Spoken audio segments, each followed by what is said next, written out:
Hi, sorry about that quick hiccup there. The YouTube side did not go live, so I had to kick it to make it do that. But we're good. We're good now, though. Hi there. It is time to decide December's game clearing game.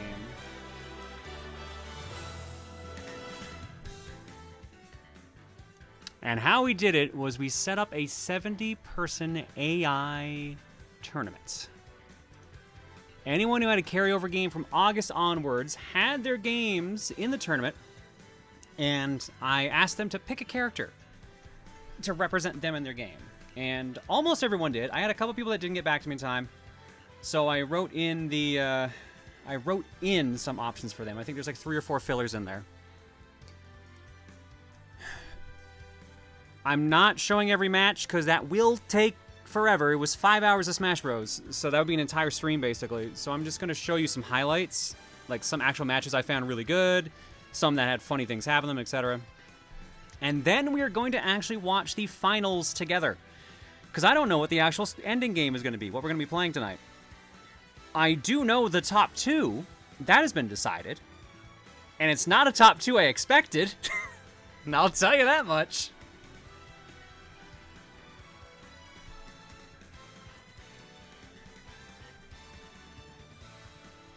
Is it Granblue versus Granblue? Spoilers! I don't know why you expect me to actually answer that. Adrian, I don't know why you expected that. Alright. I think you can show all the matches of Power Hour sometime. So what I'm going to do is I'm going to upload them all eventually. They'll probably be up tomorrow. So if you're watching the VOD on YouTube, that probably means they're available. Check the video description. I'll post it in the subserver otherwise. But yeah, it was a 70-person tournament. It was a lot. Here, let me get this on screen for y'all at least. This is the actual bracket we use. Now, you might notice some of these are already filled in. That's because I did some of the predictions and actual things off stream. But then I realized I should keep the rest for online there. So we've got choices such as Hero, Fenris Sukigami picked Granblue Fantasy Relink and moved on around. Captain Falcon was picked by UB Rambo and lost with Sweet Home. But then we've also got a bunch of matches here. Like, it's a whole giant bracket. And I know who's in these 2 spots, but I don't know who is the winner overall currently. I have it all written down in a spreadsheet. I will be scoring this as we go along because I have predictions. Well, I guess 199 people, because I'm one of the 200, put in predictions. And whoever gets the most accurate prediction, or gets the most points off their prediction, rather, gets to pick a game for January as well. And obviously gets their points and everything.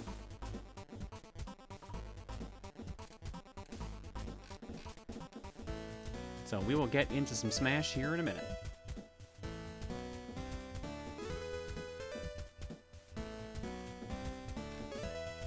Alright, yeah, I would show you the predictions and just show them all, but it shows everyone's emails because I'm logged in, so I cannot do that. So, it's alright. We'll skip on that. So let's get to some smashing.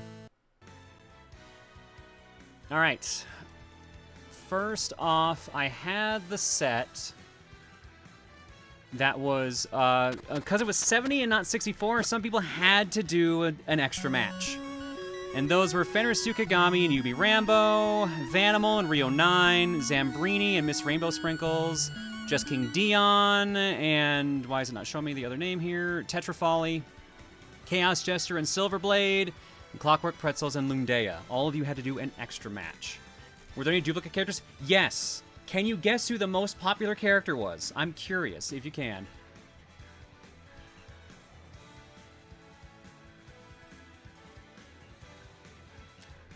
A lot of you guessed pretty accurately. Team Titty, Pyra and Mithra were the most popular. Pyra and Mithra had 5 teams. 5 people picked Pyra and Mithra. Next closest was... There was actually a lot of 3s, but I think I assigned a snake to someone. So there are 4 snakes, 3 clouds, 3 jokers, 3 Kirbys. Star picked random.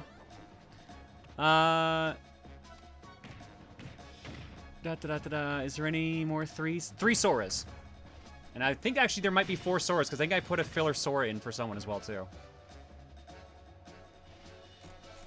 Overall, these are all the different characters we have in here. Bayonetta, Bowser, Byleth, Captain Falcon, Cloud, Daisy, Dark Pit, Dark Samus, Diddy, DK, Hero, Ike, Joker, Kazuya, King Dedede, King K. Rool, Kirby, Link, Little Mac, Lucas, Mario, Mega Man, Mr. Game & Watch, Olimar, Pac-Man, Pikachu, Pit, Pyra Mithra, Random, Rob, Robin, Roy, both Fire Emblem, Sephiroth, Shulk, Simon Belmont, Snake, Sora, Toon Link, Villager, Wendy, Yoshi, Zelda, and Zero Suit Samus. And I think through fill-ins, I think I put in Sheik, a Snake, a Sora, and I think everyone else got back to me. Hang on, I would have written in. Yeah, I have a Sora autofill, I have a Snake autofill, and I have a... Oh wait, no, what? Okay, I have just Sora and Snake listed for autofill, so maybe I did not mark them all correctly. Oops. I know Sheik was one of them I filled in, too. I did Palutena for you, but you also agreed to a headset, so that's why I didn't actually, like, mention that one. You were like, yeah, sure. Makes sense. You're good, Lindea. Like, as long as you got it in, that's what I kind of cared about, so. Let's get to it. Time for the matches. I have the very first note I have here for Fenris versus UV Rambo is hectic ending.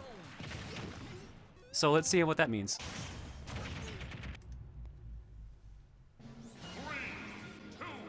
I am going to skip ahead on matches. In some cases, because, like, a lot of the ones I'm going to show are like a minute long because there were some insanely fast matches. But then there's others that, like, I think the longest match was 6 minutes. Which was actually kind of a cool match to watch, and I wish it wasn't 6 minutes, otherwise I would show it in full.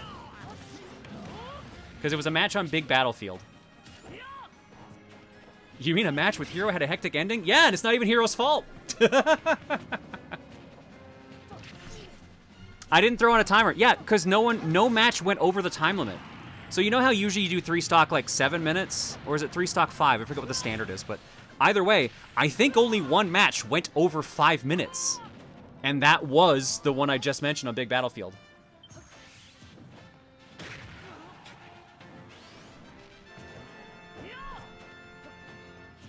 Okay, who picked Steve and won instantly? No one picked Steve. Not a single person picked Steve. You can put the long match in Discord. Zeno, if you weren't here earlier, I'm putting them all up on YouTube.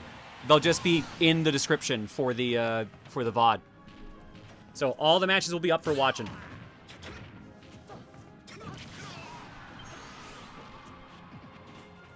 I think I mostly voted for the heavy hitters in my bracket. I think I did the same. Was I surprised at no Steves? A little, but I guess like the whole point of Steve being broken is that it's a human player who knows what they're doing. AI Steve might not be so much.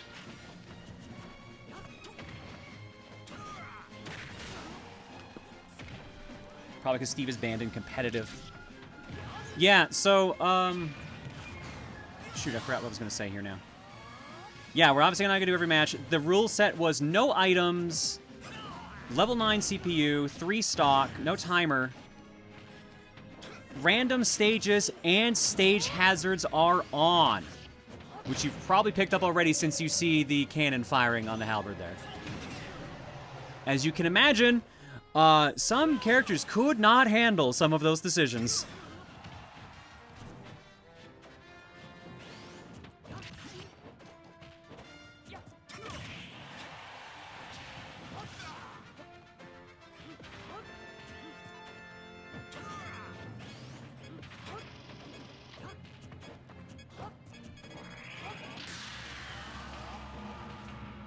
Here's the one with fully leveled up amiibo. I wouldn't have had the time to do that.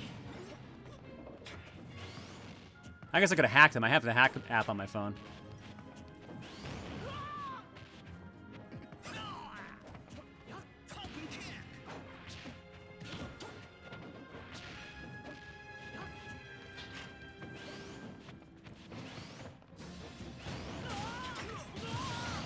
And the claw kills Falcon, and that's how Hero moves on.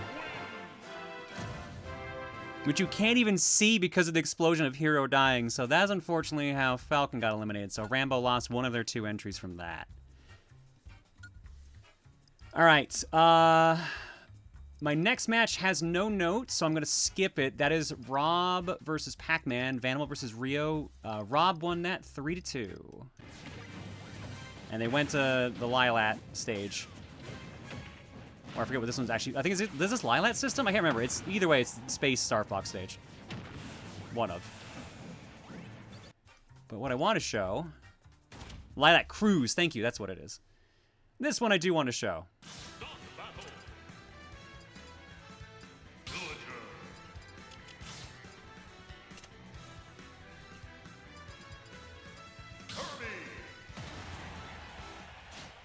Villager versus Kirby. Zambrini versus Miss Rainbow Sprinkles on Suzaku Castle.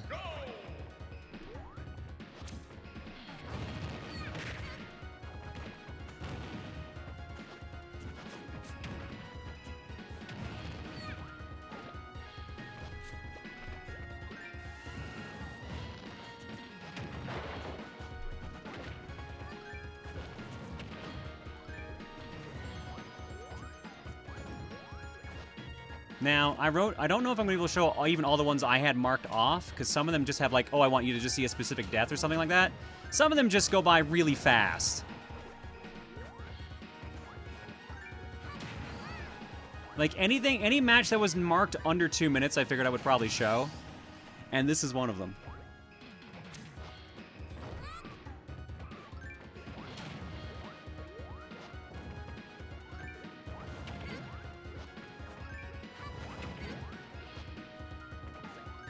Are they going to cry the walk up the whole game? Yeah, you guessed correctly, Icy. I don't think they barely ever move to the left half of the map. And as a result, you're going to get stuff like that. What was the shortest match? One match was 1 minute 3 seconds. That was the shortest match.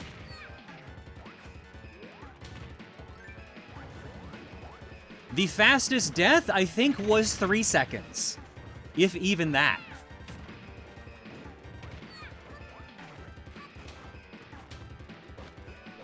The 3 second death, I genuinely do not know what happened. I literally was like writing down notes, and when I came back, when I was writing notes and then I immediately heard an explosion. I'm like, how in the fuck did they die?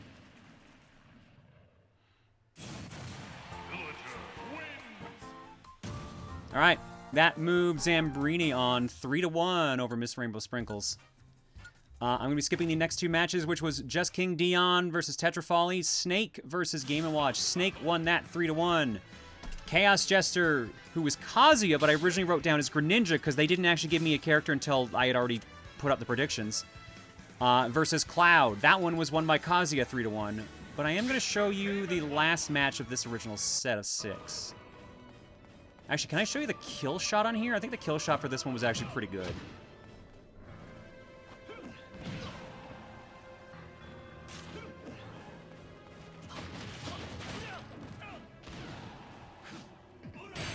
Just look at how clean that was. Look at how clean that was.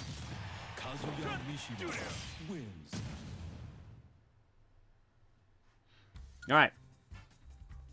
If you care about the stats in that too, I took my time going through all the stats for every match so you can see the damage given, the taken, received, healing, peak, etc., etc. So that's all there for you. It's the gaudy gold suit? Hell yeah, it is.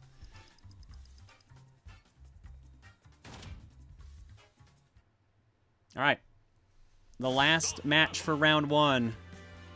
I have the phrase turnaround ending is what I wrote in here.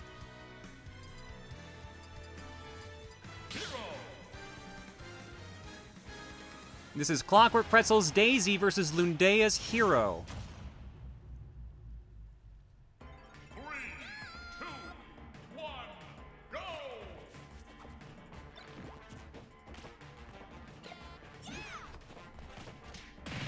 There were 2 heroes, yeah. And they both picked Hero 8, as they should have.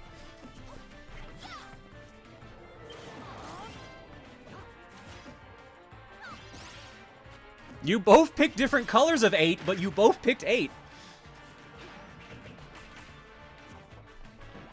I thought there were 3 heroes. I think there's only... Well, hang on. Let me double check. I'm pretty sure I only said 2. I only have 2 heroes written down. They're both Dragon Quest 8.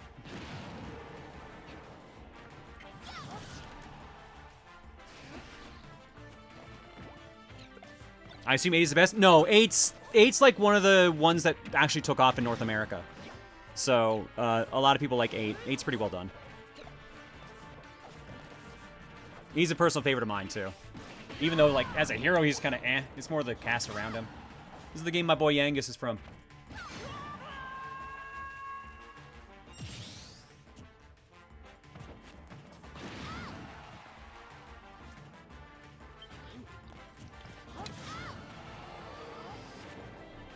Oh, blimey. 8's my favorite. It's great, but my all-time favorite is 6. 6 is one I actually know nothing about. Like 5 and 6 are like a blank, and I guess even kind of 7 are all blank spots in my Dragon Quest knowledge, and then it kind of fills back in after that.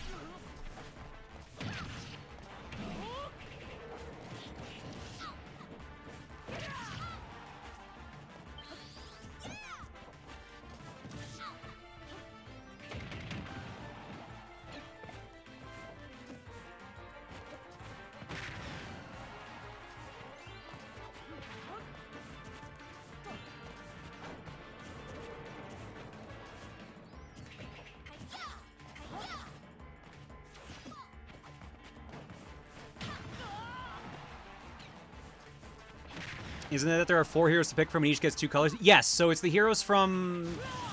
Someone's got to correct me on this. 1, 3, 5, and 8? I think that's wrong. Oh, no, because I think the 11 heroes in there. 3, 4, 8, 11. Thank you. I knew at least one of them was Erdrick, so I knew 3 was in there, and obviously hero 8's in there. 3, 4, 8, and 11. 4 is the one I couldn't remember.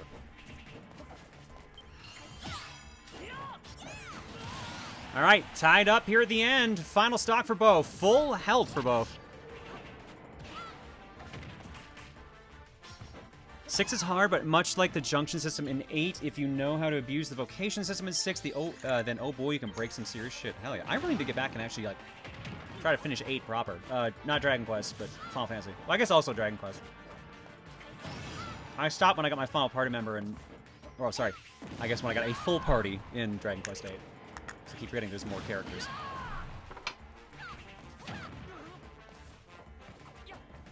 Daisy at 138 damage, Hero at 74. Daisy not looking good right now. One solid hit from Hero will do it. That wasn't solid enough, apparently.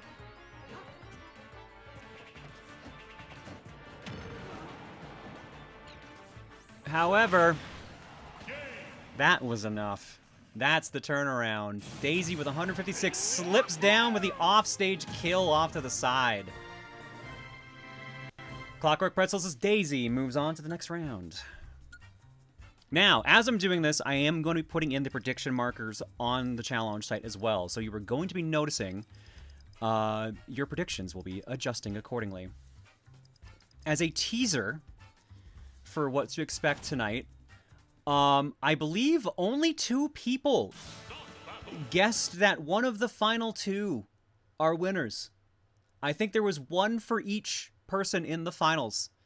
So I think whoever's character wins is how we'll know what we're playing. Because I think genuinely that's worth like 64 points in the prediction alone, and that should be enough to actually do it.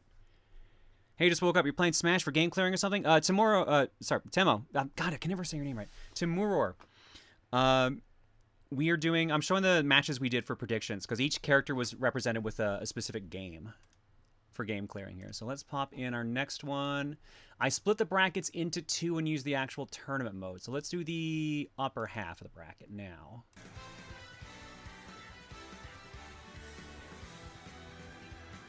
All right, so this is the upper half of the bracket.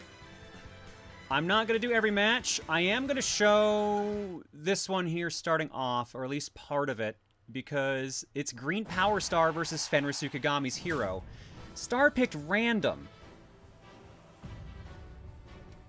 And her prize and character was a pink Yoshi. Also, I hate that tournament mode wants you to skip every AI battle, because I definitely almost skipped a couple. 3, 2, 1, go! I'm going to skip ahead a little bit, but I got to be careful. I don't want to skip too much. It's going to let me do that. Okay, hang on.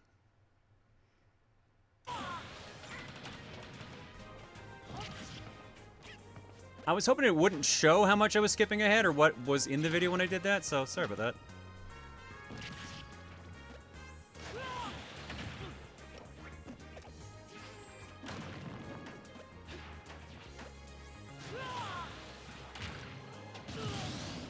This stage is the bane of every AI that went on it.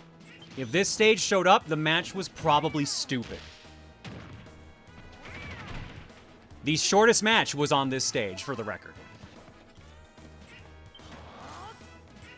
This is a replay. I've recorded all the matches except for the actual finals.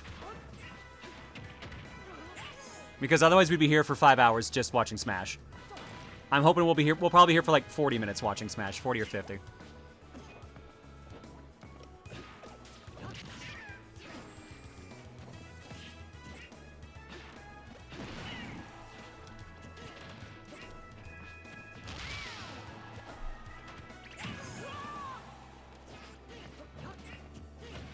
So for getting Yoshi on Random Star, your Yoshi actually did pretty good, honestly. There's a couple close calls here. Especially this. Unfortunately, a very lucky bang is what ended it. Yoshi got caught mid-roll with no AI, with no invincibility frames. Hero wins that one. Sorry, Star. You put up a good fight, though. Let's see here. Next up, I'm skipping a couple here. Next up was Toaster Wolf versus Dill. Pyramithra versus Joker. That was a 3-2 in favor of Pyramithra. After that was Jumny as Byleth female versus Zero's Sora. That was 3-2 in favor of Sora. But now I'm going to be showing Voltstar versus Yubi Rambo. Which is Pikachu versus Joker. Which is going to take me a hot minute to skip to because I don't get to actually see what I'm doing here.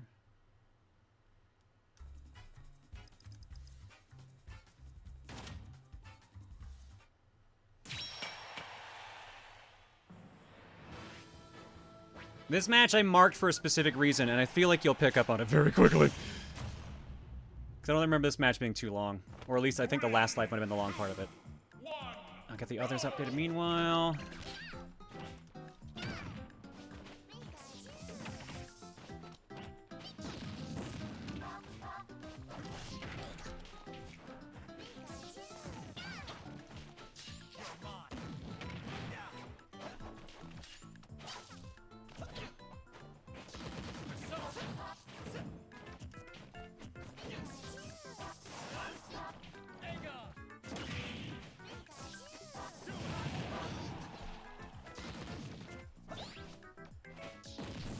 These two look like they have the same speed. I mean, Joker can be quick at times.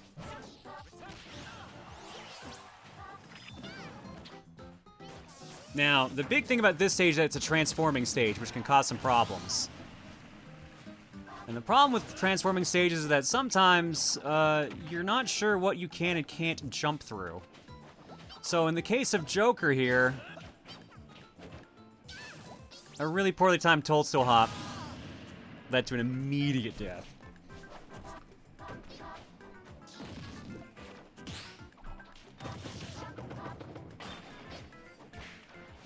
I will give Joker credit, though. He does actually keep fighting on this one stock for quite a while, but 3-1 is not a fight you're probably going to win.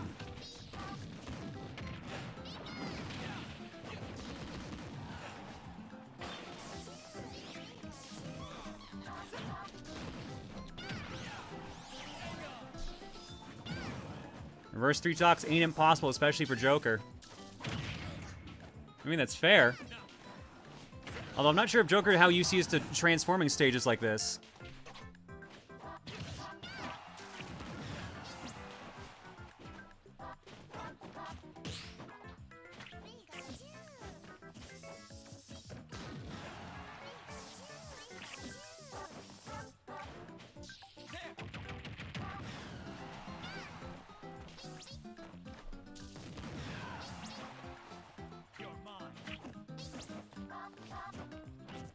Like I said, Joker holds on for quite a while. He's doing pretty good. 170 gets our send back.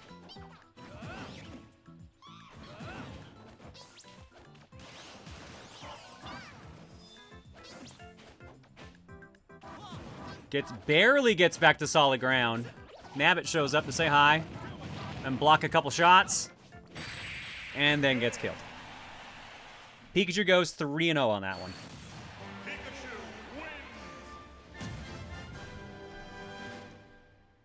Let's see here. We're gonna be skipping a couple here. Silent Kyo, who's female Robin versus Jay Spatsu's Cloud. Female Robin wins 3-2 there. Flux, who had Naked Shulk versus Pizza Pony's Mario. I gave him Waluigi. Shulk wins that 3-1. However, I am going to be showing Maniacal, who picked Robin, male, versus Goddamn Game Man's Toon Link.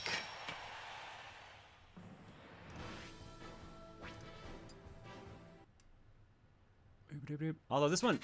Is this the one that kind of had a fucky ending, too? I'm trying to remember. No, this one had a normal ending.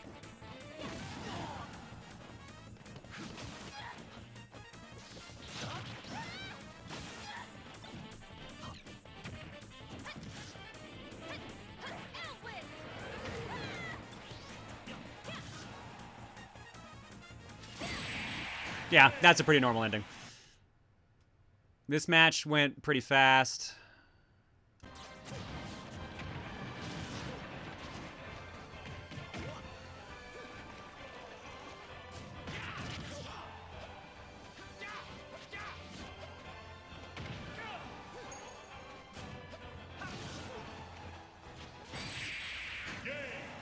Like I said, that one kind of went pretty fast too.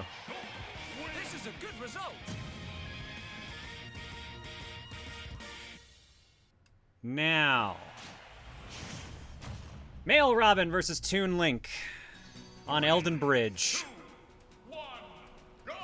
The note I have written here is bad luck AI. Figure out what that means.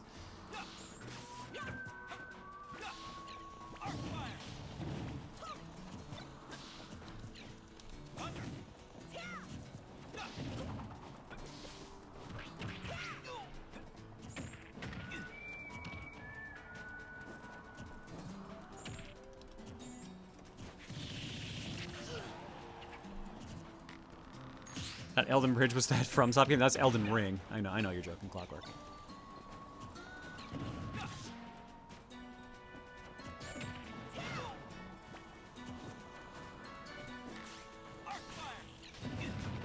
I just saw what my next note is.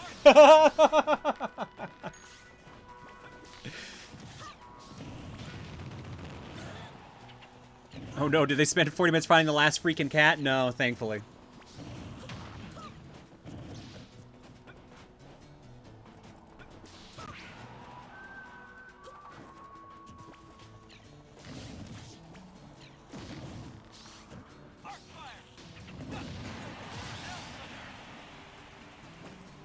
Alright, first kill goes to Robin here. No interference yet from the actual stage hazard. Tied up.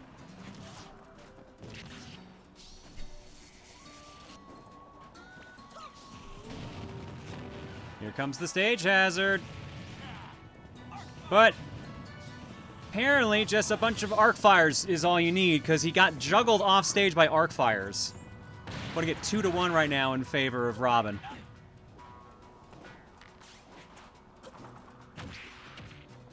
When all the matches get posted, will they have your genuine reactions? No, sorry. I had to do other things. There's actually a couple points in this recording where I just have to go do other things. So I have to worry about the cat. So there's no commentary from me. Sorry. It's more of a bonus for those who want to see how their characters did.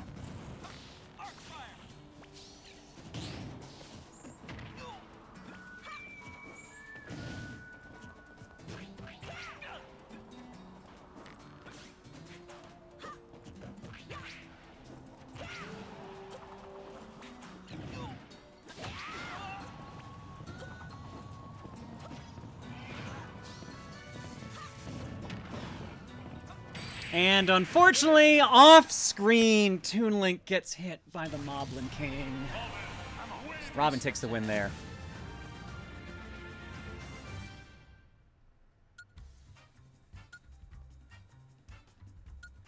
All right, next match we're going to be skipping is Paradox Prophet, who has Bayonetta versus Fading Jades with Joker. Bayonetta wins that 3-2. That was on Isle Delfino.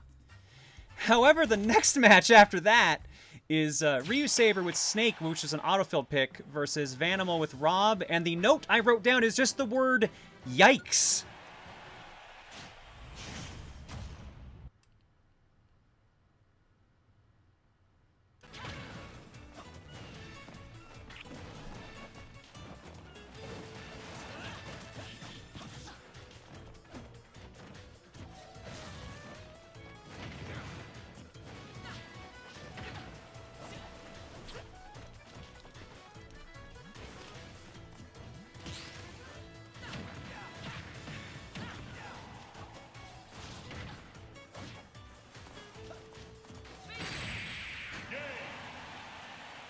Bayonetta takes the win there, 3-2.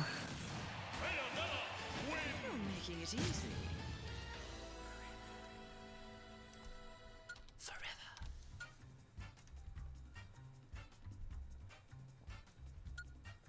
I wish there was just quick skipping ahead in this. It's a little bummer that there's not.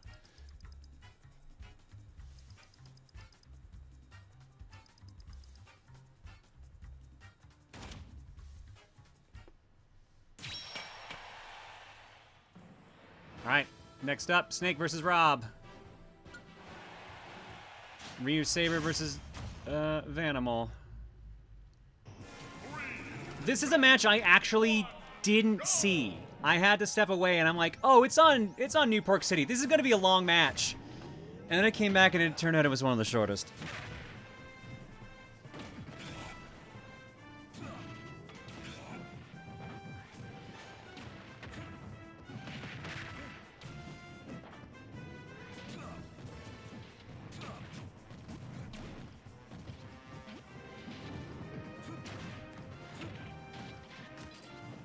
Well, congrats on the new job, Earthshade. It's alright if you gotta lose the streak, but congrats on getting some good work.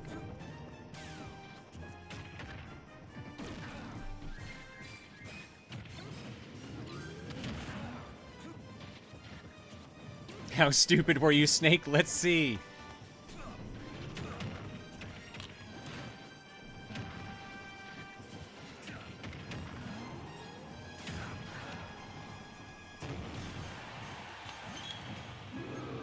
The Chimera.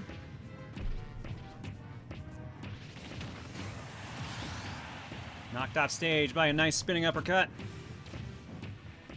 Both players avoid the Chimera for as long as they can. And then it just leaves. Now, believe it or not, the Chimera is not the reason there's a yikes written next to this. Snake with the instant SD with 0 damage.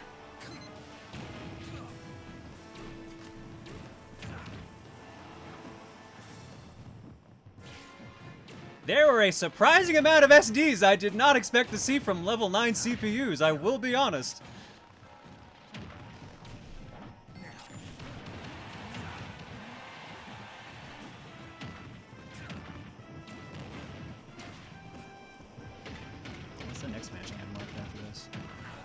The next few are short ones. Okay.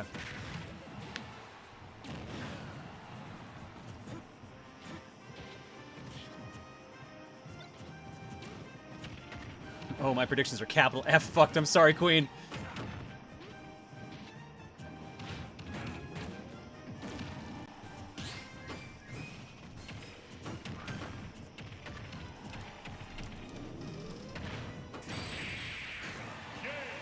Rob with the upshot wins it 2-0 because of the SD.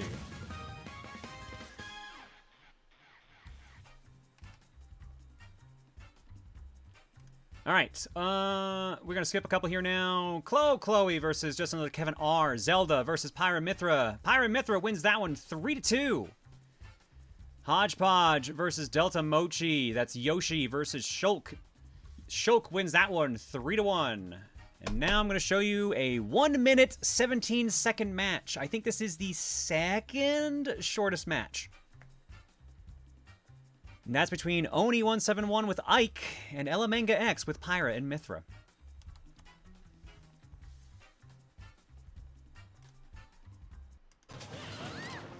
Zelda and Mithra fought on the island here. It didn't go well for Zelda.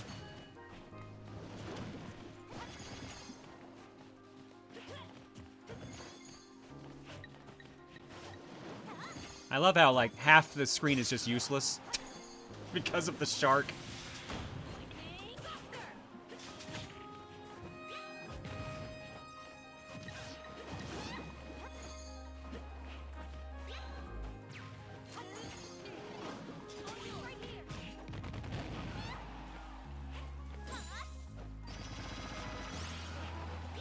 My Victor went out round 1. Screw me anyways. Angel, don't worry. A lot of people had that exact same thing happen. I think that happened to me.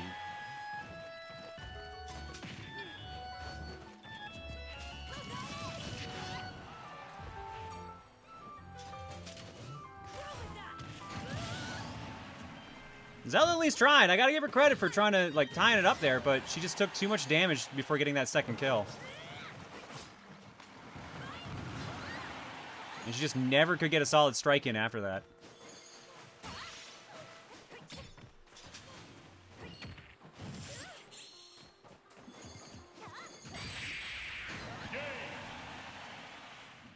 And that puts us... Oh, right. Okay, so this one was a little unfortunate.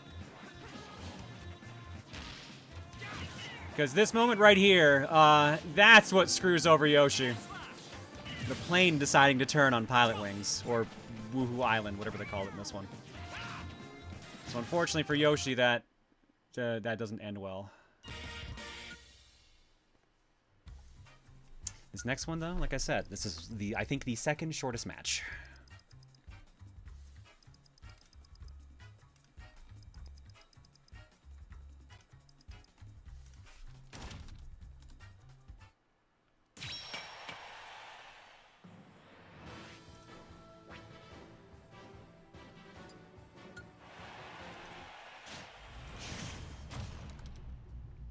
And you can imagine I'm rooting for Ike in this one, because this is the only Ike rep we got here. That's my boy right there. Unfortunately, they drew Mario 2!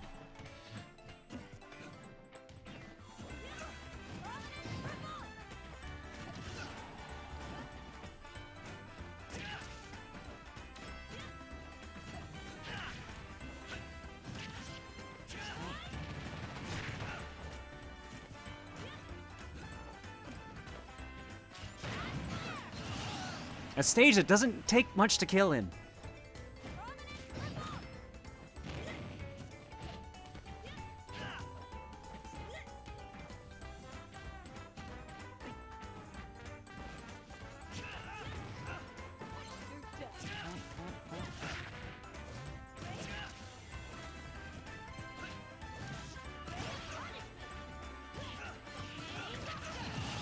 It was just not good. It was just not good. There wasn't an Ike Aether into the pit, shockingly. Even I've experienced that myself as an Ike player, but... it's just too small a stage for the big boy.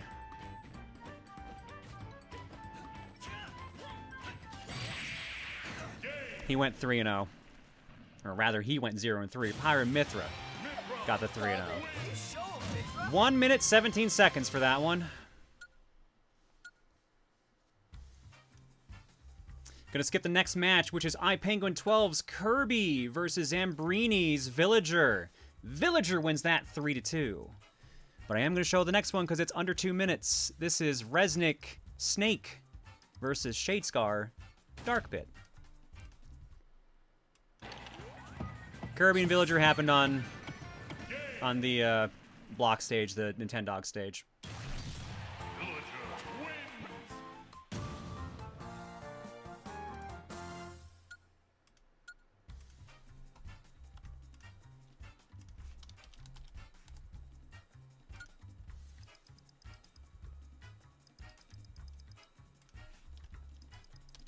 That one was at least kind of close.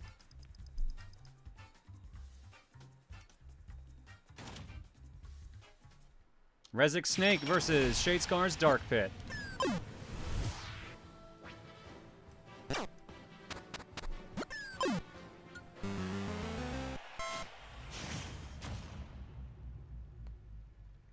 Yeah, sorry, Flash. We're going to be on this one for quite a while. I'm not super worried about it for length of actual game clearing. We'll be fine for that. I just wanted people to just enjoy some Smash, basically, before we get into the actual game clearing.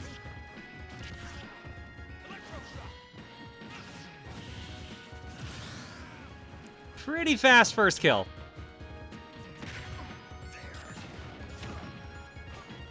Yeah, Roy, this is basically a break time. This is we used Smash Brothers to determine who picks the next game, basically. And whoever wins the prediction picks the game for the next month as well, or one of, rather. We will be starting the game after the break, yes. We will be starting the game tonight. And depending on the winner, we could be also finishing it tonight.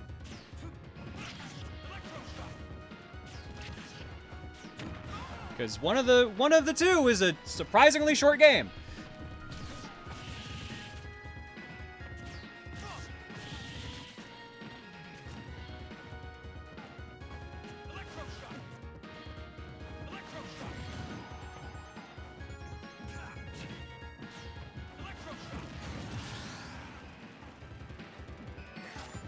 No, Zoc, this is ultimate.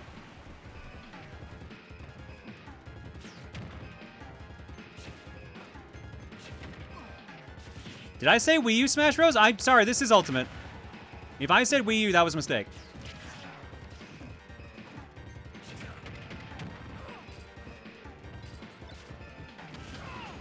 We heard you say Wii U Smash. My bad, I meant ultimate. There indeed, Snake. There indeed. Dark Pit wins 3-1.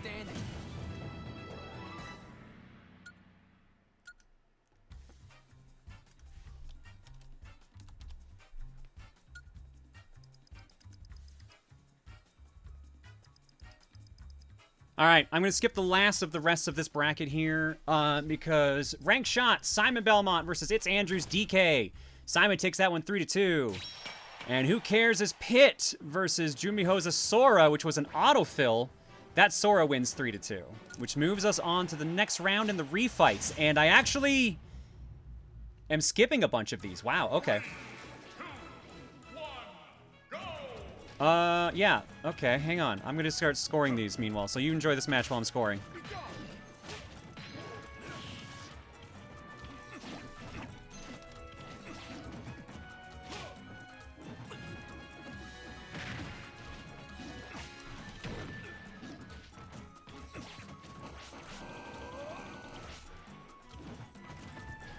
Wow, yeah, I skip a lot of the ones in this next round.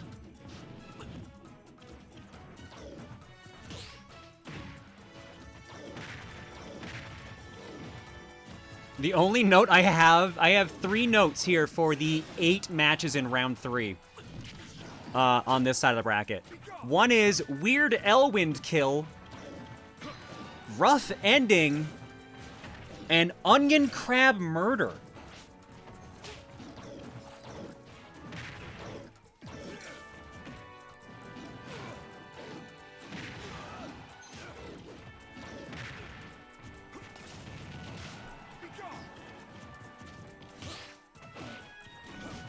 Yeah, Garden of Hope was a map. That onion crab, I think, might have more kills than a bunch of the people in this tournament.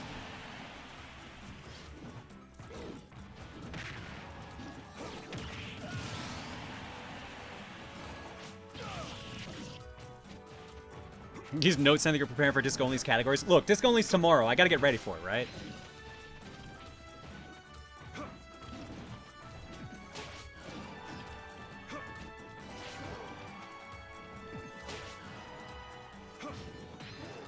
Alright, while you're watching this fight, in the next round, we have Fenris Tsukigami's Hero versus Toaster Wolf's Pyra and Mithra. Pyra and Mithra take that 3-2. Zeri Zero's Sora versus Voltstar's Pikachu. Sora takes that 3-2. That one has an unfortunate ending because Pikachu, I think, side B's into Sora's counter, and it's just a sad ending.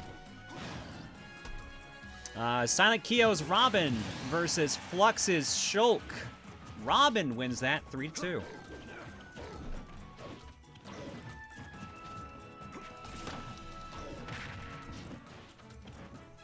So if the Onion Crab gets the most kills, that mean their game gets added to the list of potential? Sadly, no. I'm not doing Pikmin 3, unless that was someone else's choice.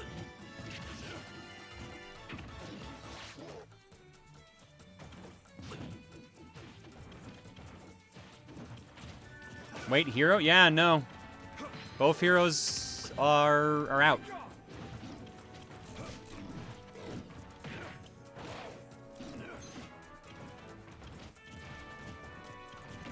So, it's Pikachu.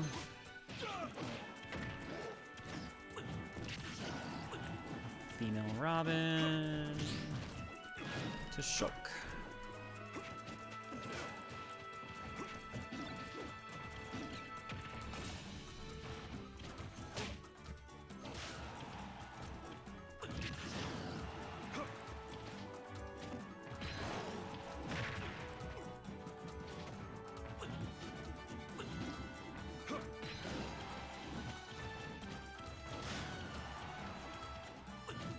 Sorry, Angel. Yeah, no mystery dungeon.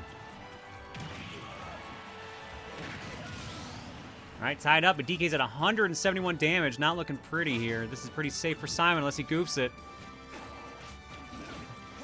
Luckily for the Belmont, he does not with a back air. Simon moves on. You sure do, buddy. You sure do. All right, skipping ahead a little. Give you a quick preview. Pit versus Sora.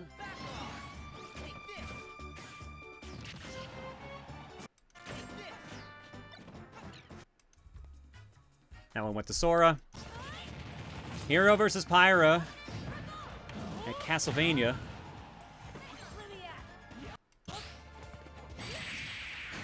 Didn't end well for Hero. Hero did get a Metal Slash off, though. Or a crit or something, whatever makes that special sound effect. Sora versus Pikachu.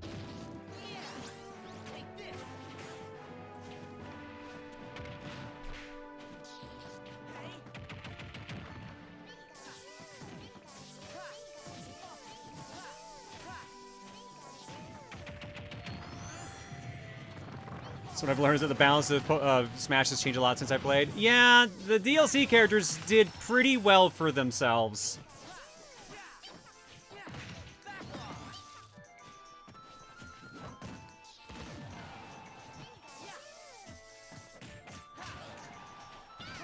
That is such an unfortunate move right there.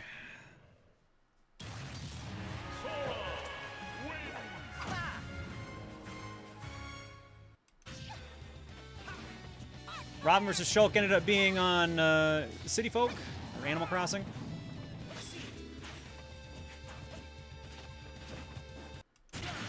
Pretty good match overall.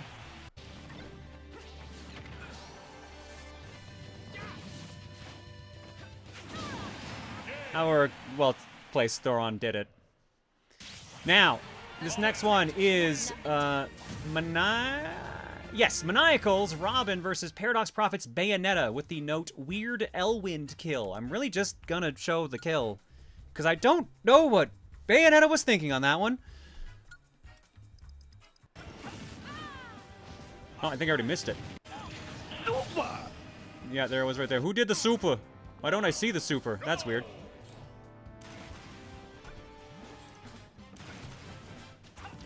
Where's my supers at? There they are. CCD, thank you. Appreciate that. And Trojan's well over there. Thank you for the sub as well over on YouTube. I don't know why. Oh, all alerts are covered. I'm stupid. I'm an idiot. Oh, where are my alerts at? That explains a lot. There we go. Now they shouldn't be covered up.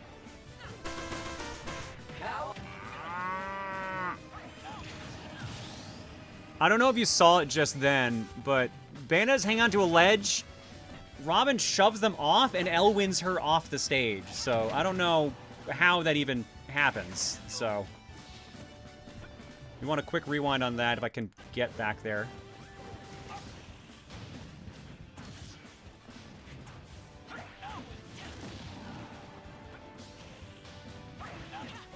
That was my only note for this match otherwise. Yeah, like right here it should be. She grabs a ledge, Elle wins, just takes her out. Unfortunately, the stage just doesn't agree with Bayo.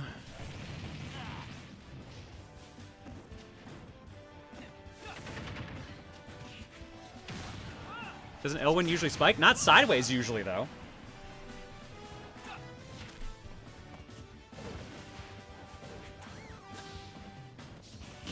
Something about this stage just didn't work for Bayo. Robin takes the win on this one. I'm always 3 steps ahead.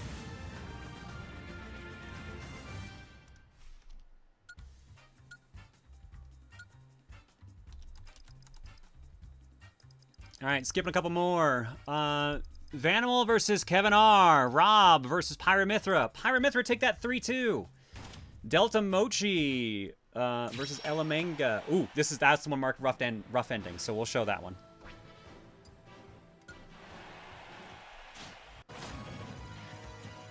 Rob and Pyramithra are on King of Fighters, which is a little weird to kill in.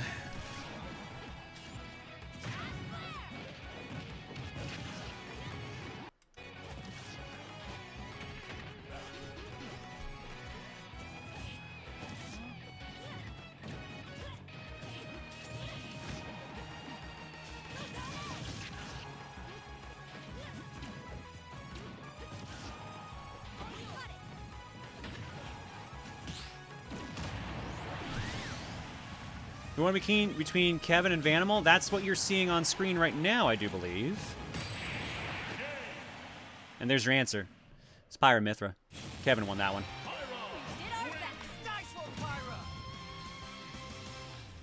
That was 3-2 in favor of Pyramithra.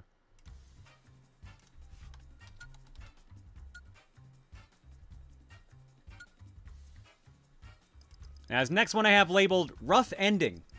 This is Delta Mochi's Shulk versus Elamenga's Pyramithra. Took Echo Puppet Master. The sour spot on Elwyn, which is more horizontal, might have been what nudged Bayonetta right towards the blast zone. Ah, okay.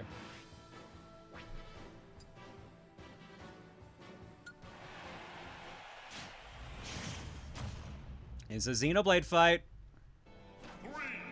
Oh, an Electroplankton!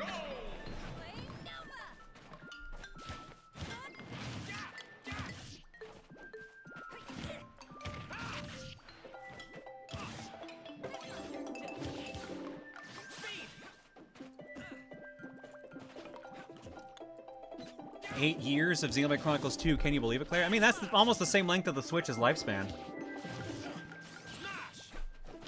I didn't enable the green screen. I'm sorry, guys. Probably should have. I believe this is the only time Electroplankton shows up. I might be wrong on that, but I swear it's the only time it shows up. One stage came up a lot that genuinely surprised me was New Super Mario Brothers. I think that one came up at least 3 times, if not 4.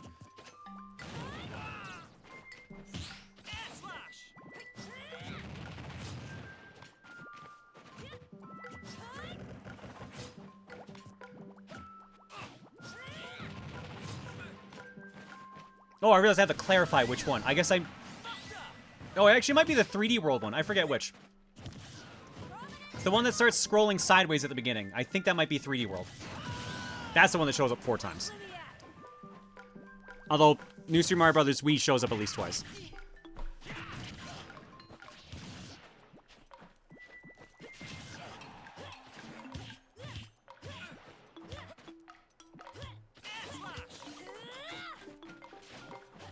I hope you like fighting in areas where you can't see your character, because they keep fighting down that water a lot. Oh, it's 3D Land. Okay.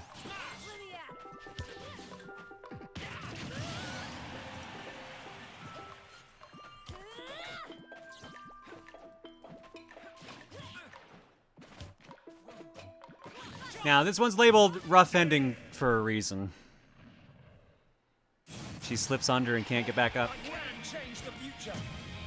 Prominence Revolt causes some problems. Shulk gets the win, 2-1.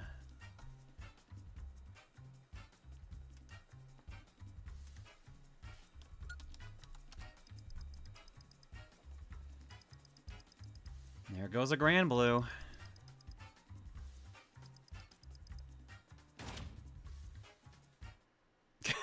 Okay, the next one is labeled Onion Crab Murder, so I guess we'll show a bit of this one. I think this is a little bit long, though.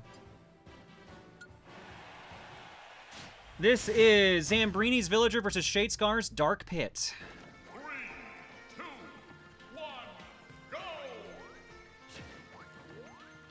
Onion Crab's official name is Peckish Aristocrab. That's a neat name, but I'm sticking with Onion Crab, because, man, it gets the point across.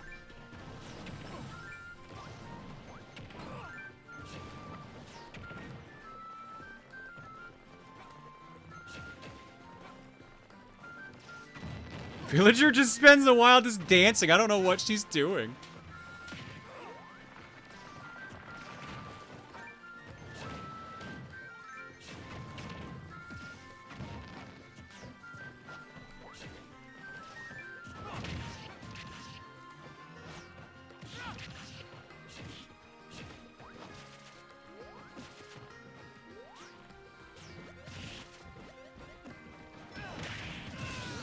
Nice turnip kill right there.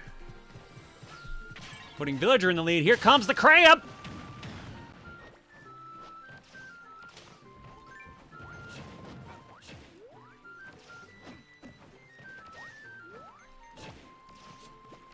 Crab's immediately gone.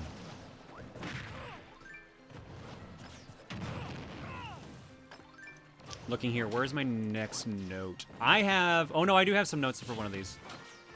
One of the upcoming matches has the note, Rude Deaths, plural.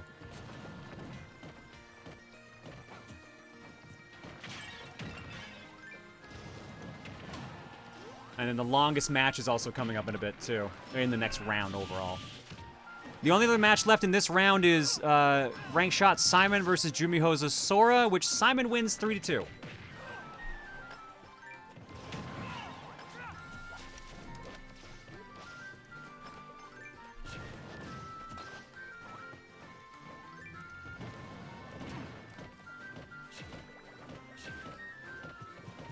This match starts so slow. And then Crab!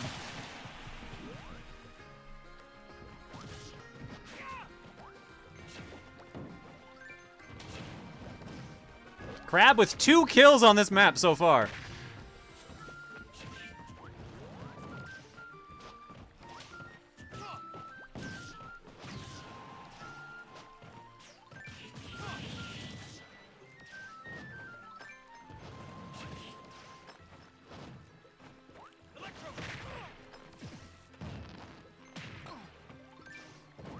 This stupid glass, that stupid, like, piece of, like, china there, like, everyone keeps getting stuck in that at some point.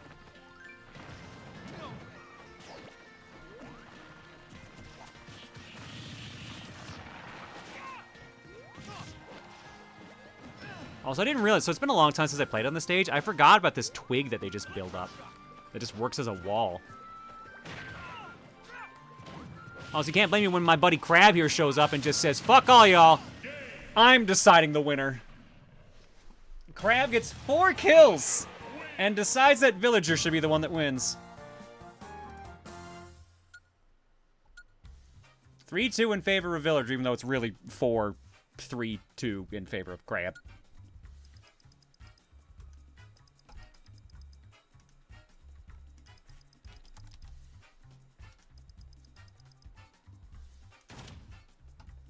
All right. Simon versus Sora was a pretty solid fight, honestly.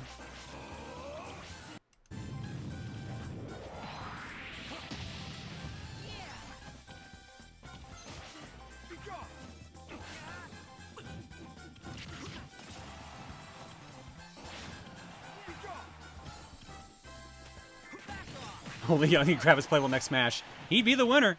Jacebook with a gift sub to Onion Crab. Wow.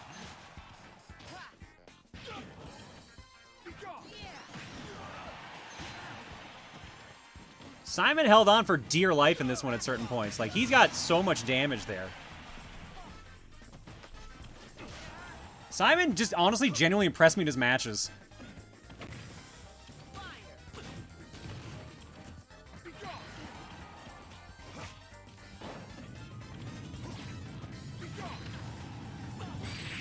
Beautiful axe throw kills Sora. Simon moves on. That puts us in round 4. What do I have for my notes for here? Pyra Mithra versus Sora. Toaster Wolf versus Zeri Zero.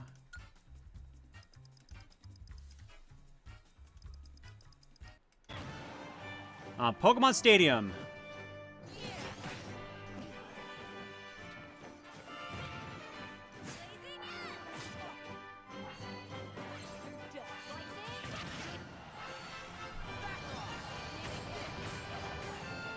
Yo, girl, how you doing?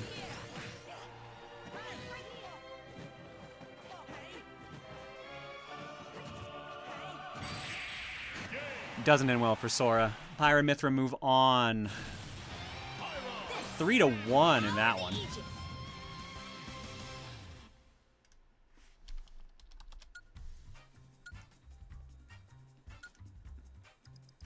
I see my next match is against the Shulk, just fought a Pyra Mithra. It sure is. Although the next match we have here is one I didn't expect, but I should have. Silent Kyo's female Robin versus Maniacal's male Robin.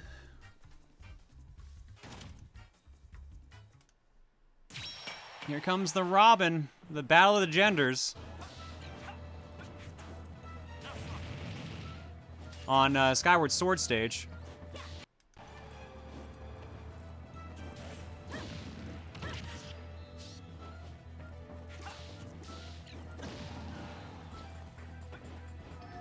Which one gets to marry Chrom? The answer is Guy Robin.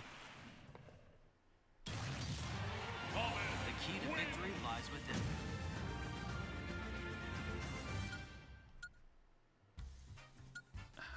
Maniacal's Robin wins that 3-1.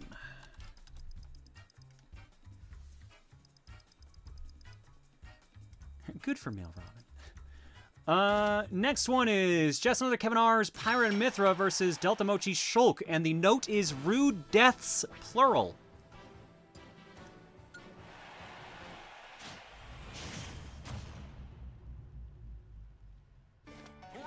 On Minecraft.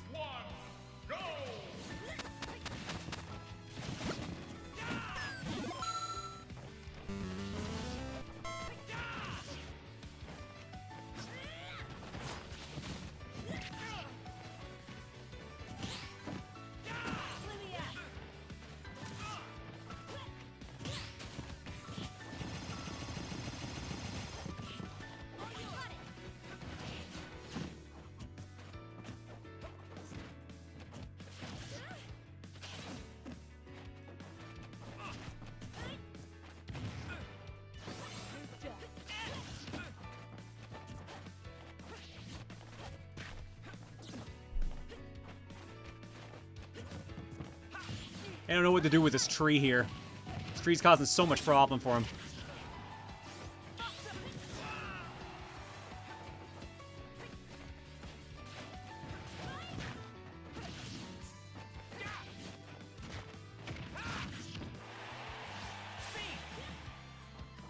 Unfortunately for Shulk, he didn't have jump activated. He had speed activated, so he gets toadstooled off the map. Is the rule set for this literally any stage, even Great Cave? Correct. The only thing that wasn't on was custom stages. Great Cave Offensive does not show up, by the way, for the record. Shulk, again, goofs off the side. But at least takes Pyra Mithra with him that time.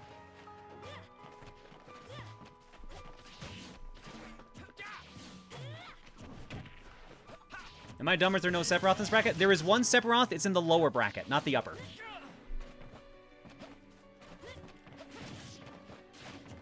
Yo, Kieran, thanks for the gift sub. Celltab 9091, thank you.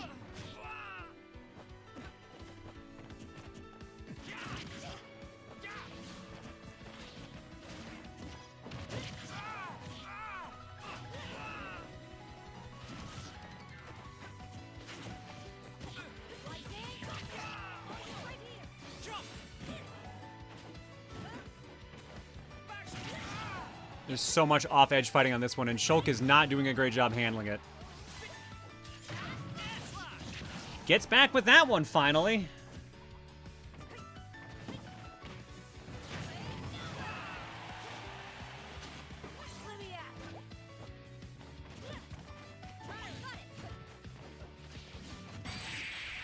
But can't do anything with it. Pyra and Mithra win that one. 3-1.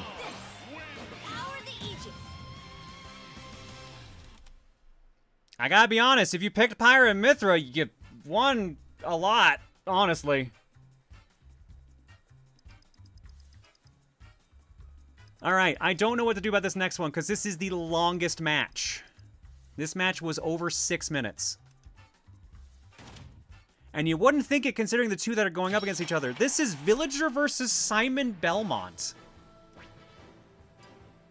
Zambrini versus Rank Shot. So we're going to skip this one. But I want to just show you something on this one. If I can find it. This is the halfway point.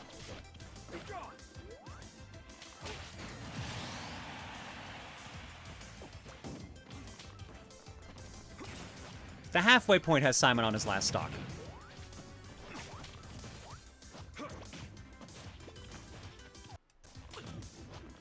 Simon, God bless him, gets an incredible run here.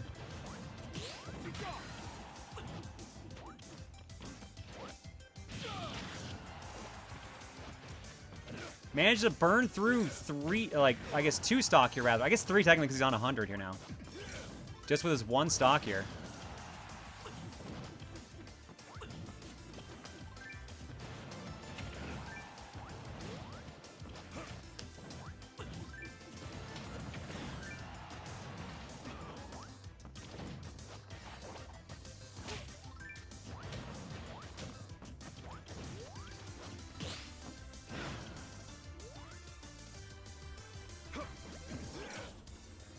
That's 3-second death still coming up. It's still coming up.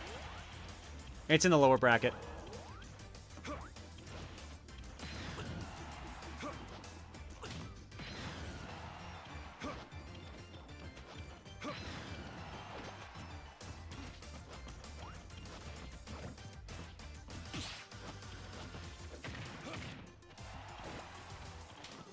I gotta give Simon credit.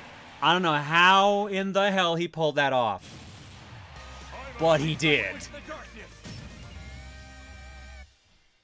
He went from being 3-1 in a 6-minute, 10-second match to somehow coming back and winning it. Absolutely insane.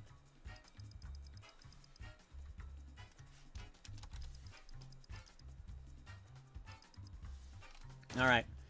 I don't think I have any notes for these next few, so I think we're going to be skipping the... Oh, no. I have so many notes. Pyra Mithra, Toaster Wolf versus Maniacal Robin. The only note I have is Donut Block.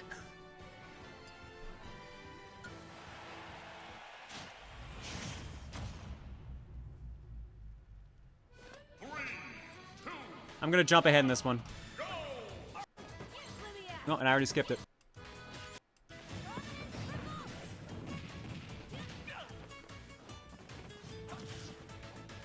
Mario's Rainbow Castle, or sorry, Rainbow Ride rather, which is kind of a nightmare to begin with.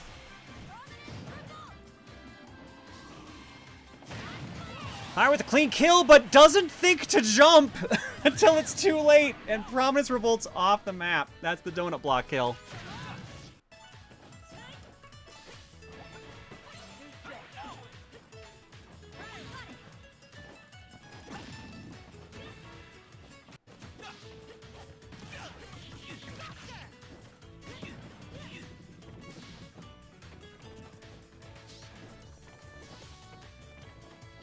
A lot of off-map fighting on this one.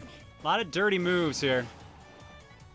A lot of also extremely risky decisions made by both characters.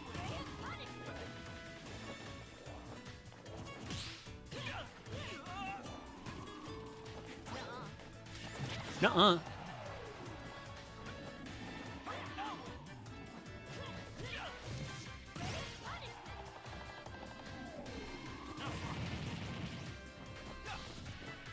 This one, honestly, is pretty close overall. They both put up a great job and a great fight.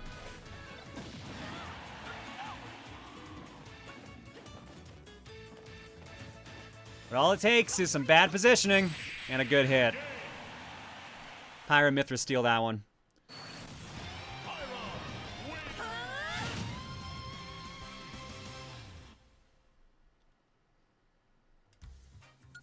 All right.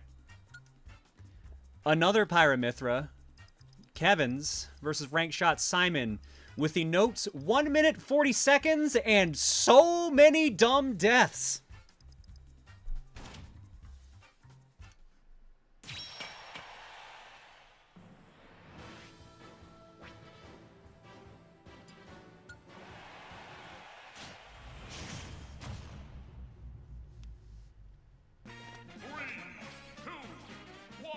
And they got this stage. This was the 3-land stage y'all said. This is the one that keeps coming up.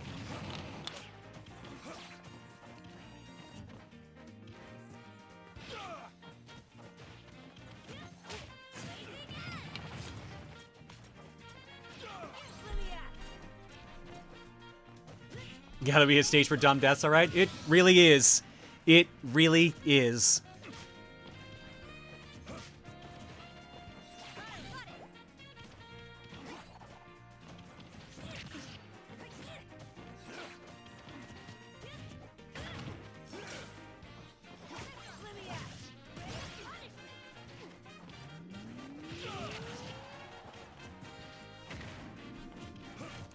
Oh my god, Angel, Angelic, holy shit.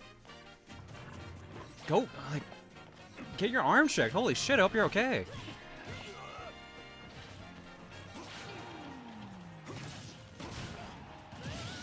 Continuing the dumb deaths. Now it was like, what, 70?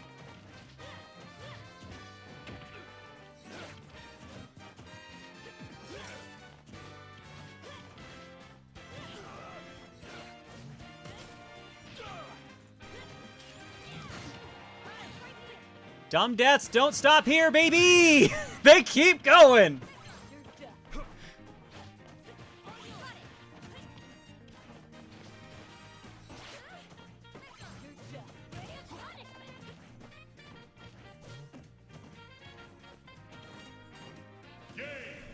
Case in point. Simon barely had to do anything on that one. Simon Belmont wins that one! 2-1. Due to an SD. And that means this is the finals for the top half of the bracket, which is, again, Pyra Mithra versus Simon Belmont.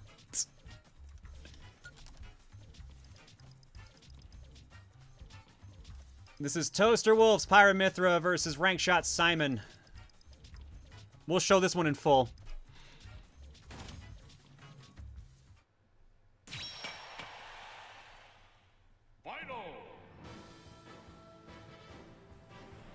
Simon really needs to fight all the Pithras.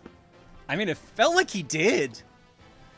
Simon at this point has fought what? Simon fought Donkey Kong, Sora, Villager, and now a Pyra Mithra, and now another one. On the DK stage.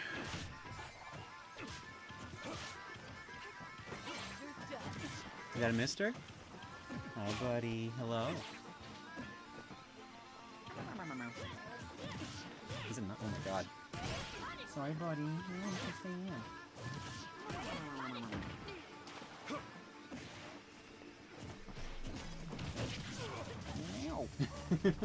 I don't have any treat bags. No. Forgot the guy. I forgot. There is one upstairs.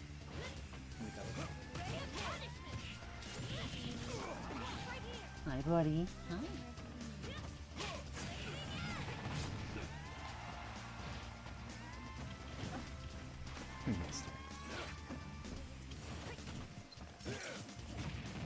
If you're wondering, do they spend the entire time fighting on this tiny-ass rock? The answer is yes. They spend way too much time fighting on that tiny rock.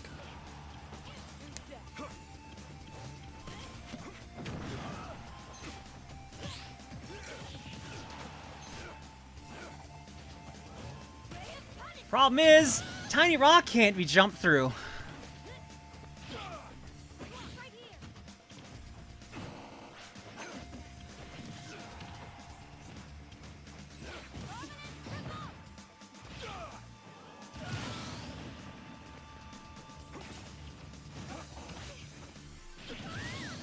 Immediate. I don't even know what happened on that one. Immediate.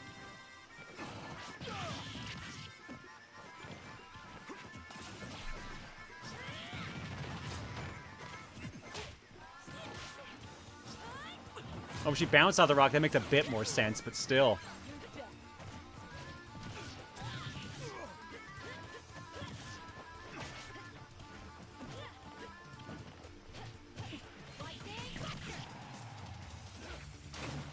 Delivery and everything.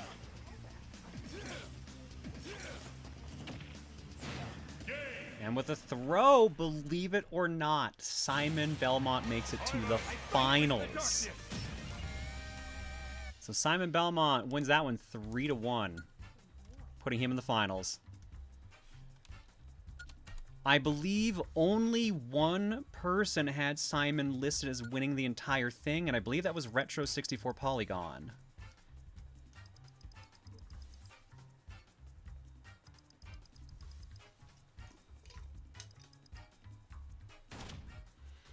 All right.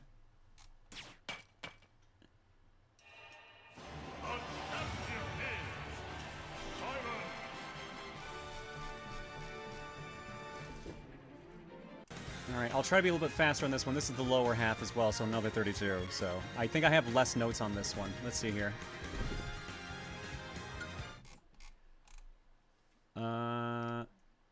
Insanely fast first death is coming up here somewhere. Pretty good match / comeback is written on 2 of these. Round 1. Starter match is Wendy versus Snake. Red Mimicry versus Just King Dion. And I believe these two go to Mario World? Yes. 2, 1.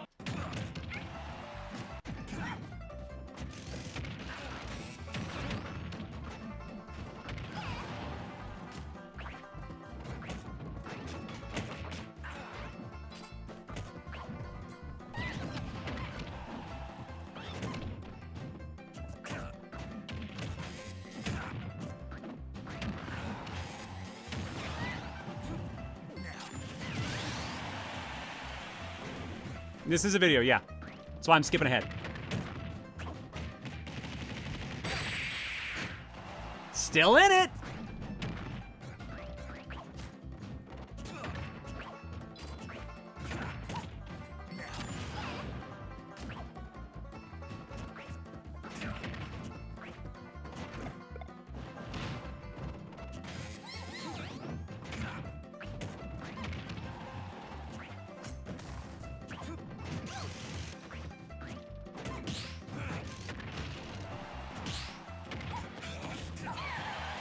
And somehow, Snake turned that one around and turned that into a 3-2 victory.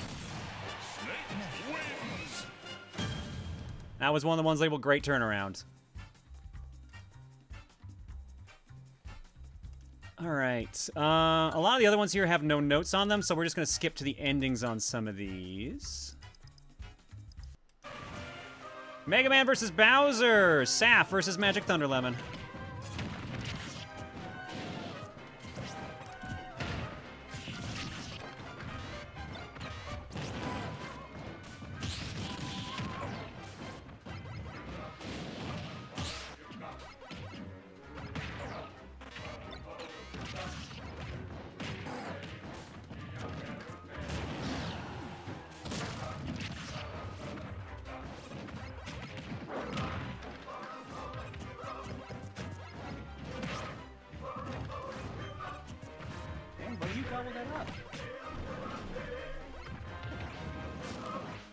This is Yuga's theme from Link Between Worlds.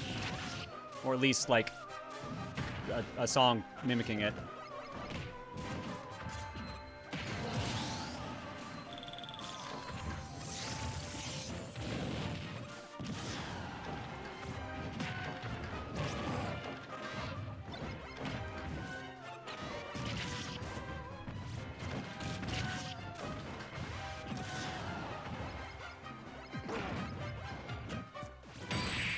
Unfortunately, Mega Man can't defeat a drop kick. Bowser wins that one.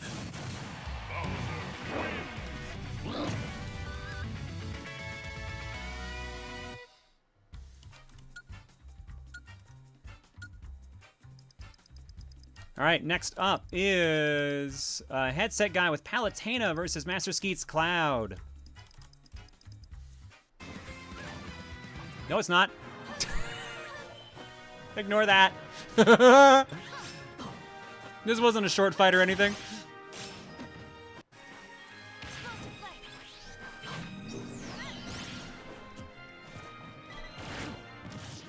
OBS does not give me enough proper control for fast forwarding. I just have a time bar I have to vaguely use.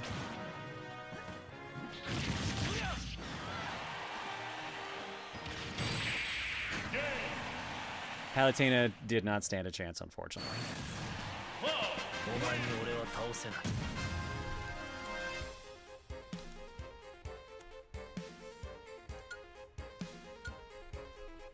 All right.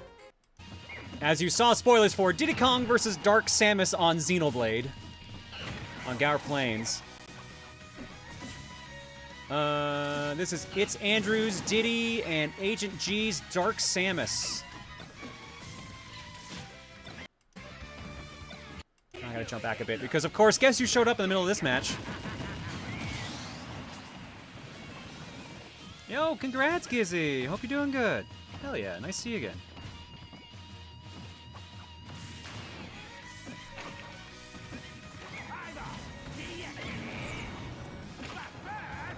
Very, very bad timing for Samus taking that springboard.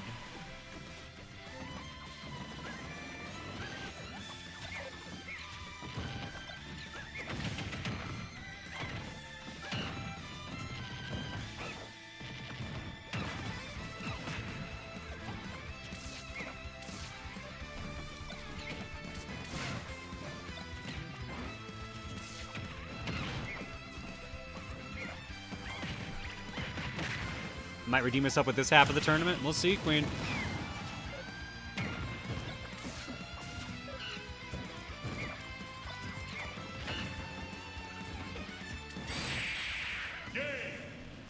Another quick edge grab.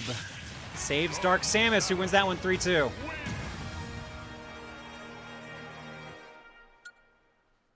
Sorry, Andrew.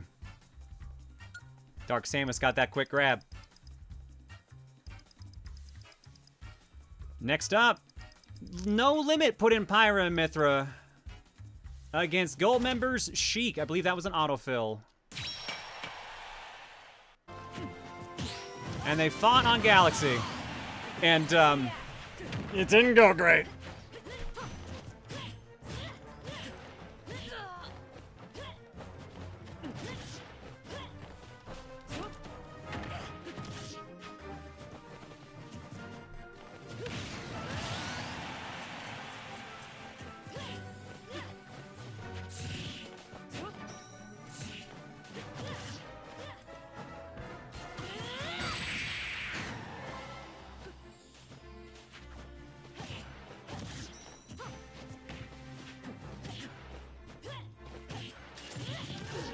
So can believe the voice actor for Metal Face also play Uranger for Final Fantasy XIV? That's him? Oh shit. Off-screen kill works for Pyra and Mithra. They win that one 3-1. Called it. Show 'em, Mithra. Next up is Endless Beats Pac-Man versus Tiger Brow's Sephiroth. They go to Big Battlefield as well.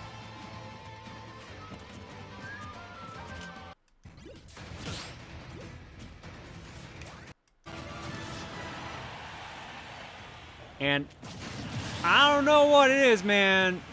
Pac-Man tanks a lot of damage. I don't know if just Sephiroth just has a hard time killing or what, but like, Pac-Man lasts forever on this stage.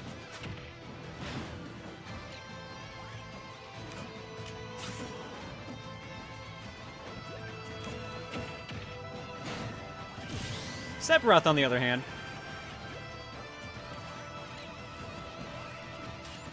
excuse you, it's pronounced Urienge. Urienge? Okay.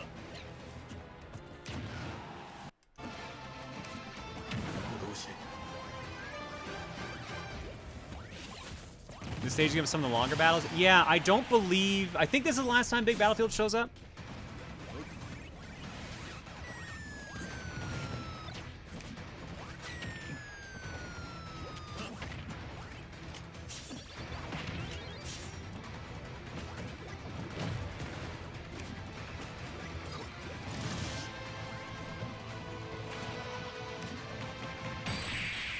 I gotta say, I didn't think Pac-Man was gonna be the one that won that.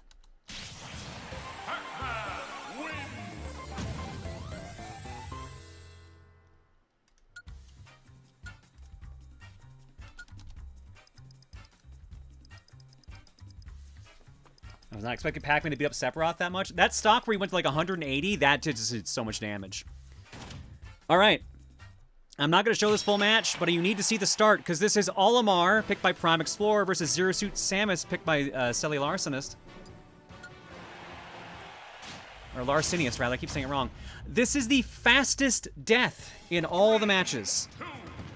And I'm going to be real, I still don't know why this happened.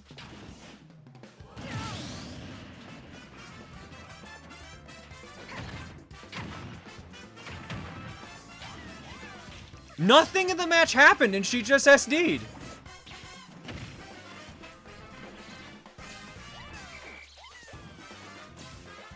Zero Suit has the worst AI? I'm learning that. I saw ZSS and did expect the SD like that? Jesus, Dan. Or did not expect. Yeah, no, that was a very fast SD.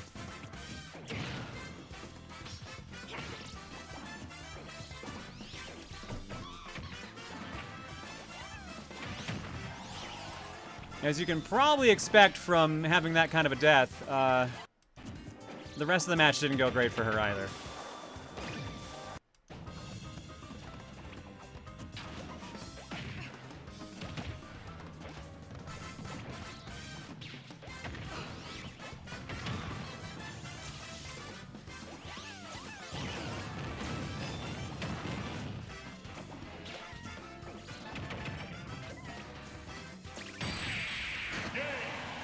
Olimar takes the win, 2-1.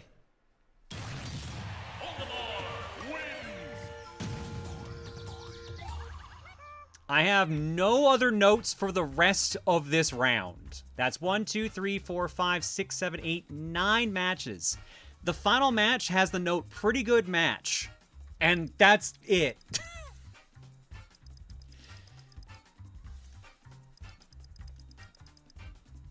All right, next up is Monofood's Sora versus Little Shaman's Kirby.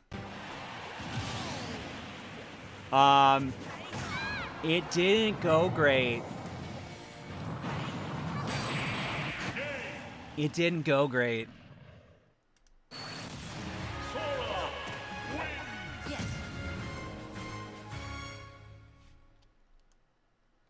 Sora got some nasty bounces that did not, or sorry, that killed Kirby very, very quickly. 3-1 there. Pizza Pony's Captain Falcon versus Chaos Jester's Kazuya Mishima. Guess where they ended up? Hanging out with Onion Crab.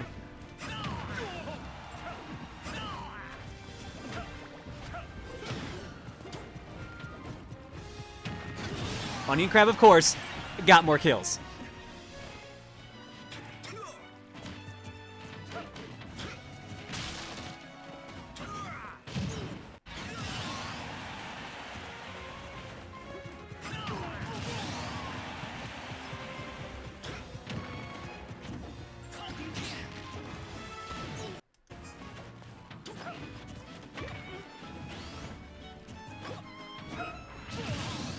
I don't know what happened there. He must have been caught mid-attack or something, but he just falls off there. But don't worry, here comes the Onion Crab again. Oh, I thought the crab actually got the kill on that one too. I guess not.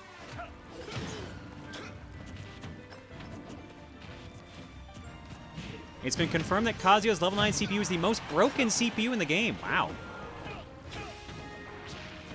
Meanwhile, he's stuck in a piece of dishware.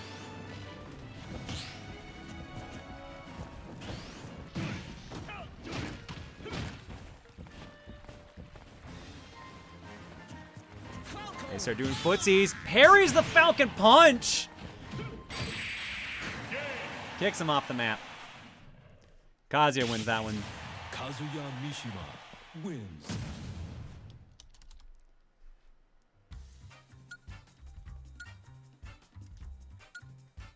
Next up is sorry, no, I'm skipping that one. Red Mimicry Zero Suit Samus versus Pyra Mithra Safs.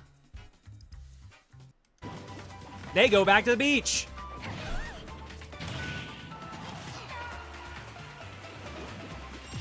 It doesn't go great.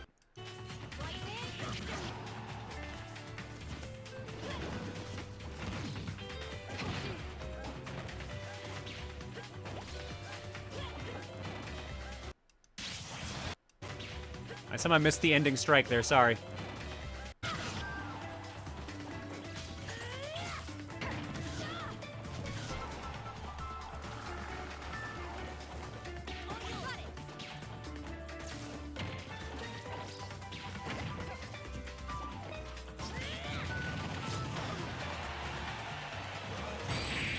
There it is. Pyramith would take that one. Probably no surprise. 3-1. Power the Aegis. Now we have Little Mac versus King DDD. Abonai Gaming's Little Mac versus Jacqueline the Game Boy's King DDD. Guess where they ended up?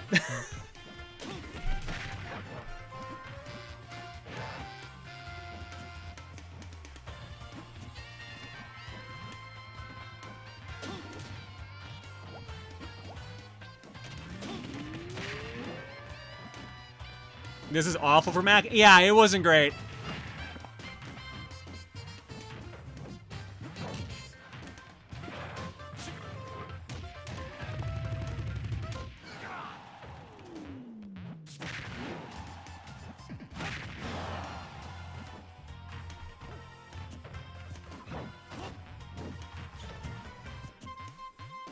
Mac tries. God bless him. Moving stage. Not great for him, but he tries.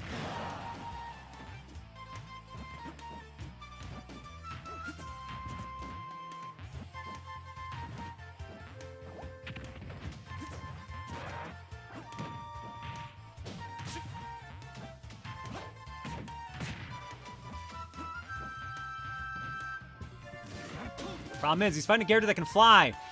And Little Mac's a ground fighter.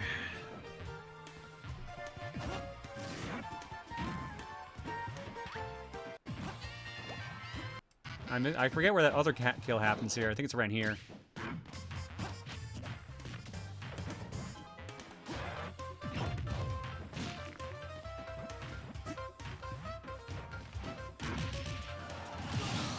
Yeah, God bless him, they make it around again.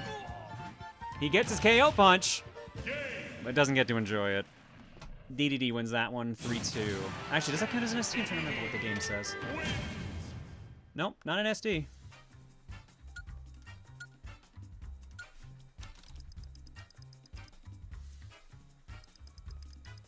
Next up, Roy, Fire Emblem, Silver Blades versus Amazing Pepe's Link. This match was fast.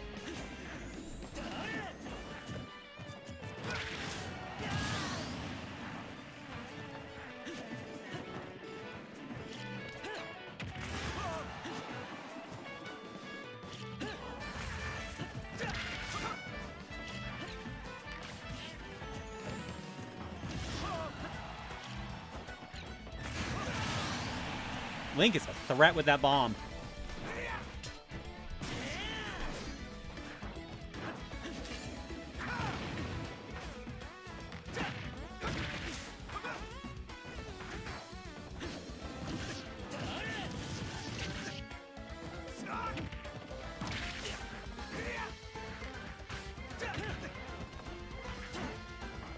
Has all your Miis? I think I only have Reese and myself. I almost said Reese and Luca.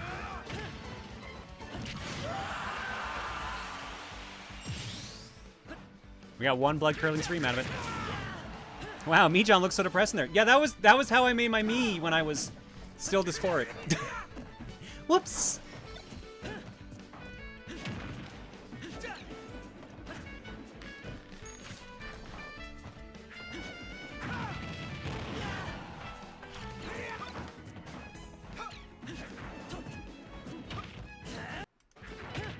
Skip ahead a little bit.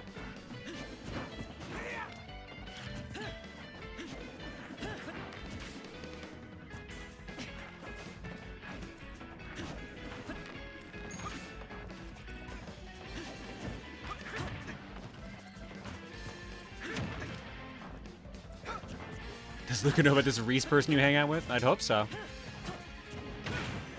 Oh, I remember how this match ends now, if this is the one. Or is that the next one? Because there's 2 Roys.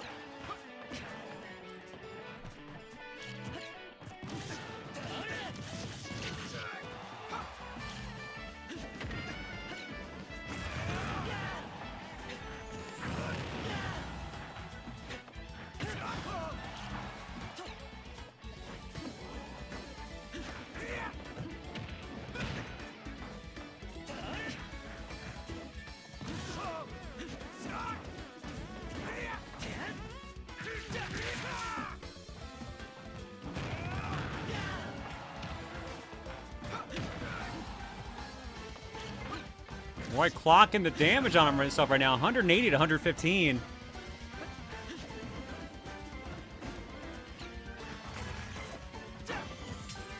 But, mistimes his counter.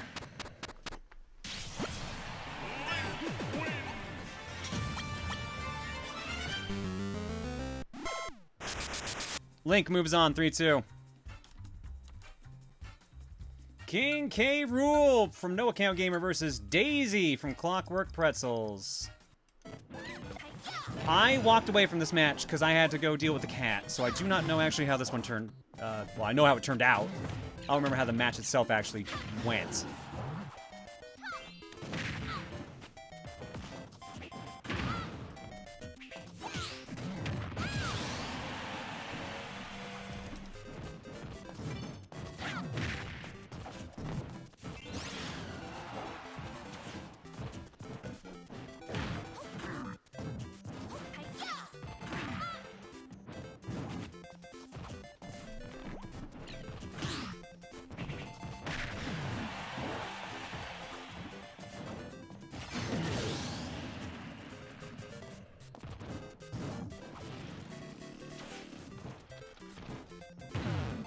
Yeah, genuinely, I actually do not remember how, like, I didn't see this match at all, so I don't even know how anyone dies here.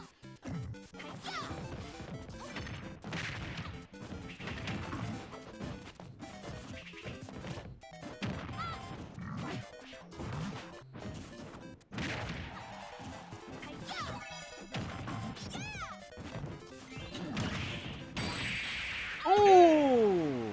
King K. Rool takes it 3-2.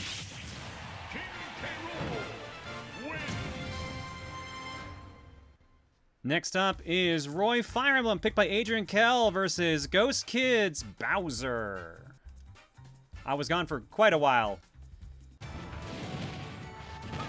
That was like a 10-minute gap at least.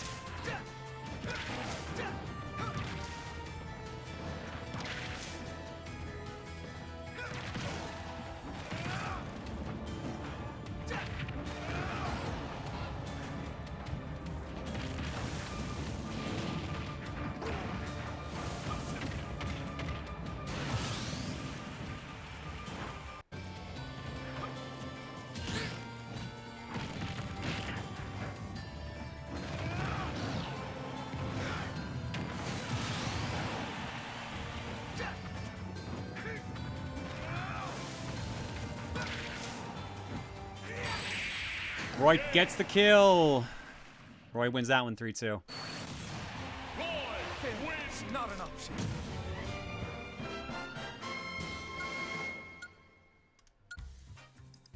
All right, next up is the Flaming One-Ups Lucas versus straight out of Winterfell's Daisy. And they went to Kingdom Hearts.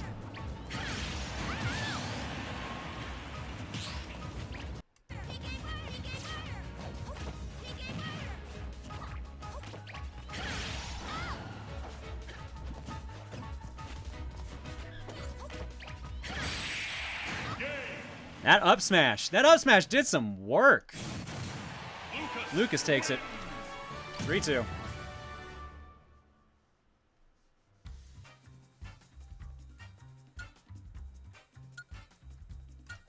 And that leaves our last matchup we have not seen yet before we get into the refights. Jacqueline the Game Boy's Sora versus Tobias Wolf's Snake. Oh, okay, so, hang on. This one is actually marked as pretty good match / comeback. So I'll let this one play out. 3, 2, 1, go!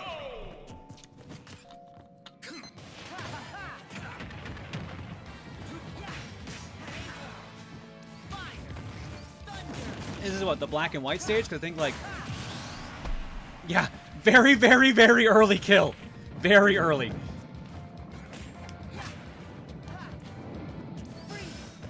Zen's Castle? Okay.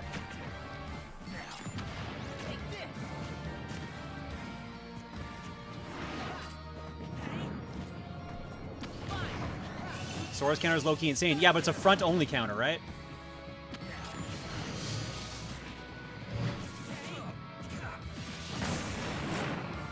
No limit, no.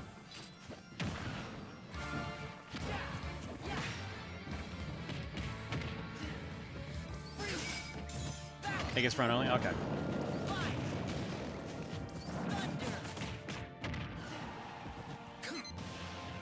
When the hell did this guy have to Smash? I think this was... Is this actually one from Ultimate, or is this a Smash 4 stage?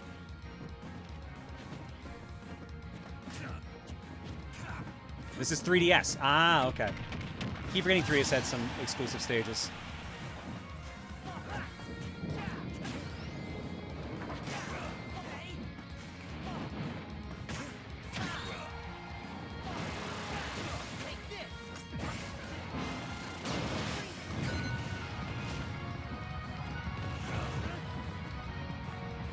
Any tips for first-time players? I wouldn't have any versus. Sorry, this is AI matches.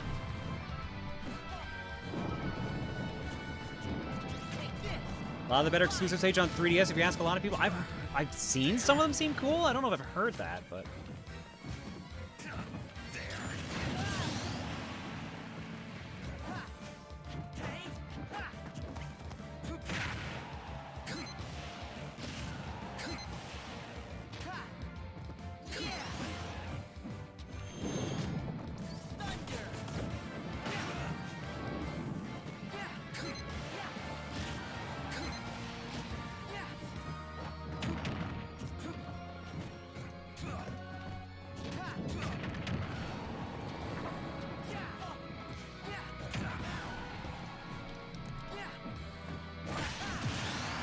Alright, tied up. Sora at 100 damage, though.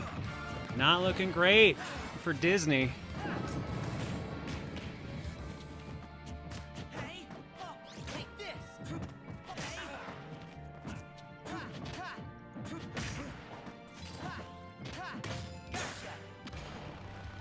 Sora clocking that damage, though. I gotta give him credit.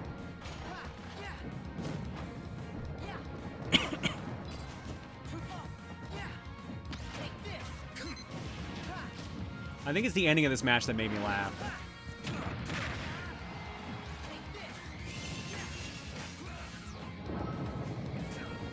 Because it happens as the platforms are moving off screen. A second longer and they both would have been pulled off. Snake wins that one 3-2. After getting killed almost instantly at the beginning, he comes back and wins it. Alright, next round. Do I have any notes on this next round? I think this is where our fastest match comes into play.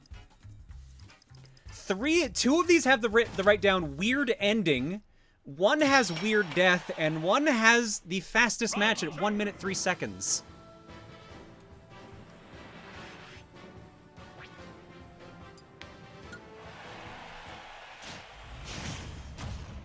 Snake versus Bowser. This is Dion versus Magic Thunder Lemon at the Pokemon.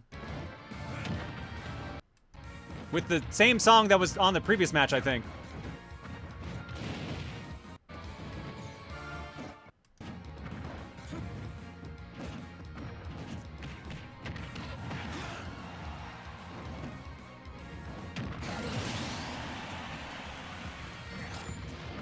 Two 2-1 in favor of Snake. Snake's pretty high, though. Back to 1-1.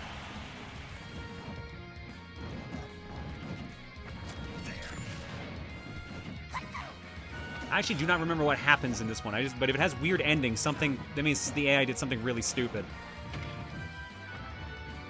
It was that. It was that. I don't know what the AI was thinking. But Bowser gets the win there.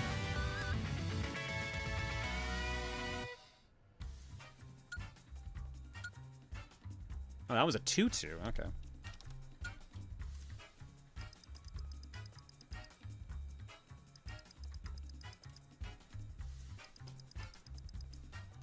right. Master Skeet's Cloud versus Agent G's Dark Samus. Again, weird ending written down. Oh, I remember why.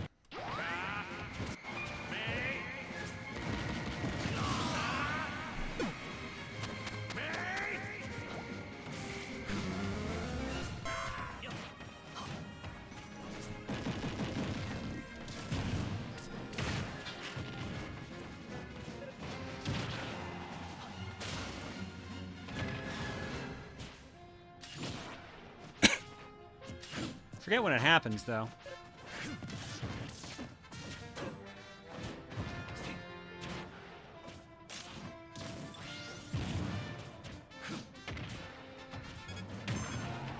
Here comes the laser. Here comes Cloud doing a weird jump to try to avoid it. And there he goes. Dark Samus wins that one 3-1.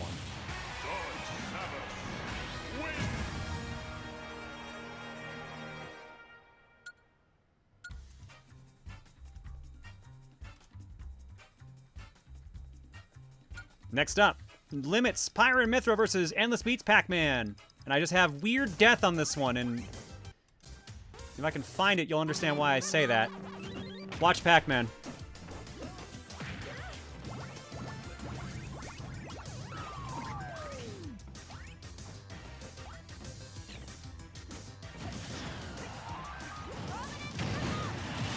Oh, it's not that death. Okay.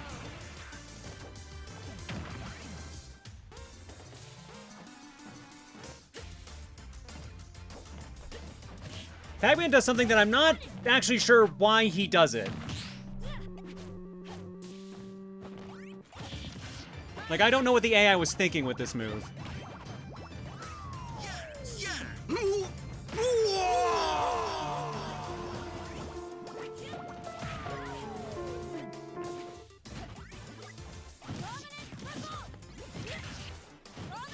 And it's this weird line.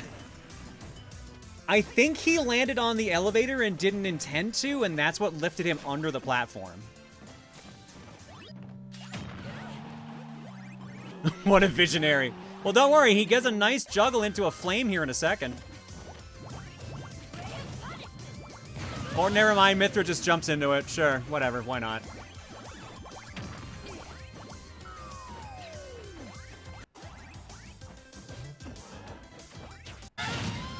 Either way, as you probably expected.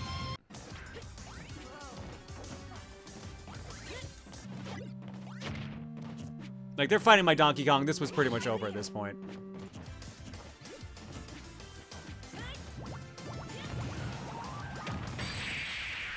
DK and the Spring Kill Pac-Man.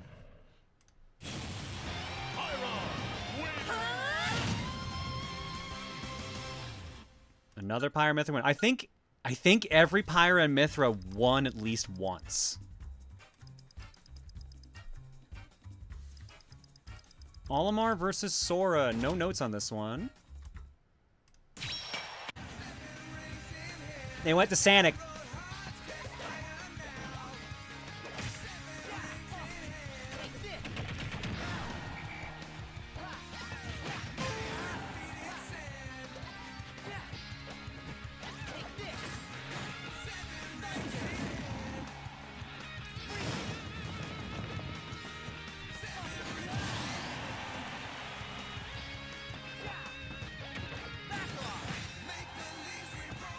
I love this song for how much I dislike this game. Or Secret Rings, rather, but yeah. Sora wins that one, 3-1. Kazuya Mishima versus Pyra Mithra. Chaos Jester versus Saf.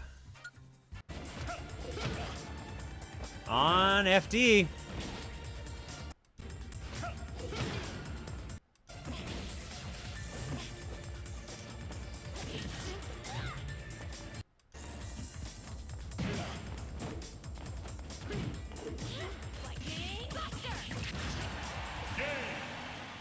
Pyra Mithra take it, 3-2. Sorry, Akazuya, you can't beat titty girls with swords.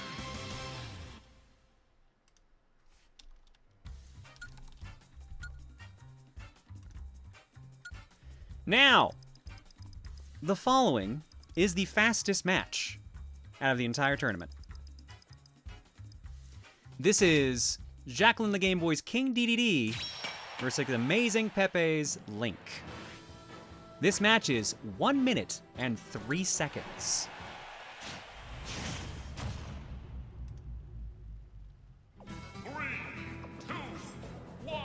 Because it's on Skyworld.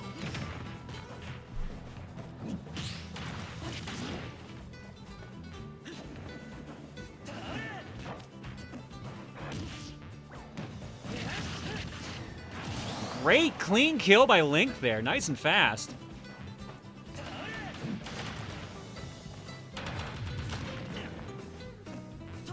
Almost immediately followed by this absolutely baffling setup, which works in Link's favor, technically, because DDD just barely misses making it out of the blocks.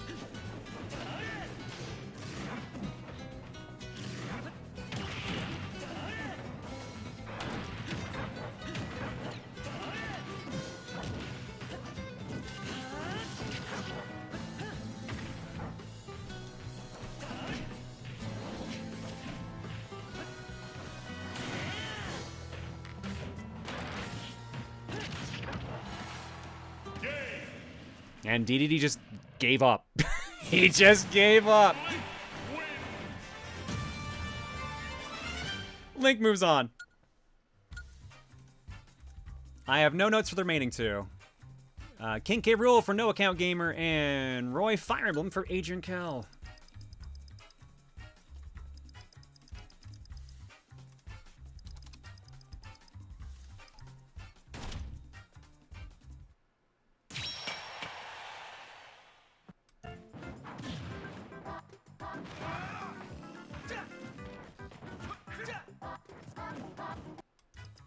Oh, too far. But you saw the winner.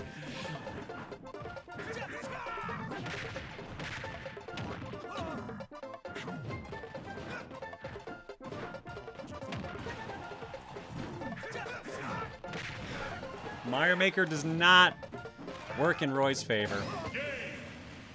K. Rool moves on, 3-1.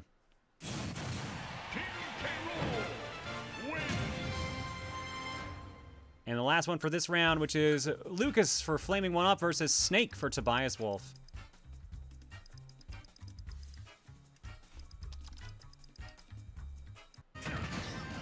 On F-Zero.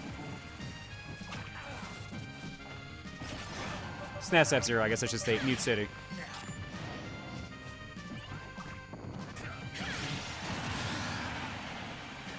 Evened up.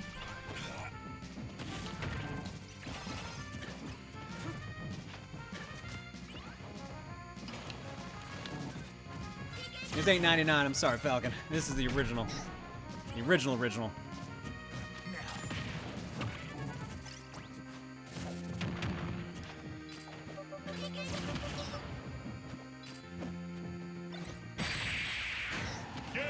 Tactical roll kill. Snake wins that one 3-2.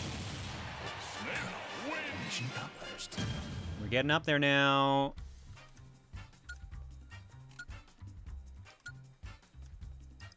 Okay, I am going to show this next match in full. Because the note I wrote is dumb AI.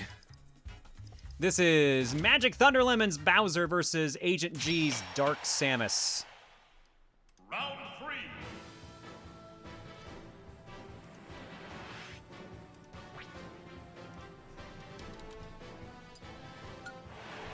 And you'll probably understand why the AI is dumb when you notice where they end up. Balloon fight. 2, 1, go! If you're not familiar, Balloon Fight is one of those stages where you can run on the left side and end up on the right.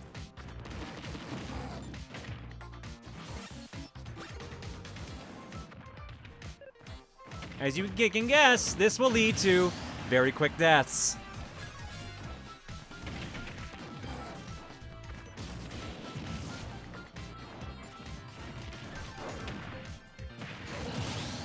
Very quick.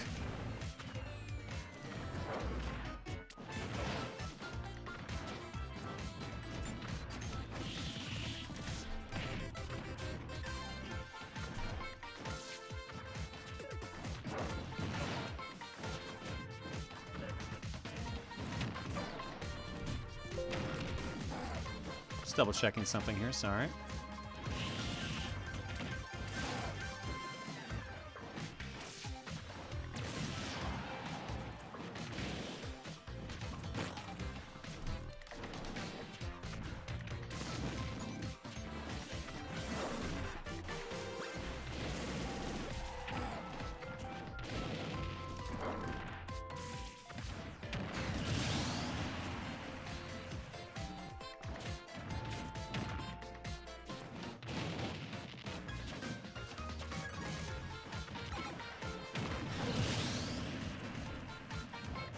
The amount of death, there's so many fast kills because they just keep hanging around the side. It's so dumb.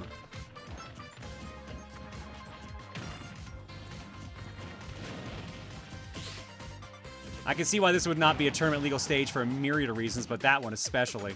Because everyone just plays like an idiot on it.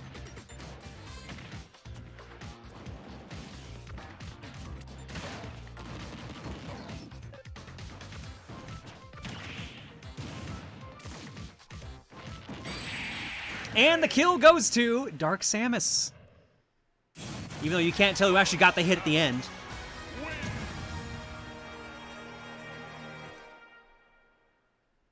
I know, Aiden. I ended up, when I started realizing I could just, like, abbreviate the matches, I just said, fuck it, we're going long on this.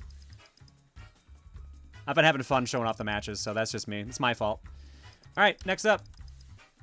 I have no notes for the rest of the... Okay, I have no notes for the rest of this round, but the next round I have the notes that just say cursed match.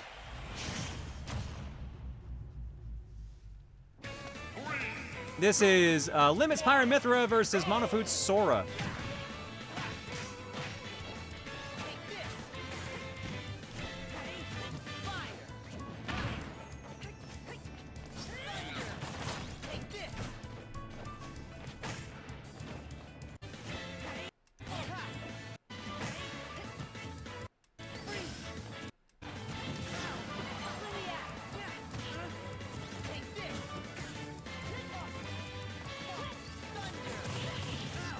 After all this, you have one noted as cursed? Oh, Lord, no. Yeah. Yeah, it's pretty bad.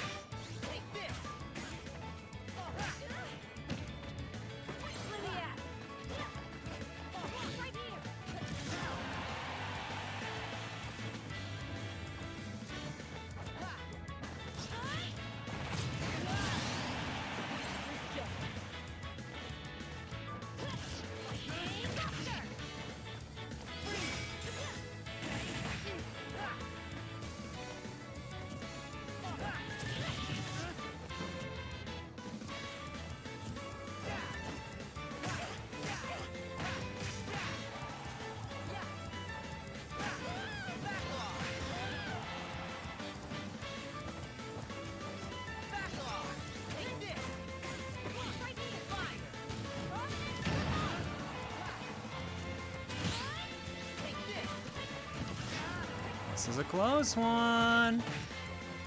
Sora's got solid damage up on Pyra, but Pyramithra seem way too strong at times. Barely stays in because of the weird shape of the map.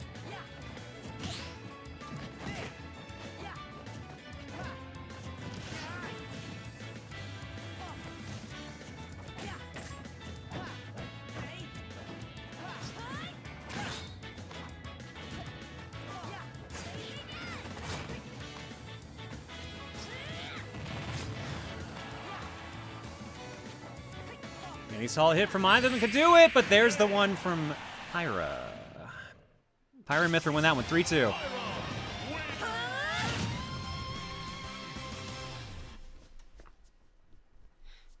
All right, next up is again Pyramithra. Saf126 versus Link. Amazing Pepe. They ended up on Find Me. Sorry.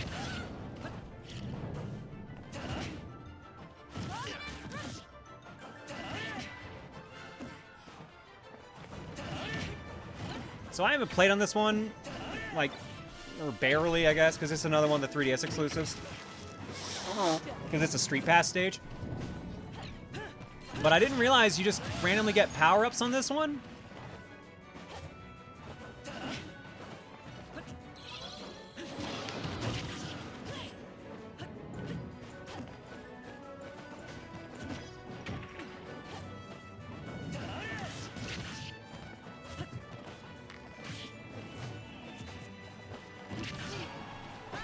queue up the Duke redeems because I realized I didn't do either one.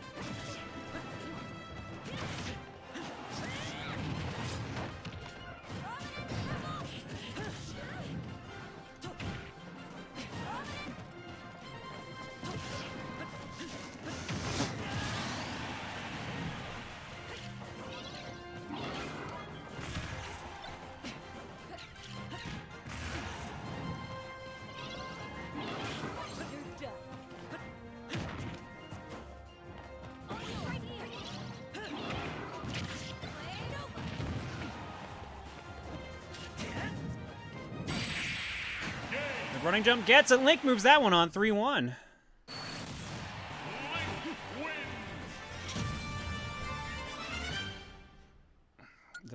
The swords can bleed.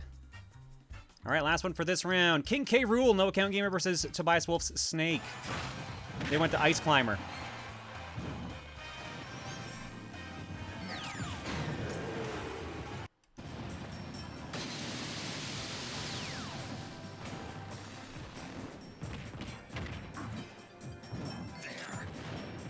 I mean, we knew that Simon beat 2 of them in a row. I mean, that's fair.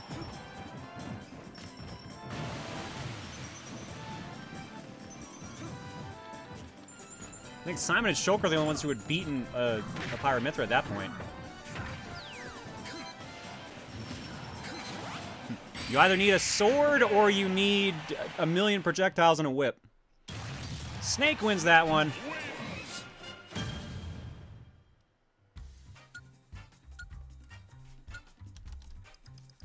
Claire, I mean this in all sincerity. Do you have a COVID test? Because that nose has me nervous. I have allergies, so to relax.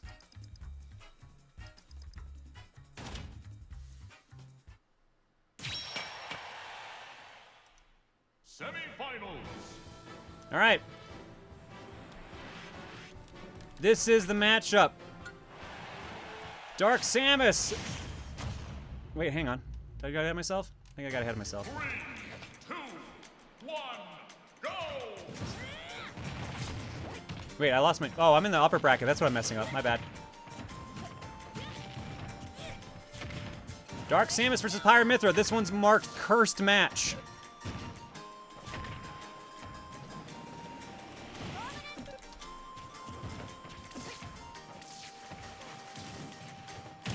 First off, a drowning death.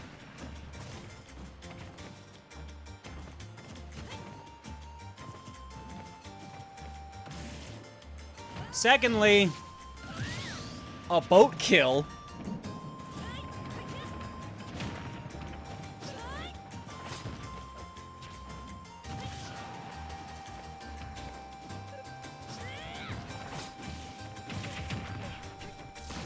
I know technically the first one wasn't a drown, it was a spike, but yeah, like, it's just, she went underwater, so.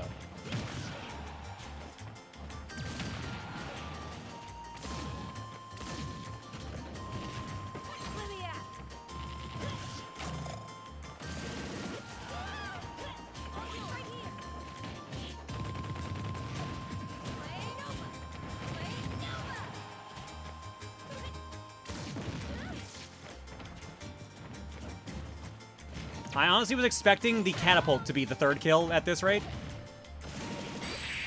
Nope. It was Screw Attack. Dark Samus wins that one 2-0.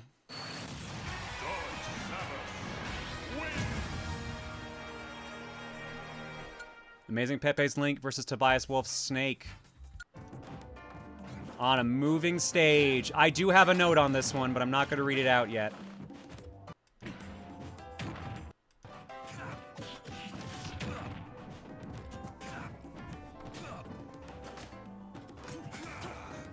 They do a lot of fighting on the edge in this one. A lot. And it comes close so many times.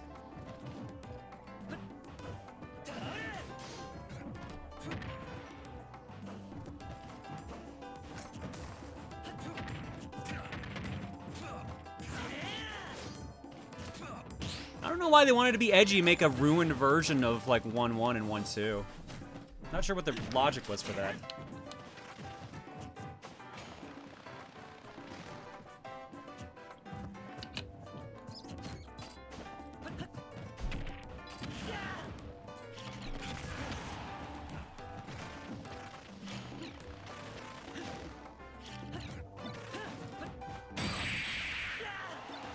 Still in it. However, he detonated his own bomb. The note I wrote down was his own bomb. Snake takes it. That leaves us with the final match of the recordings. Agent G's Dark Samus versus Tobias Wolf's Snake. Link won that one, or sorry, Snake won that one 3-0, right? I wrote down 3-0. That can't be right. Hang on, I gotta rewind for a bit.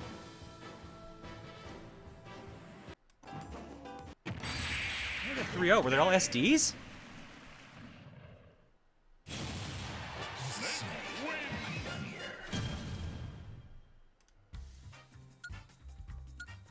No, I just wrote it down wrong in my notes. Okay. Alright. But yeah. 2, 1.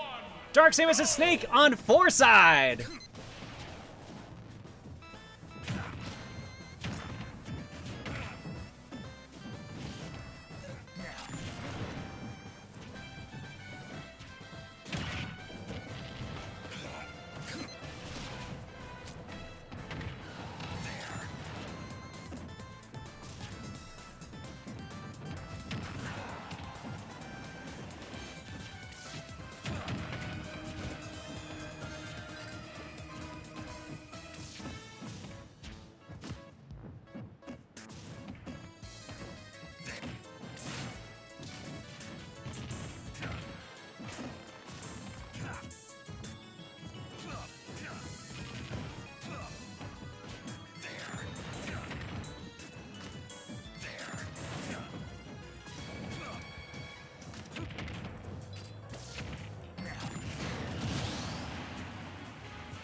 Snake, stop trying to blow up buildings. You're gonna cause a problem.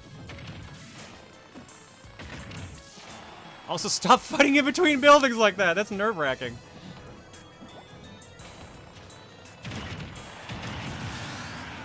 Dark Samus had to earn that damn kill. Holy shit.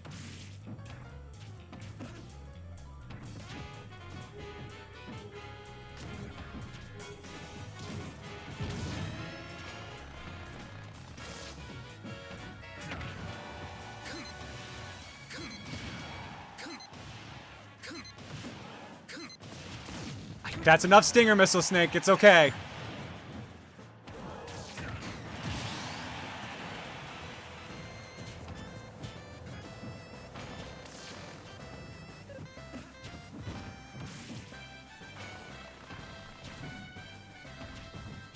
No, we need more Tobias says.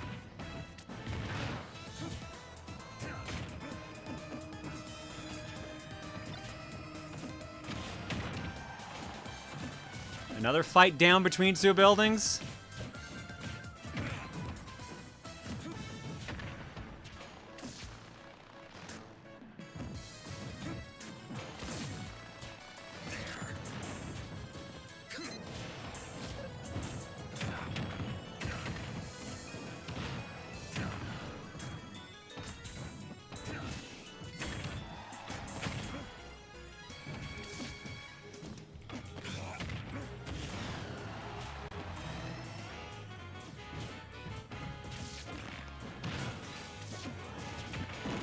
I don't remember how this one ends.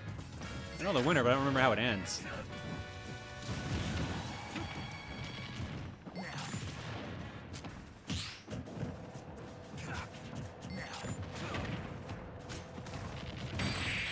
Ah. Like that. Snake wins 3-1. And that puts our finals at Simon Belmont versus Solid Snake. It's a Konami match.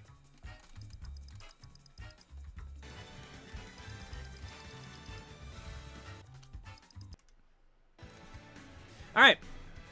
This decides what we play next and also decides who wins the prediction, because only one person bet that Tobias would win this, and that was Shadescar.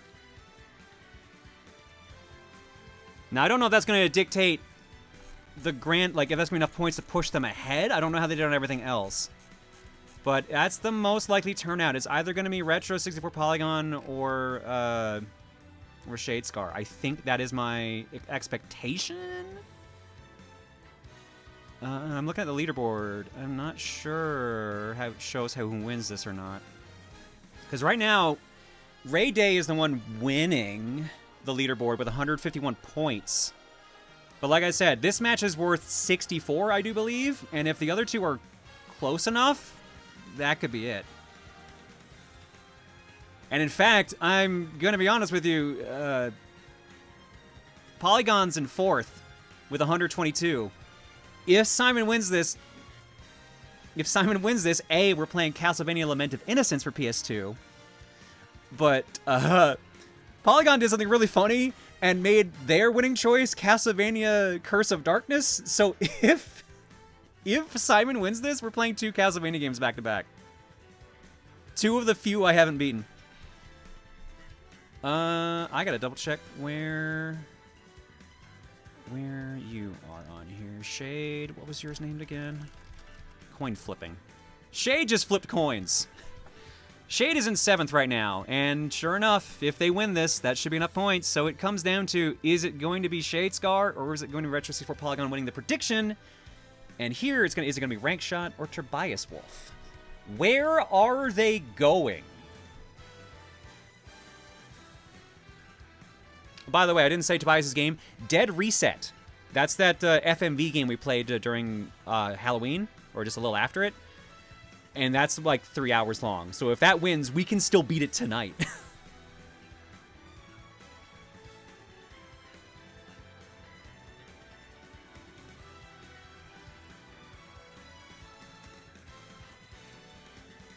All right. Are we doing random? Are we doing FD, rather? Or are we doing Battlefield? What are we feeling? I have a feeling I know the answer, but I'm going to ask it anyways.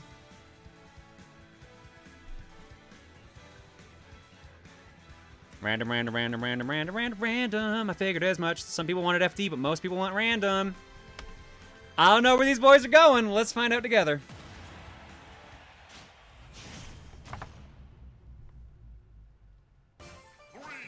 Okay. All right. I'm not sure who has the advantage here.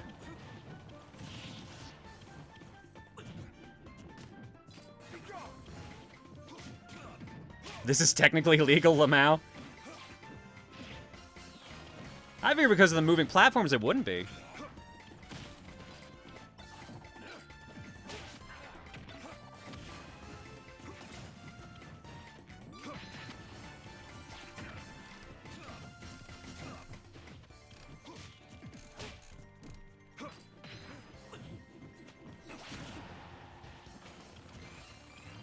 I don't know who I'm rooting for in this situation. I think the double Castlevania is funny, but Dead Reset would also be a good time too. We have enough time left in December to, even with my 2 trips, to beat Lament of Innocence. So no matter what, we have enough time to beat these games in December. So we're fine there. It just really comes down to, you know, which AI decides to think more. And right now it looks like it's Snakes. And Simon took that personally.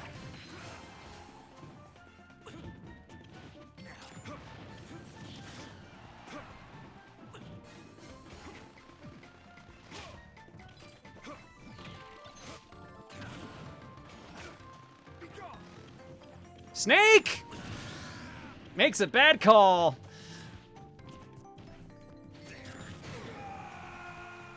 Never mind, makes a good call. Ties it back up. Even health.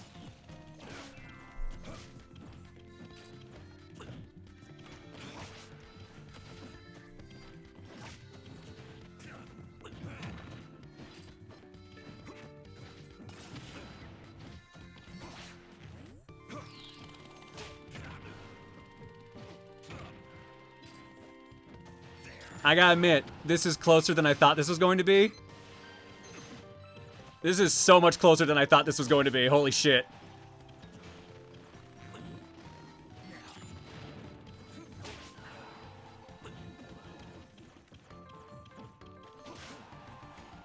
Oh my god, I think... Oh, Simon, did you? Oh no, he gets back! Snake cannot stay on this map! Ooh, he gets the kill too! Holy shit! I'm impressed! This could go either way!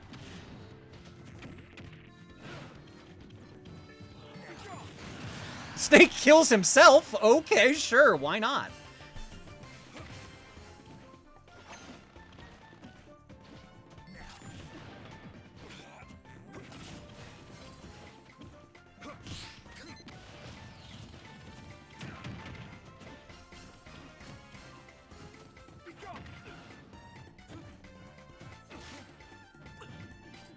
C4 goes off on its own? Yeah, but he said now, so I thought that meant he actually, like, did it himself.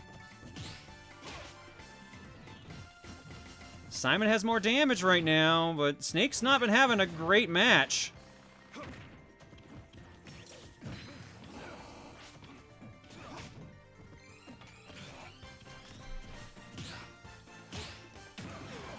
What was that parry fest? Simon clocks some good damage, 118 to 72. It could go either way.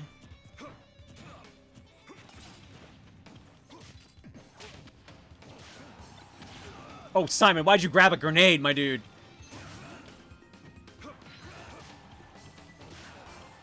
Oh, next hit probably does it.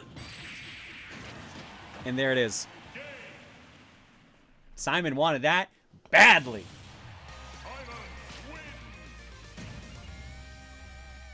Next up for game clearing, after the break, Castlevania Lament of Innocence. That was a close one. That was a very close one. That could have gone either way at the end there.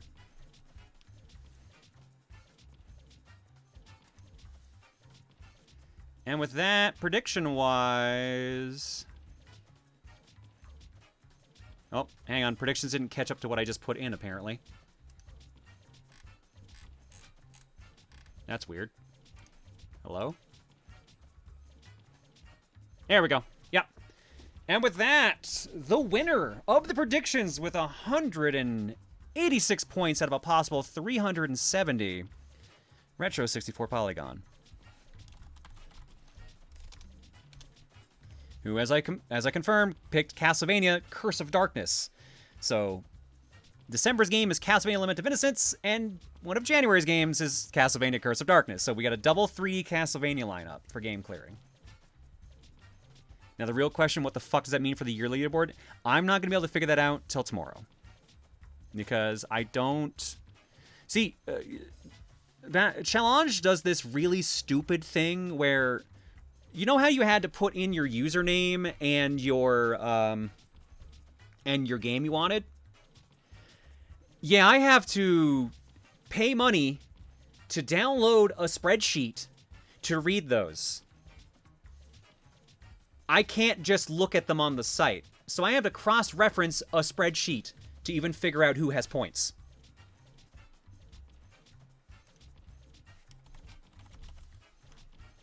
Which is not helpful. I will say this, though. That did put Retro 64 Polygon at 16 points, which was not a win, but does put them at 5th overall, unless this leaderboard shifts around a bit more. So that's not enough to snipe the win. It depends entirely on if anyone in like the top rankings are in the top 10. It's gonna be tricky to find out. But there's no shared points in the top 10. It is straight up all new ones.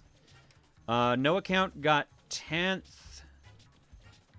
Warrior Fire got 9th. I gotta... Is that who I think it is? No. CD Chow got 8th. I believe I said that was Shadescar. Yep, Shadescar got 7th. Just King Dion got 6. Dion, where are you in the top? I think you are. No, you're not. Shoot. Where are you on the actual leaderboard, Dion? You have 2 points. No, you wouldn't be able to win that one, unfortunately. You were out of that. Out of running for that. 5th was Gamerwolf. I have way too many spreadsheets open all at the same time right now. I'm juggling a bunch of them.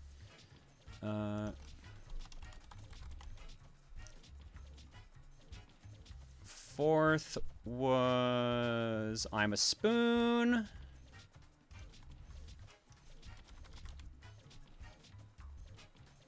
Third was, I have to check that one.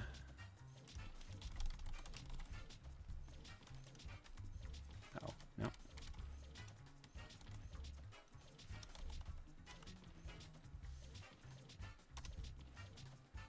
Oh, I think I screwed up something. Hang on.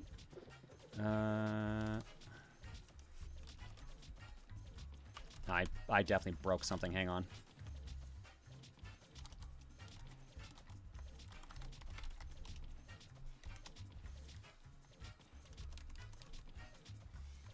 Balafor was 3rd, Ray Day was 2nd, and as I mentioned, Retro was 1st. I don't think any of those were in the running on the leaderboard. I have to double check, but it might be the case that both Delphine and Xenopersona tied the actual annual leaderboard. I have to confirm that. I'll do that overnight just to make sure, but I'm pretty sure it is a tie for 1st, which means they're both getting a prize.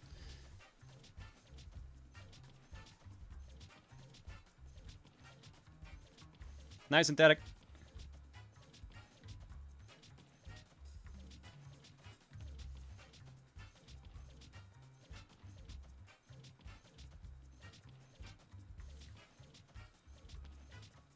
What sort of prize, pray tell? Well, I do believe they're both getting $100 for Steam. But we'll see. We'll see how that goes.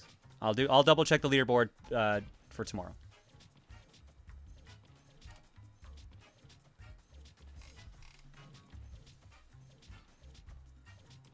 Frozen, which leaderboard? Because you were tied for 3rd with Hunter Persian, and I don't think either of you just got points. I don't think I just said your name just then.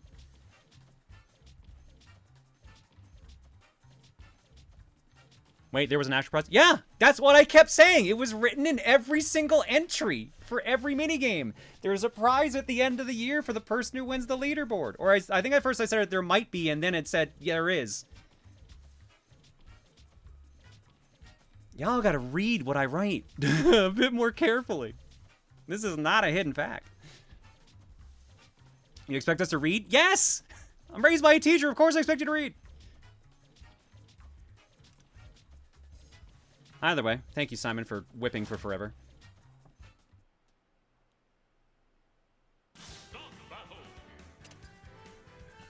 All right.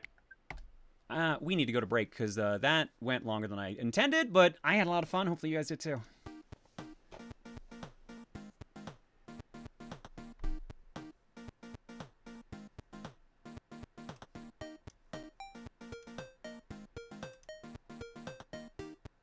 I'm just hitting random things on my phone. We can't read, Claire. Okay, fine. What prize could be worth more than tormenting you with our top tier game choices, though? Fair. Fair. Video Game Guru for 85. Paradox Prophet for 45. Somewhere in T for 138. Still for 68. Hunter Persian for 53. I'm a Spoon for 103. Matt the Saint for 103. Drops for 90. Still with a gift sub to Taco Bell Toilet Overflow. Thank you, Still. After the Cobalt for 140. Gex for 140. Bramnet with the bits. Fanfi for 57. Zarifi for 83. Paleo Artemis says, only 700 points left until I can put Dark Souls in the cookie jar. I don't know why I want to see someone play Dark Souls so badly, but I like the game. I still need to finish my own playthrough of Adventure. Yes, that is their name.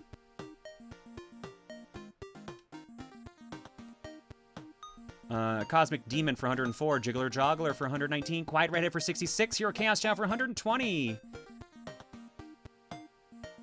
Red Red Cinder for 134. Shino Do Good for 107. Hodgepodge for 80. 11 Strikes for 90. Mono Food for 48. McButts the Crime Dog says, I have had the worst freaking day. First I fucked up last night and drank 3 Barks root beers at an inopportune time, so I was awake too long. Then I noticed a bank issue and had to call in about it. Then I accidentally locked myself out of my house in near freezing weather in flip-flops, so I had to call around to find a friend who could give me a ride to the landlord's office to get the extra key. Then I had an absolutely draining therapy session, and then I crashed at around 6. Jesus, McButts, you alright? Hope you're doing okay, because that's rough. Wish Granter says, story time. John was feeling down and went on a night walk where he saw a shooting star. He wished to feel happy.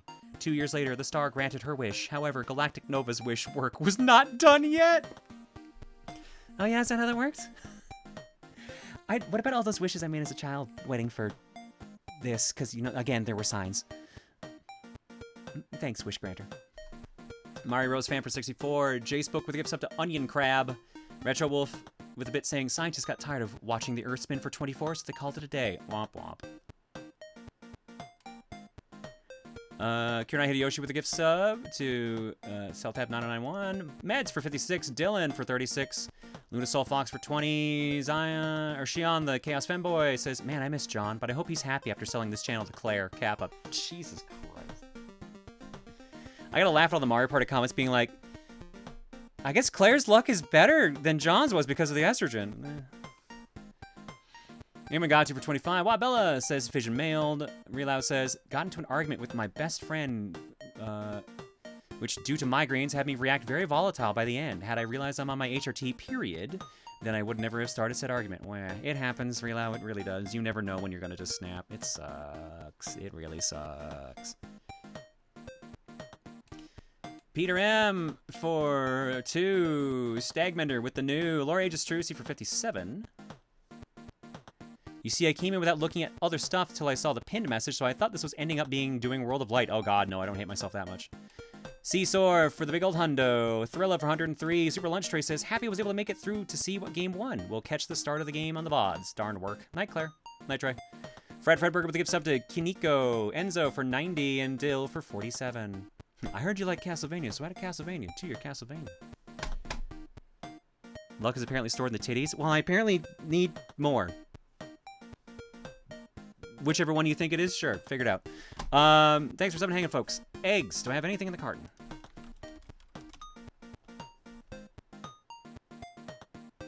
I do have a question. Are the starting times still accurate, or is it that you are constantly late lately? Don't mean to sound offensive. It's just really hard planning around my times on difference. I am constantly late. I am trying to start between 6 and 7, and I never get to start till 8, because something gets in the way. Derek sends in an egg. None-thing egg. You will give me. Nothing. Naughton? You will give me. Nothing. Naughton?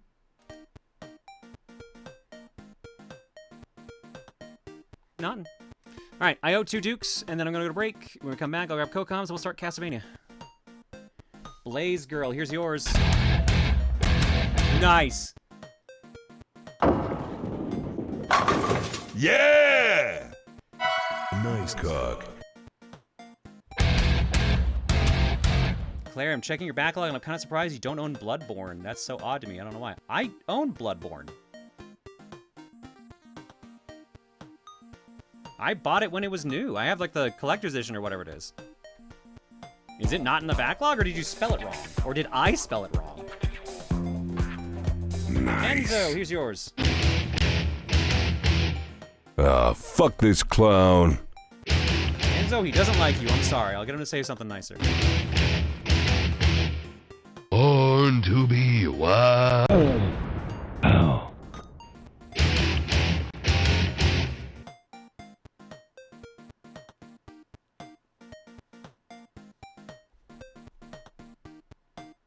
Wait, didn't pop up on search. Weird. I'm dumb. It's there. Okay, that's what I thought. There was no way. I knew I had it. That's one of the few I'm 100% sure on I own.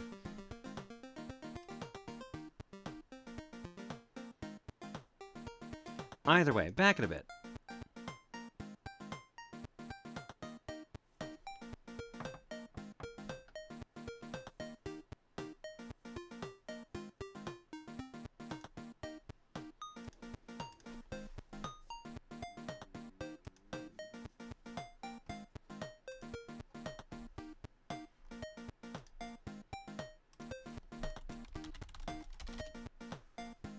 Whoa, Mondo cool. That's right, boys. Mondo cool.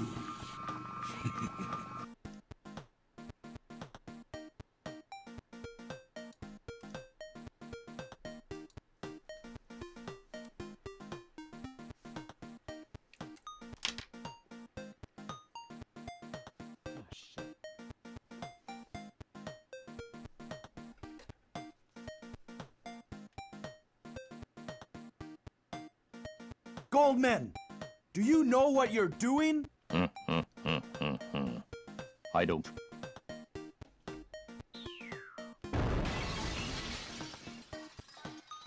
What?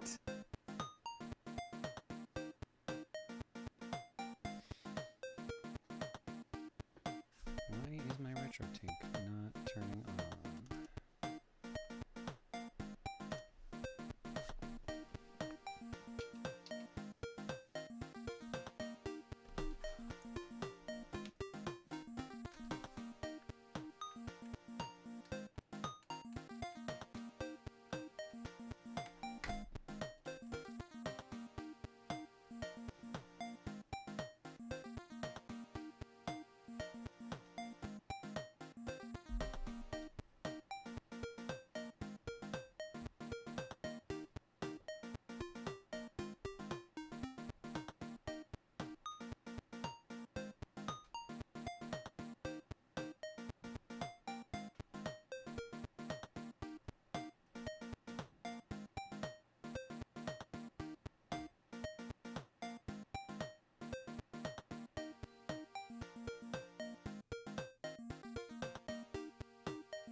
All right, I'm back.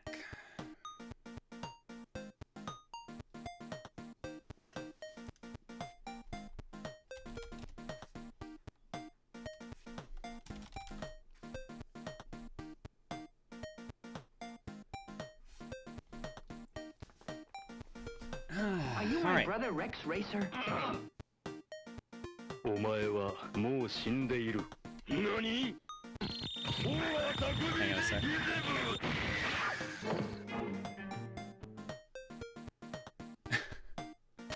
Okay. Oh, Claire, you left your water bottle upstairs. Fuck. I'll be right back.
Okay.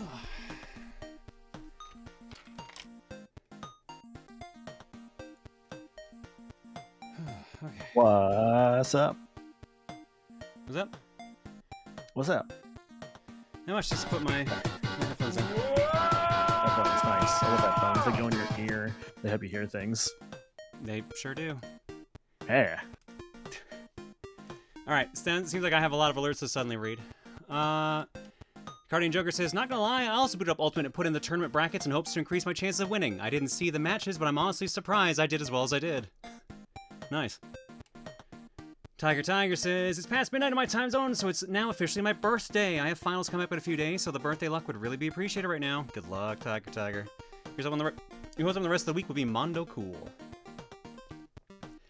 Happy birthday, good luck on exams.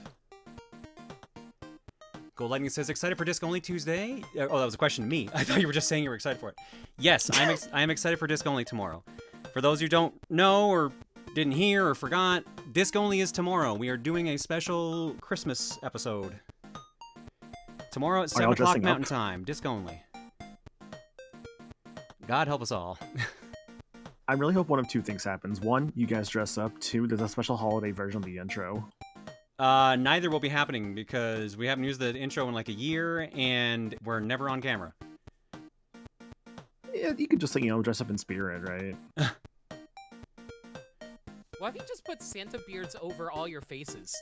Or little Santa hats. I'd rather not, Limit.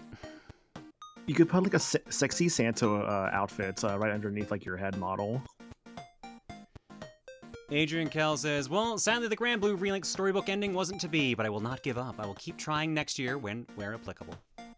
Yeah, we're not going to do full minigames next year. I might pop some out every now and then, but I think the main focus of next year's game clearing is going to be wheels. I'm going to take suggestions. I'm going to take suggestions from viewers, put them on wheels, like some lightning round suggestions, put them on wheels, etc. So I'll figure out some shit. Yeah. Like, if you think about it, like, circular objects are kind of a big thing around here. So a wheel just makes an entire sense to do for a game clearing theme. I thought you were talking about wheels for a moment until I realized you were talking about eggs. No, well, I was actually talking about wheels, but I guess eggs are... Well, those are more like ovular.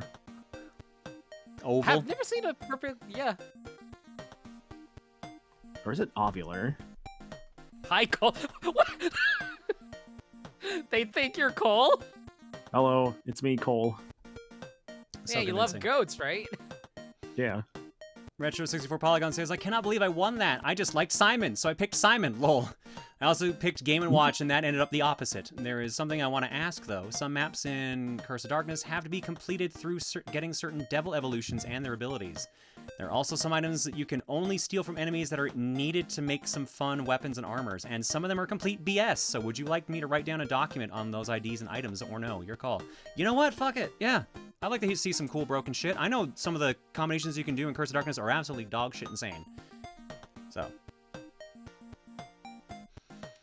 Rising Sun says, oh, wait, you're not streaming on Wednesday? Then I better get the birthday luck now for the 4th. I made it back to Seattle, which may as well be my home away from home. Take care, Claire, and anyone else that happens to be in call today. Yes, I am going to be traveling on Wednesday. I'm going to be heading down to a charity marathon this weekend. So I am not streaming this weekend, but over on Tantrum Merch, there is going to be a charity marathon with a bunch of people you may and may not know. We are raising money for, I believe it's the Starlight Foundation?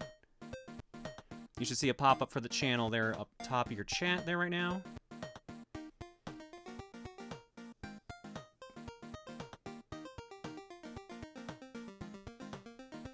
That should be going from, I think, 11 a.m. Mountain Time to 11 p.m. Mountain Time daily. For Friday, Saturday, and Sunday. 3-day event. Are you picking up Metroid Prime 4 on Thursday? If I can find a physical copy wherever I am landing, sure. If I can't, then I have to wait till I get back.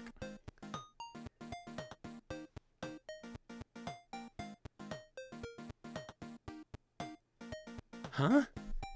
I'm in contest with myself. Whichever happens first between my game winning a game clearing minigame or me falling down a flight of stairs hard enough to end up with me in the hospital. This makes sense with my game choice. At this point, it may be the stairs. Please don't fall down the stairs and send yourself to the hospital. I'd rather you didn't. Yeah, it's pretty bad. Harm yourself. And The stairs are so cool. I never had stairs growing up.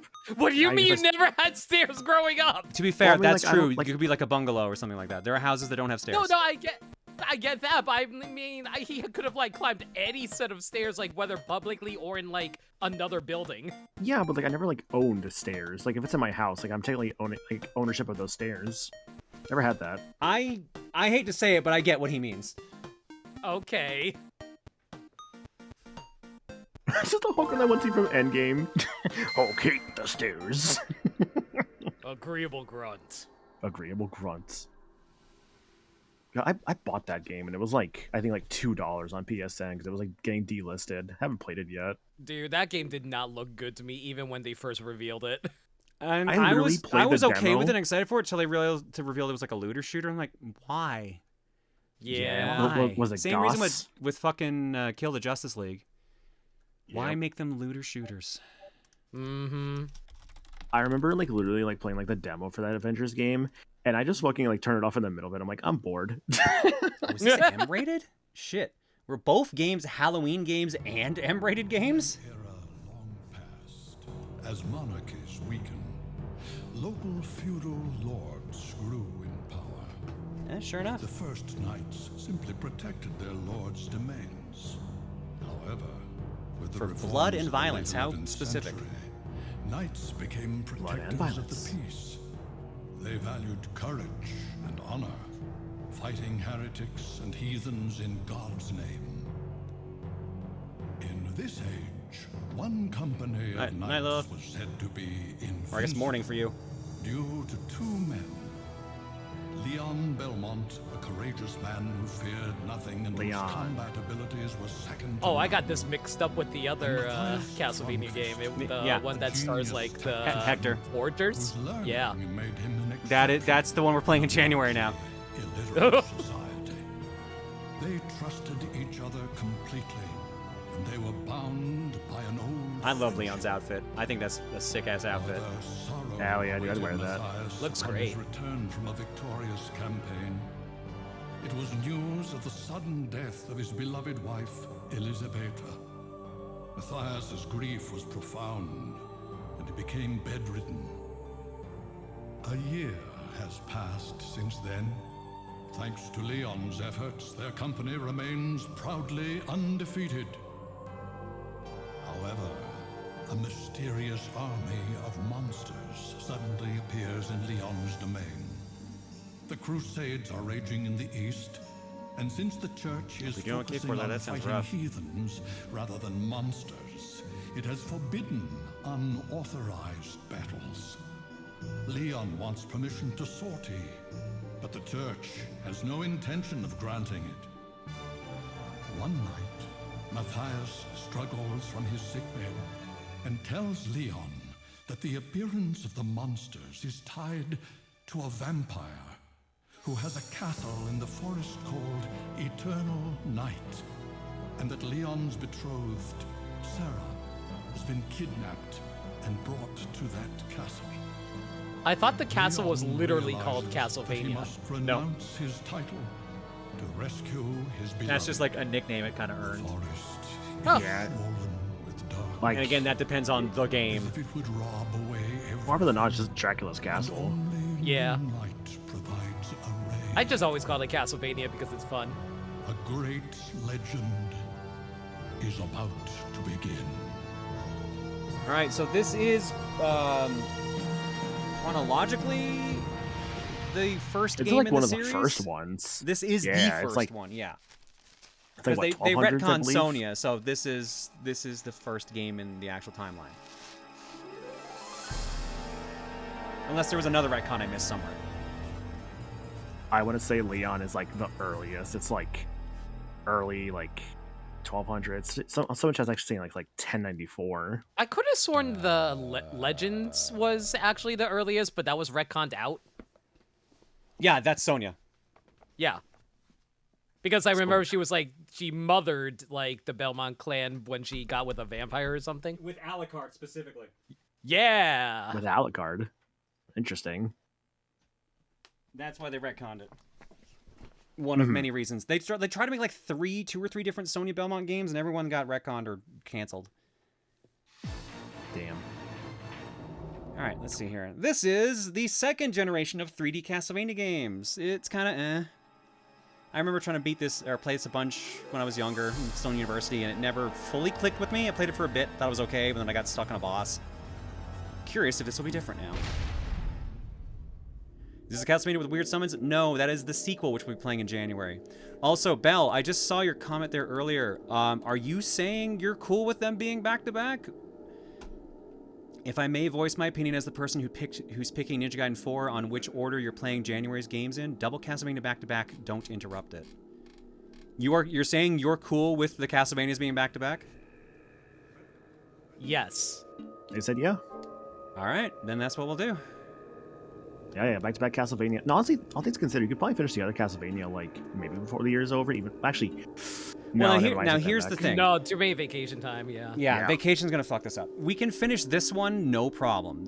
We'll either be super close to finishing it 2 weeks from now, because there's no Monday stream next week.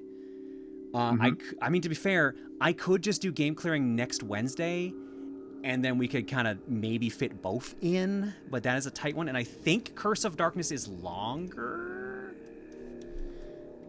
Lament of Innocence is main story 7.5, main and extra 9, so that's gonna be 2 streams at least.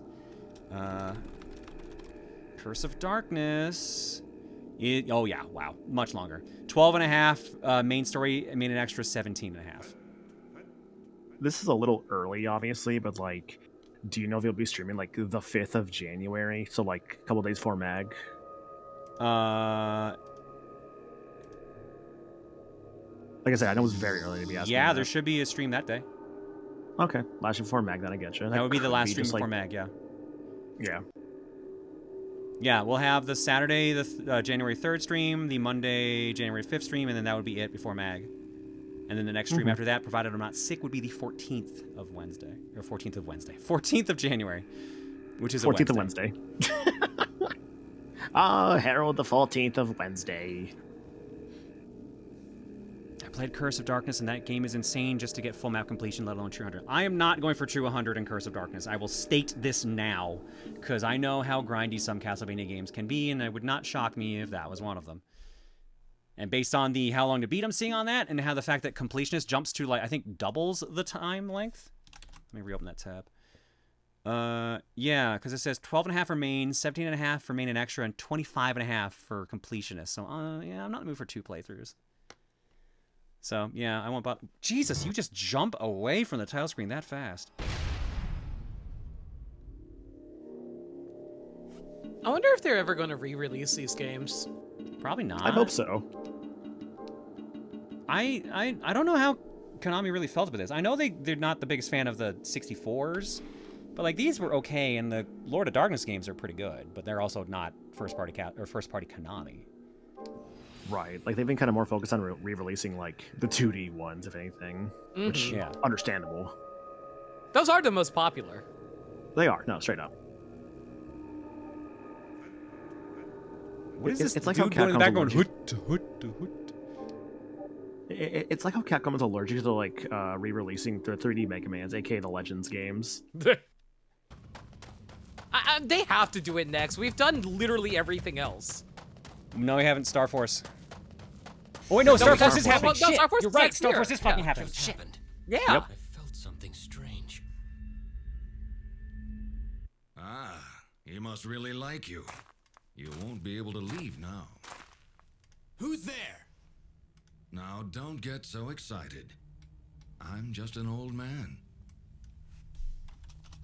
I just came to gawk at the man crazy enough to come here. You don't seem like a monster. Of course not. What is your name? Oh. Leon. Yeah. Sorry, Leon.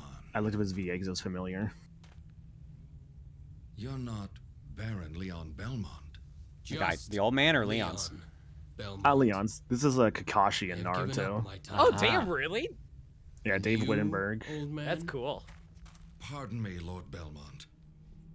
My name is Rinaldo Gandolfi. You can call me Leon, And I will call you Ronaldo. Don't call me Lord. We're equals now. As you wish. Now, please follow me to my cottage. I love how Leon's outfit is just like a combination of like Richter's and like Crusades. I just think it's such a freaking nice look. It reminds me a little bit of like a mixture of like Juiced and Somas for whatever reason. Yeah. I don't know why. Ronaldo. Well, this was developed around the same time as Aria, so. Why are you that would living make in a sense, place yeah. like this? I have unfinished It business. reminds me with of like Walter one of the Bernhardt, Belmonts, the one that master of wears this red a forest. lot. I forgot his name. That's Juiced. Juiced. Not Oh, worth that is mentioning. Juiced. Okay. I Yep. owe him. One of my favorite Castlevania characters, Well, or I just won't Castlevanias ask in any general. more, but you're not in danger living so close to him? It seems eternal life is extremely boring. He enjoys playing at cat and mouse with the hunters that come here, though, of course, there's no way that he could ever lose. He thinks that my helping hunters makes the game more fun. I see. But what do you mean by there being no way he could lose? Vampires are loved by the night, and this forest is locked in eternal darkness. He has never been defeated. Well, that may be so, but I must go ahead and face him. Did he take someone precious? Yes, he abducted my betrothed. How did you know that? It's what he always does when he starts the game. You came unarmed. Your courage astonishes Wait, me. why did you show up unarmed, Leon? What the fuck? I do have a weapon. Just Maybe not it's my got like sword. holy water or something. Hang on, It you just- belongs yeah. to the company, and I Oh, left it never behind mind. when I gave up my Oh. sword. Christ. Never mind. To a fault. He explains it. All right. I heard that many hunters have met their end here. If that's the case, getting weapons shouldn't be hard. So you're gonna like Kind Breath of of has the a Wild point, bit? It actually. will help you against I'm monsters. just gonna scavenge this shit. Yeah, just find some random weapons on the ground. It's all good. I am like a vulture. this? I scavenge. A whip made with alchemy. It's stronger than any dead man's discarded sword. Alchemy.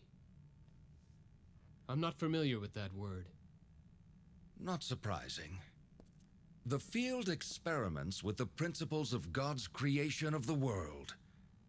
The only person who truly understands it is Matthias. You know Lord Kronkvist? I have known him longer than you have. His family has a book of secret arts, originally handed down orally. Secret arts? I am very mature. Of course not. Only a handful of people in this world know about it. There are some who consider alchemy to be heresy. I see. Are you one of them? No. Well, I didn't know what it was till now, If you so are an no. acquaintance of Matthias, you are trustworthy. I will use this whip with gratitude.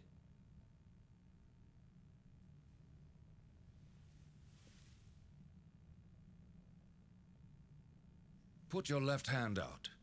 My left hand. Like this? Don't move now.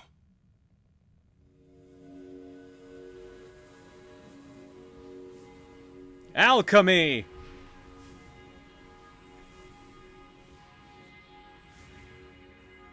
He's enjoying watching this happen, apparently.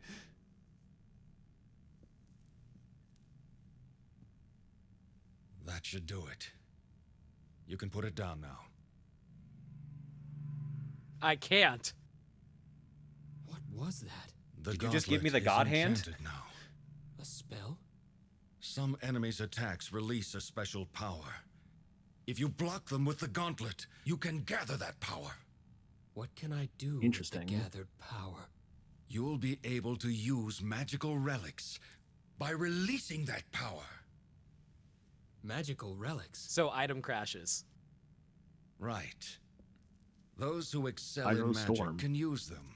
I forgot this have intro was cast so a spell front-loaded. so that you can use them as well. I have some. You should be able to obtain them in the castle as well. I understand. Right now, this is all I can do for you.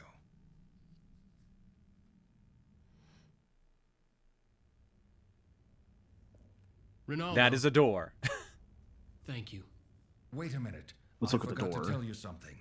The door leading I to think his it's made out of throne is wood. Oh my guarded God. by 5 monsters. So I will need to defeat them first. That's right. That's essentially the test you must pass to fight him. What a bothersome. I told you before. To him, this is a game. I realize that, but If you have troubles, come back here anytime. They won't be free, but I'll keep potions on hand for you. thank you. I appreciate it.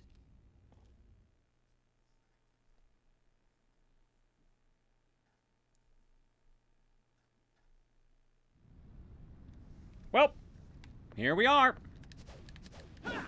All right. Ooh, I like the animations. Yeah, so remember God of War? They really liked God of War, so they wanted to make their own kind of God of War.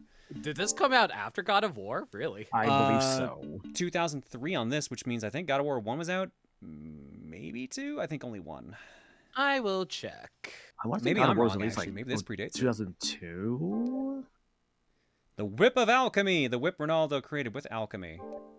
Cannot change equipment here. Oh, God of War was 05. Oh shit. Okay. Oh shit. Never Yeah, mind. so this That's predates that much it, yeah. late. I didn't realize God of War 1 was that much later. Holy shit. That's the same year the fucking 360 came out.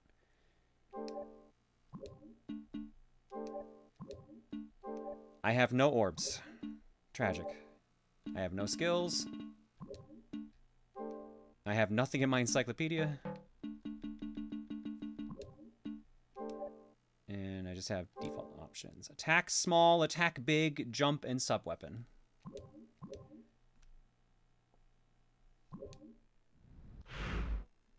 Alright.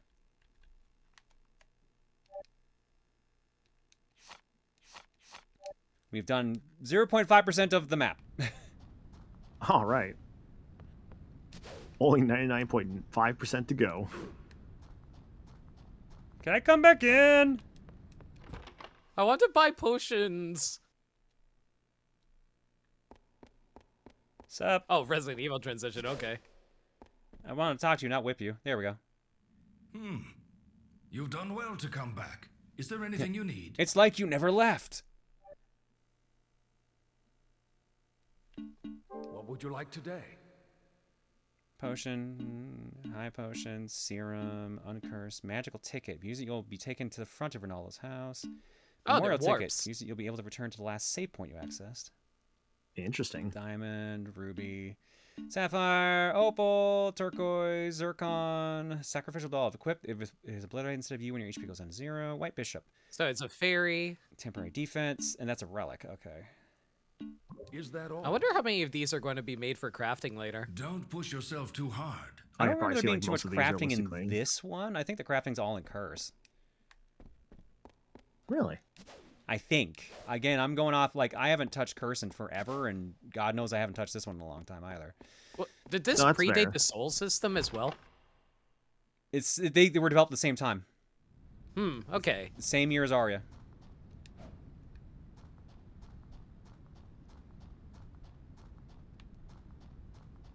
Okay, I'm being told there is no alchemy at all in this game. Okay. For reasons.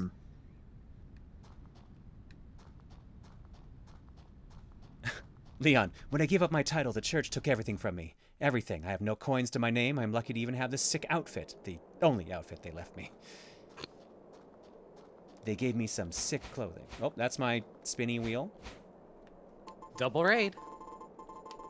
I love the spinning D-pad wheel. Bendy, thanks for the raids.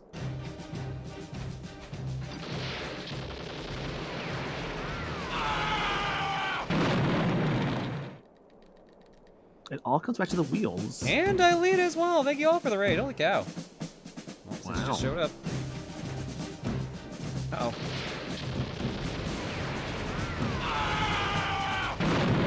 All aboard the first try wagon.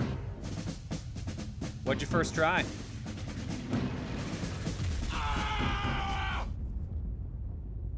Probably was playing Air Riders. My God, everyone's reading. What the hell? Hi, Clark. Sarah, wait for me. I'm coming to save you. All right, I wasn't gonna run full-blown countermeasures, but since I got 4 raids in a row, I guess I should. I just need a second where I actually... Hang on, late title card. late Arial font title card. It's just Castlevania. All right. Correct. Which one has my Christmas one? Oh my God, another one. Holy cow, Matt Big Fat. What you guys must have been doing something tonight. Clark, what was going on tonight? Which one has the Christmas one? Is it in here somewhere? There it is.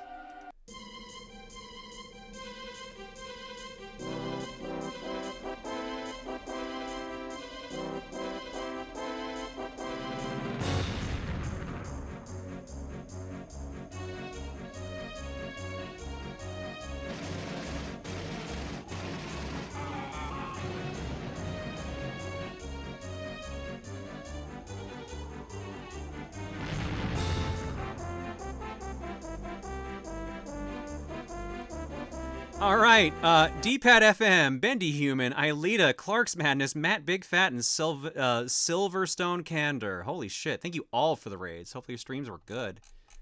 Can we get 7? And I think 6 is pretty fucking good. I missed a bunch of raids earlier tonight too, so thank you all for those as well when we're doing Smash. We decided our game finally. It is Castlevania Lament of Innocence for the PS2. Oops. I feel like Wii is a large extension there, considering it was mostly AI deciding that one. The robots, the robot revolution decided Castlevania. Robots are taking over the world. Our world. Mario Party 6 was intense. Oof. Okay, that would do it. Did you guys do anything special on it? Because I know usually Clark likes to do like a gimmick for it. This game was simply called Castlevania in Japan and Europe. Only the U.S. got the subtitle. Oh, interesting. I did not know that. Oh, so it really is just Castlevania. Just another take on Castlevania at that point, yeah. Which is cool. I mean, if it's the earliest entry in the timeline, it makes sense, I guess. True.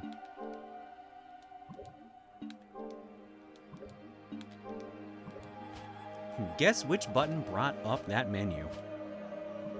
Select? No. X. No. Shoulder buttons? No. What's it? X. Wait, what's not been said yet? The circle button. No. Start? You're on a PS2 controller. Don't tell me it's L3. Oh, No. is it L3 or R3? No. No, okay. Oops. Triangle? No. Oh my god, it's a button? D-pad? No. Actually, well, the D-pad will also bring it up, but that's not what I pressed. Okay, all the buttons? I moved the right stick. What? Also, it's moving the right stick kind of game. Okay. That's So weird. I have no camera control.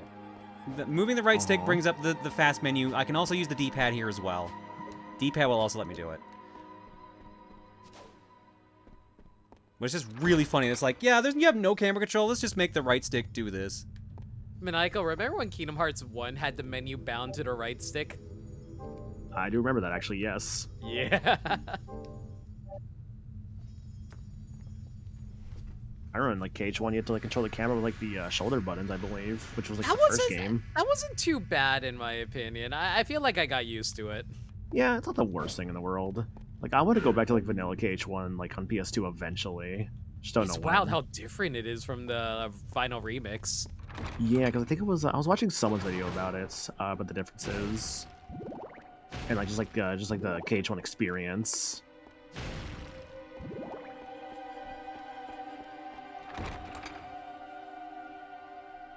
Oh, yeah, no, I forgot about Monster Hunter 1's weird-ass control scheme. Monster Hunter 1's right stick was your weapon attacks. Oh, right stick was a weapon. Interesting. Yeah, So do you just, Monster Hunter flick 1 this made way? decisions that everyone was very glad they moved to PSP and made very different decisions with. Fuck, what game was it that I played that had like the right stick actually like attacking? I mean, they did just say Monster Hunter, but I assume that's not what you're... Well, it wasn't Monster Hunter, that was a thing. It was something else I played. Maybe Ape Escape actually was what it was, but that kind of makes sense. I mean, Ape No, Escape, Ape that was the Escape whole actually gimmick. makes sense. Yeah. Yeah. Oh, actually, no. Skyward Sword HD. Yeah, true. Skyward Sword HD did do that. I also know, like, it threw me off a little bit when I played Doom 2016 for the first time. I had to click on the right stick to do my melee attack. That did throw me off. Head for the exit. During a jump, Leon can jump a second time. Oh, I do have double jump. Event item, Marker Stone 1. You can place a mark on the world map with this magical stone that shines red.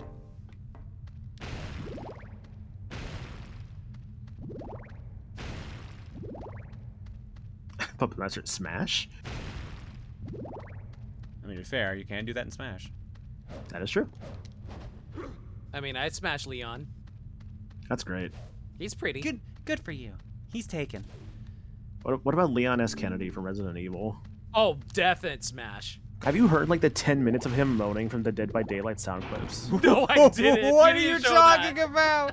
Oh, baby, y'all know about this. All right. So, in Dead by Daylight, there's these, like, incredible voice clips from Leon, who was in that game. That's just, like, 10 minutes of him just, like, moaning and screaming. It has, like, almost 2 million views on YouTube. No, that makes sense. It's real and it's Yeah, just hilarious. post in chat. I know in this game you told me I could do things with the whip and then didn't tell me how to do it. I wonder if it expects you to just figure it out yourself. The answer is yes. Yes, they did expect me to figure it out on my own. Boy. So I have to double jump and then hit the whip button. Man was getting the pounding of his life when recording that Lamau. Which voice actor did they use for Leon? The remake voice actor. Ah. Which is basically just his current VA, because I don't think his original RE4 VA has ever come back. Yeah, I think the last thing he did was that OVA or something like that. Like the CG animated. Yeah, the CG animated movie. I would need to watch more of those. I watched. I think Those are good. I want to say. I recommend them. Yeah, I like the one I saw. My favorite clip I've seen is just like this bit where like Leon's fighting a guy and they're just all like shooting at each other like super close and like flipping around and stuff. And it's so funny. You know what's weird? I don't remember this set of rooms. I'm beginning to wonder if I just moved through the game when I was younger and didn't find this tutorial room. Although it's been so long, I might have just forgotten it. Because I don't remember this sidestep. Head for the exit. Oh, might as well grab this.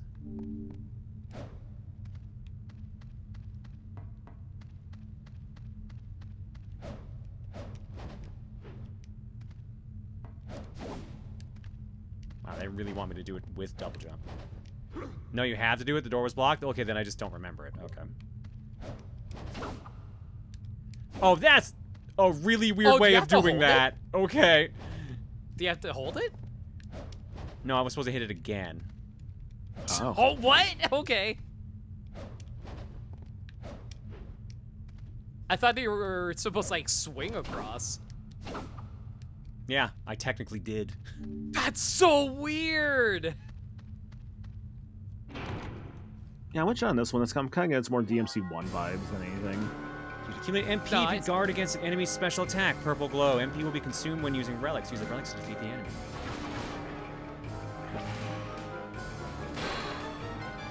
Oh, I don't even need to actually parry. Okay, I can just block. That works out then. Svarog statue. Statue in the image of the fire god. Flames sprout in your footsteps. Press triangle while guarding to activate relic. Press again to deactivate.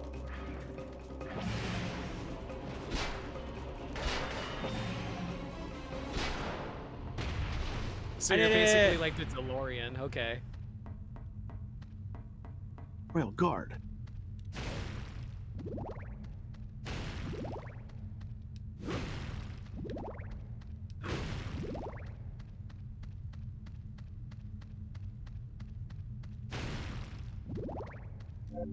I assume that's in my relics list now. But I have no orb! I have quick step. At least I have a skill now.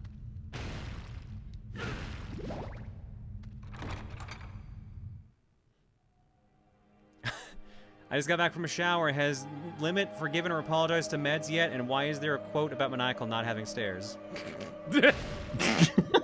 A lot happened. I got $1. These streams are so. I got $2. These streams are so fun, honestly. Just dumb shit happens every time.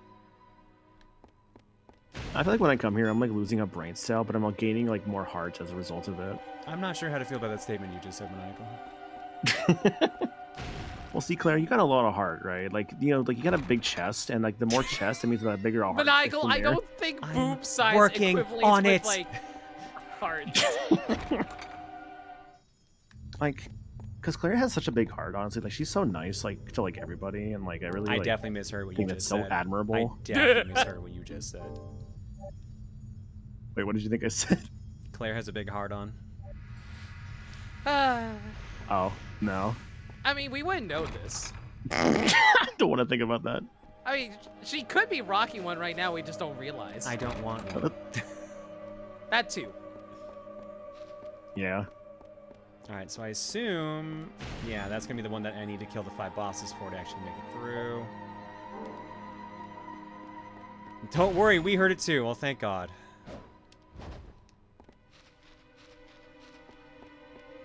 Do you regret having both Maniacal and Lament on together on call yet?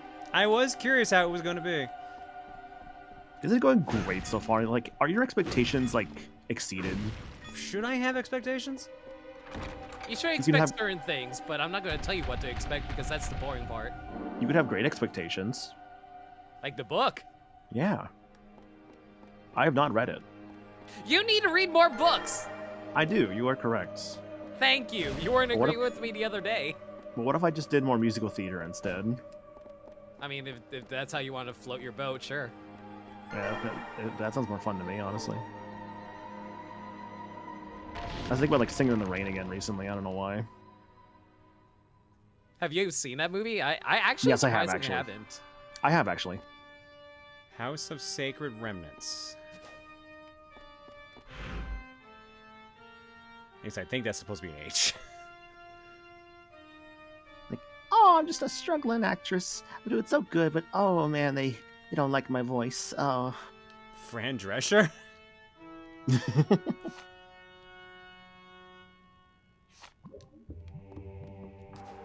Maniacal, can you write like a screenplay for The Nanny, but for the stage?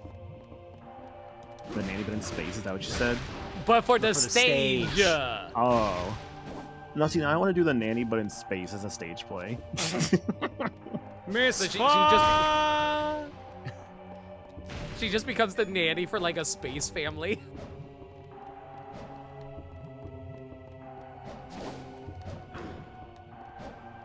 Did you know Carrie Fisher's mom was Singing in the Rain? I think I did know that, actually, yes. Yep.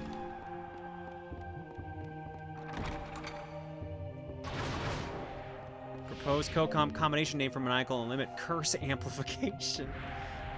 Listen, I haven't talked about poo yet, so calm down. Why is this your thing now? Yeah, don't make that your thing. Why do you want to make that your thing? I really don't. I just brought it. You know what? Why did I bring it up now? Yeah, that's kind of our point, Limit. Yeah, you know what? You Moving control- away from that.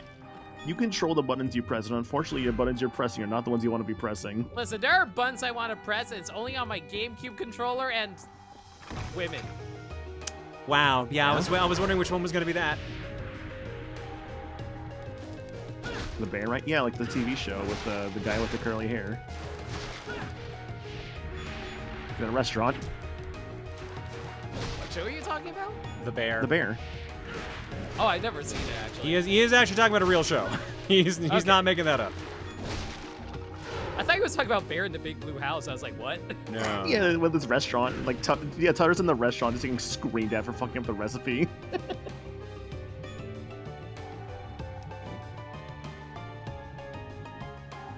And on a blouse? I mean, same deal. Are you sure about that? Depends on what she's wearing or not.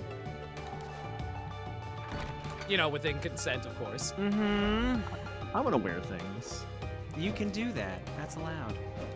You're not wearing something right now? I'm wearing clothes. Then you're wearing something. Congratulations, you lived out your dream. hell yeah. My dreams have been so fulfilled. They've been so, I'm so simple. proud of you, honey. Oh, thank you, sweetie. Claire knows a few things about pressing buttons. As a star after Saturday's cookie. Oh my god. Dude, speaking of like honey, right? Like, I don't know what it is, but like someone, I think Claire told me once you could get honey with like those like McDonald's nuggets. I'm just like, dude, this was a game changer for me. Oh yeah, no. I don't know why people keep thinking I'm like making up the honey thing. Like, yeah, McDonald's has honey for their like nuggets and shit, and it's good. Yeah, it's no, what I do that I've sometimes. always had It's it great. since I was a kid. Yeah, no, that's definitely a thing. I remember that. Yeah, you can just straight up get like just raw honey from McDonald's. It's wild. Did you get them in packets or those little dumping plastic tubes? Or not tubes, tubs. I'm looking for the word tubs. If you're talking about those little like square tub things that you could dip stuff into, then yes. Yeah, they're just not as big as like the barbecue or like sour. Yeah, they're a lot smaller. They're like a little more condensed. They're for half very the obvious size, reasons. basically.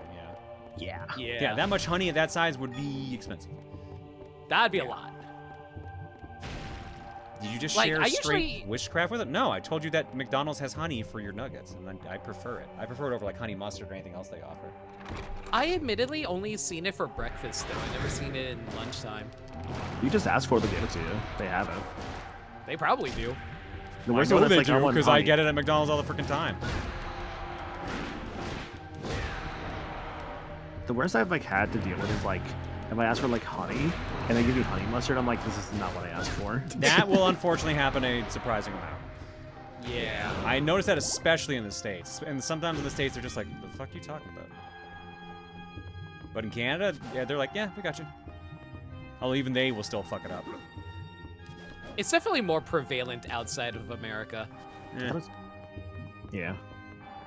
Honey Nugget McDonald's is some real high-level witch lore right there. Really, guys? Like, I'm surprised you guys haven't tried this.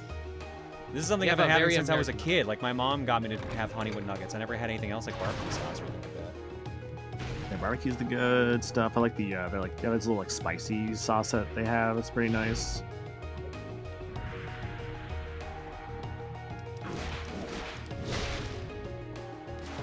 I don't really like eating McDonald's anymore, unfortunately. Well, I yeah, just you love really the taste for it. shouldn't, but I mean, we kind of do anyways.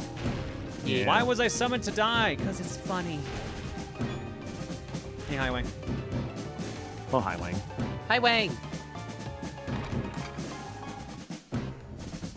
How you doing, buddy?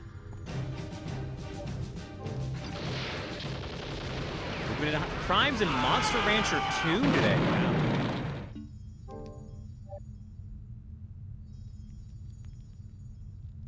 Honey Chicken Nuggets lacks the USA's recommendation daily value of high fructose corn syrup. It's funny you think that's not in the batter. Is the honey at McDonald's sweet or is it mild? Because that would be a factor for trying it. I mean, it's honey. It's traditional sweet. It's honey. sweet. Yeah, it's traditional sweet honey. Man, speaking of Monster Rancher, did like the new one? Maybe I'm making this up, but didn't the new one have a thing that's like you could just load CDs that just existed around that time into like the new That's release? what Monster Hunter did. Like you would just like put CDs in. But in the new version they did of like 1 and 2 DX, there's like a catalog of CDs you can put. Okay. But like you can like put in like a modern day CD in there and you'd get something. Oh, so they actually modified to have like modern stuff in there too. I'm pretty sure it's any CD, period. Wait, does this game have a level up system I don't remember?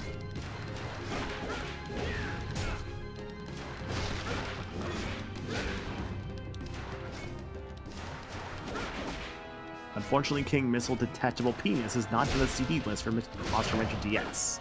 Damn. Catalog I meant CDs does Rancher, include yeah, modern sorry. stuff. I swear I was reading someone's message exactly, and that's why I said Hunter. Even the SMT5 soundtrack. Ooh. Nope, they did say Rancher. I fucked up. Sorry, Monster Rancher. Rancher. Pronounce things correctly, Claire. Okay, no limits. So just call him No Limmy. That'll get him. I swear to God, Maniacal, I will break out the sheave. Noel Emmett. Noel Emmett. Yeah. You know who not to press You the tell buttons you of, tell them, right? Clar. Thank you. I swear, Mythical, I will have words with you. This is just a really cursed conversation in general, I feel. Yeah, you know what you got yourself into. Has anyone called you Klon yet? Klon? That's Cleon, actually. Yeah, Klon, Claire John. Yeah, they tried to do that, and I think Cleon did it. At least once. I get to see Cleon again soon. Yippee. Yeah. Oh, are they going to MagFest? Uh-huh. Yep. Yeah, that's awesome. I'm sad I'm not unless going. plans change last minute.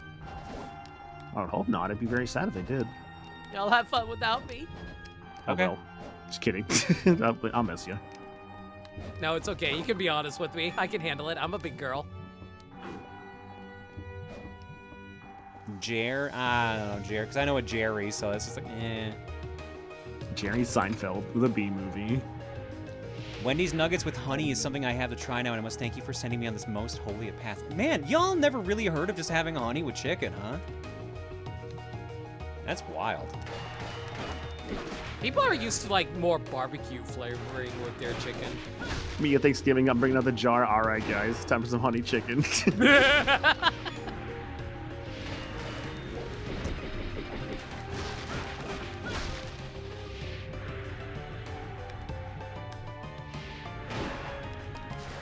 Alright, so the block is slow when you're attacking, but it's a pretty good guard.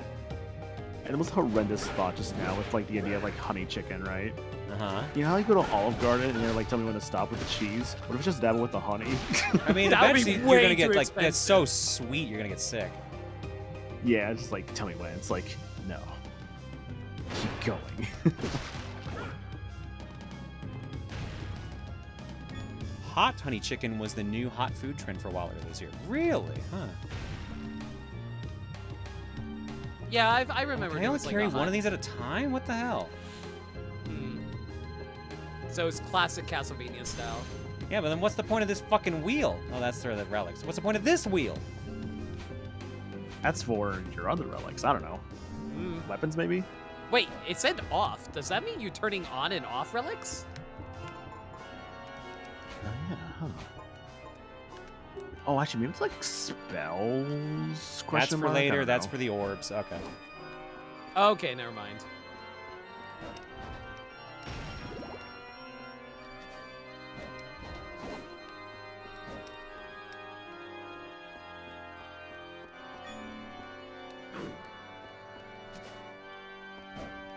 Okay, so it is like the Harmony Dissonance books. That's what I was thinking it was like. That's cool. God. I'll forever be Harmony Dissonance's biggest defender. I love that game.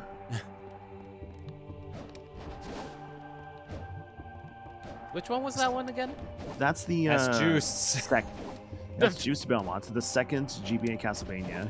And it's okay. So this is my like unpopular Castlevania opinion. I actually think it has a better soundtrack than Circle of the Moon, which I know is an insane thing to say, but hear me out on this. Circle of the Moon reuses a lot of tracks. There's like not too many original ones. There are good original ones, don't get me wrong.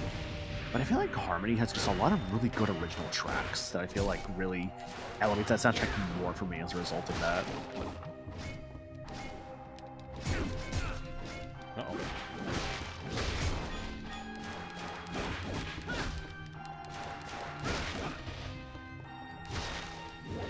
No, Cornell is 64, I believe.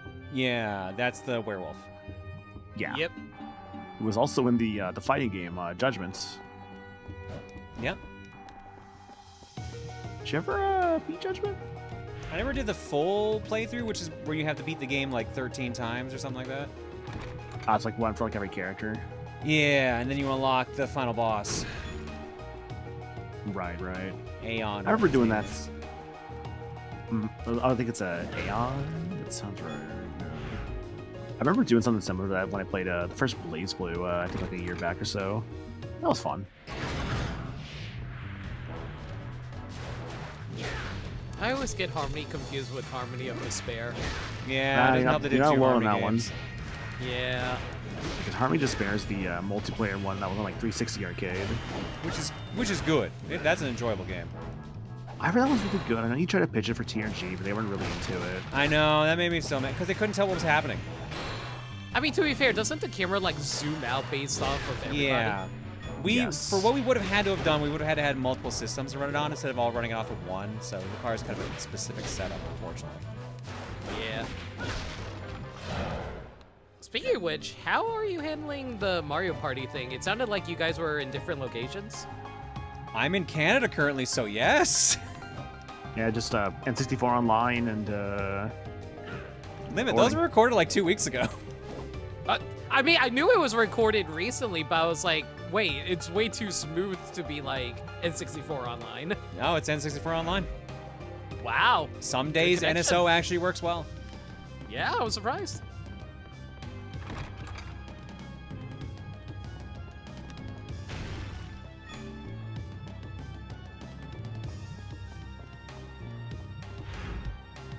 I should be careful. I head a little closer to this mess down here. Dude, that song's a banger so far. Damn. We had any problems yet? Not really. We've had like we've had the occasional audio hiccup, but like it's been extremely rare. Because like if you think of it this way, two of us are in the same room, and technically sharing the same internet, and one of us is in Canada here, but has fiber. So we have 2 fiber connections, technically 3. So it's working pretty well, all things considered. There's maybe a fraction of lag at the most, and it's not enough to even be noticeable. I didn't even notice that it was like online because it looks like smooth enough. There's apparently at least some point in one of the recent episodes where you can see the audio may be affected message that comes up during NSO. Hmm.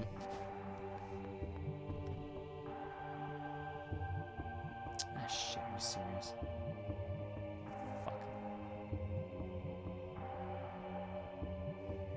The Switch 2 for N64 stuff, I do know if you play it on your own, you can rewind.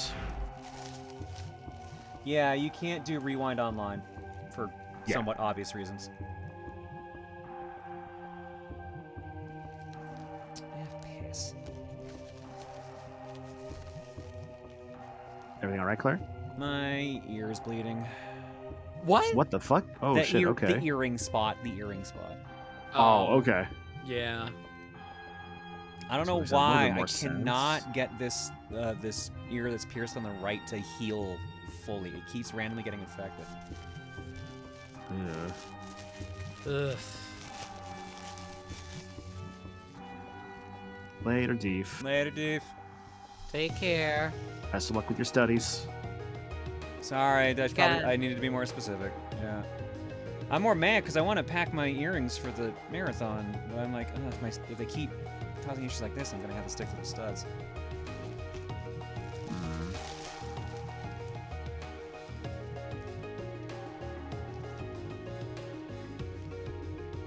Still bad, but sounded worse. Yeah, it could have been worse.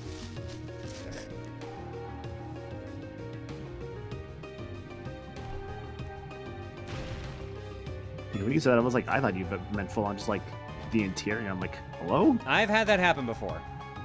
I've actually had bleeding ears before, but not like in the ear, like around the ear, because my headset sometimes causes irritation. No, I was cleaning my ear one night, and I definitely went too far. One day, rather. God, that day sucked, because I ended up, like, my ear was bleeding, and then I got a speeding ticket in a fucking speed trap. And then I was late for work, and then when I showed them to work, they were razzing me. I'm like, my ear's been bleeding all day, fuck off. Or I think I just yelled fuck off to them because I knew there was no customers in the store.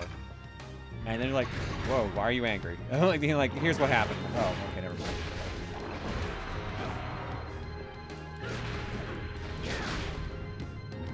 Yeah, the idea of just like snapping at others like that, that's never fun. So it's like when it happens, just like, okay, what's going on? Like, what happened? It kind of had been with me recently when I was hanging out and playing Air Raiders with you recently, Maniacal. I had to deal with family stuff, and I wasn't in a great mood to do that. Oh, yeah, I remember you talking about that. Yeah. Yeah, like when Barney the Dinosaur was just like, yo, what's up, man? I'm here to, like, you know, say hi. And you're just like, he tried to break into my house. I was like, no, leave my family alone already, dude. Like, I love you. You love me. Where's my 10 million alimony? I thought we were having a serious conversation, and then I just got some severe whiplash from Barney the Dinosaur, like, extorting money coming in here. That's just how Maniacal functions. I've kind of accepted it.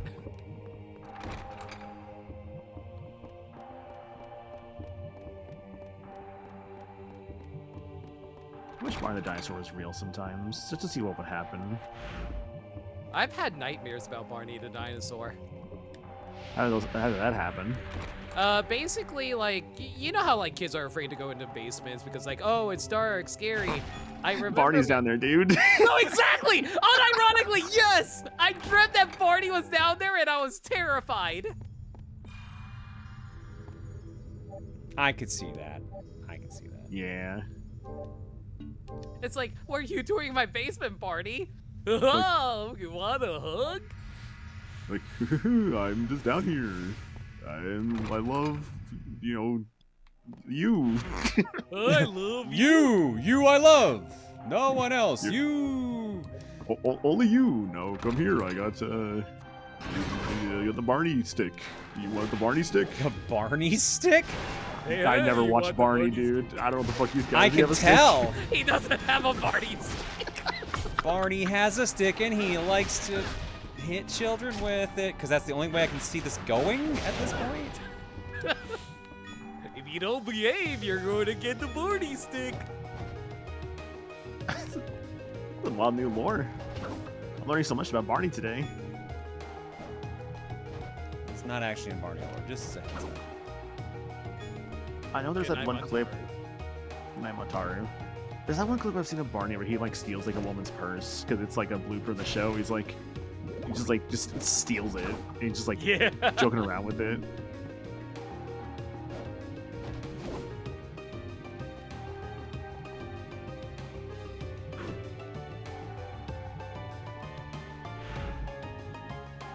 That's why she's called Baby Bop. Oh, the Triceratops from Barney. Why do I know this? Because you're like, no, I was just reading what someone said in chat. If anything, because you're afraid of Barney, you need to know his like allies. You know what? You're right. I need to know the Barney mythology so I can one day put him to rest. Like fucking Dracula. Is that like, how that works? Man. Yeah, because, like, listen, how can you defeat Dracula if you don't know his weaknesses? So I need to know the Barney lore so I can figure out his. Well, Barney doesn't have a wife, like Dracula has a wife. That's definitely his weakness. I would argue it's the opposite because, like, he went on a rampage because his wife died. True. Axe. Ooh, PBS already killed him. Okay. I'll keep that. The PBS already killed him. Just like how they killed Sesame Street. Yeah. And Super Sentai. Oh, wait, that was Hasbro. I am still pissed about that! What in this world is this conversation turned into now? So, Super Sentai recently announced that the latest series is the last Super Sentai series because of declining toy sales. And people looked into it and found out it's because of Hasbro sitting on toy rights for Power Rangers and Super Sentai, which resulted in a massive loss of toy sales for Toei. Which upsets me because so Toei is the one canceling it because Hasbro's fucking them over? Basically. It's fun because like we only just started watching it like as a group together like last year with like the last season. And so it's our second one. It's like, oh yeah, by the way, it's canceled. And also there's a lot of shit going on with the show right now too. It's like, well, it sucks. Yeah, which really upsets me because I'm a huge Super Sentai fan. At least we're doing Kamen Rider now. That we got to catch up. We're 2 episodes behind now. Oh, Zets is really good, and we're too. Yeah. Buckbeard? No, that's a fucking peeping eye. A extension command in midair. Oh, I can just stand in midair. Sure, why not? You're missing the other half where Bandai of America didn't buy the toy rights back when the handover happened to Hasbro, and also the last few Sentai shows having really, really shitty mecha toys. That too. That unfortunately doesn't shock me sometimes.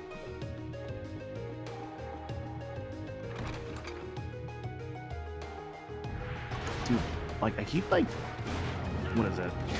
I'm not like acknowledging it, but like, damn, this soundtrack's pretty good. Yeah, no, Castlevanias are usually known for their soundtracks. I mean, they are. You're right. This was just another good example of just the good one. Like, just a really good soundtrack.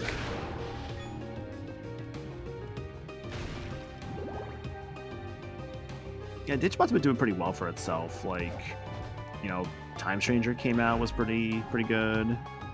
Fucking the latest anime season, not Beat Break, but the one before that, Ghost Game, just randomly got an entire full dub on like, well, it was like BBC iPlay or something like that. Just completely randomly. It's like, oh yeah, by the way, here's like all 67 episodes, just, you know, with that dub. It's like, oh, okay. Bugbear is used as the name for the peeping eye recolor due to it being associated with a specific eyeball monster in Japanese culture. Google Backbeard. Oh, cool. I haven't finished Ghost Game. I'm like halfway through it. It kind of meanders a lot, I'm not gonna lie. But it's alright. Which one? Digimon Ghost Game, which is like the previous Digimon series. The idea is that it's like a lot of Digimon stuff is just these like urban legends or like almost just like weird little like incidents happening in like this like town, this world. So I was like, oh, like this weird like ghost story going on. That was actually a Digimon. It's like basically almost every time it's a Digimon. Makes some level Yeah, of sense. it's a lot of Monster of the Week, for better and for worse. Basically, Digimon's yokai. Yeah, but which is kind of what also Digimon, what was it called? What Digimon Survive did, which was also kind of like Digimon as yokai, basically. Uh-oh.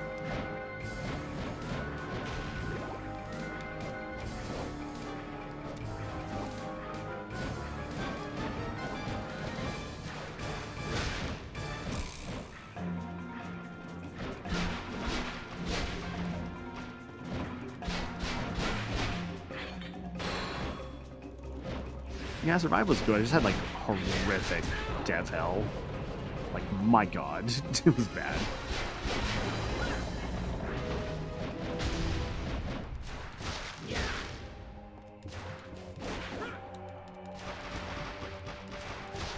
So those who know this game, what's dictating me getting new abilities and stuff like that? Because I've noticed I got these new combinations just kind of seemingly randomly. And I don't see an experience count.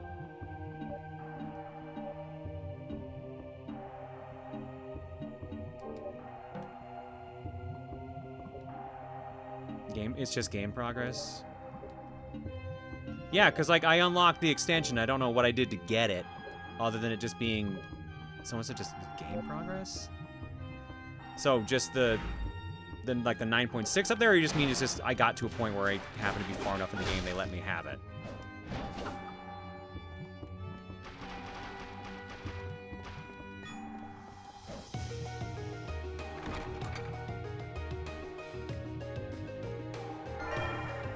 Stone 6.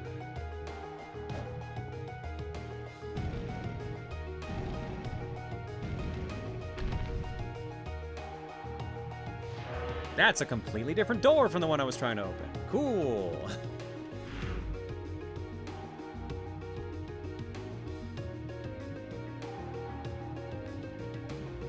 Zoom out. Is this 9.7 for, like, this map specifically, or the entire game?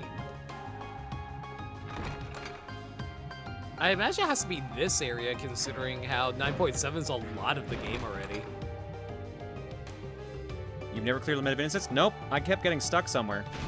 There was some boss fight I kept getting stuck on, and I just wanted to play other shit as a result. That's the raid. Thank you, barista. Barista. Your to-go orders here, Cafe Ray. I was getting a little thirsty.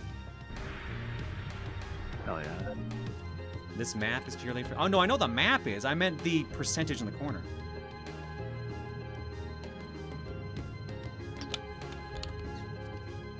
Because I noticed, like, when I go to a save point, it says, like, search completion.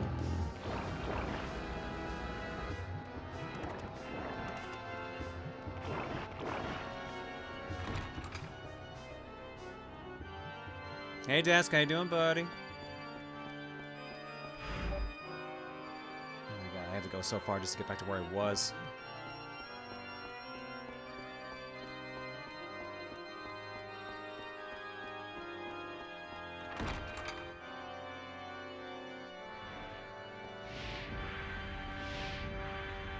The weirdness of this, when the skills unlock, is because of it's not only the amount of enemies killed, it's the number of unique enemies killed. Oh, that makes more sense. Why when I first killed the peeping eye, or sorry, the non-peeping eye, that happened. So basically, defeat everything you come across. If I see a new enemy, kick the shit out of it. Which, to be fair, I've been in all these rooms before, so I doubt it. Man, that reminds me how I missed one scan in Metroid Prime 1. It was like one of the ice bats in Fendrana, and I was so mad about that. The ice shrink bats. The limited time one? Yeah. Yeah. Yeah. Up when I missed it. It was the only one I missed. It was funny because like when I was like replaying like Prime 1, what was it? I had forgotten the scans for the little bats in like the first two bosses, like the incinerator drone and the hive totem. So I'm like, oh fuck, right, those were unique scans. Oh well. I hope they get rid of those in Prime 4. They're not. I don't think they're gonna just get rid of those. No, I mean like limited scans, like the visible ones. I mean, 3 wasn't too bad about it, from what I remember. Yeah, 3 was pretty good about it, but I also remember 3, I think, if I recall correctly, had a lot of times where it's like, you have to make sure you were scanning multiple times in a boss fight.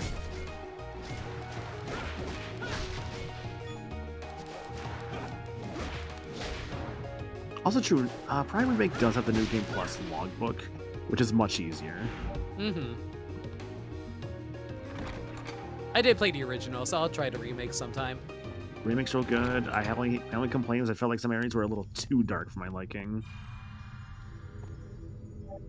I felt that was the case for the original too, frankly. Yeah, I can see what you mean. This is why I thought it was like the entire thing, because it says search ratio down there. Huh. So I thought that was the entire... The game's only 7 hours. Actually, wait, what does the map currently say? You say it was like 9%? It says or... 9.7 right now, and that number it showed was when I last saved. So if I double back here, it's going to tell me 9.7.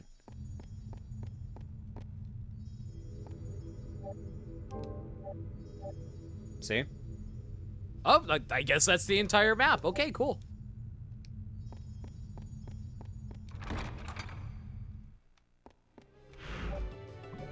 This is a lot shorter than I thought. Yeah, no, that's why I was saying, like, yeah. if whichever one wins, we'll be fine for December.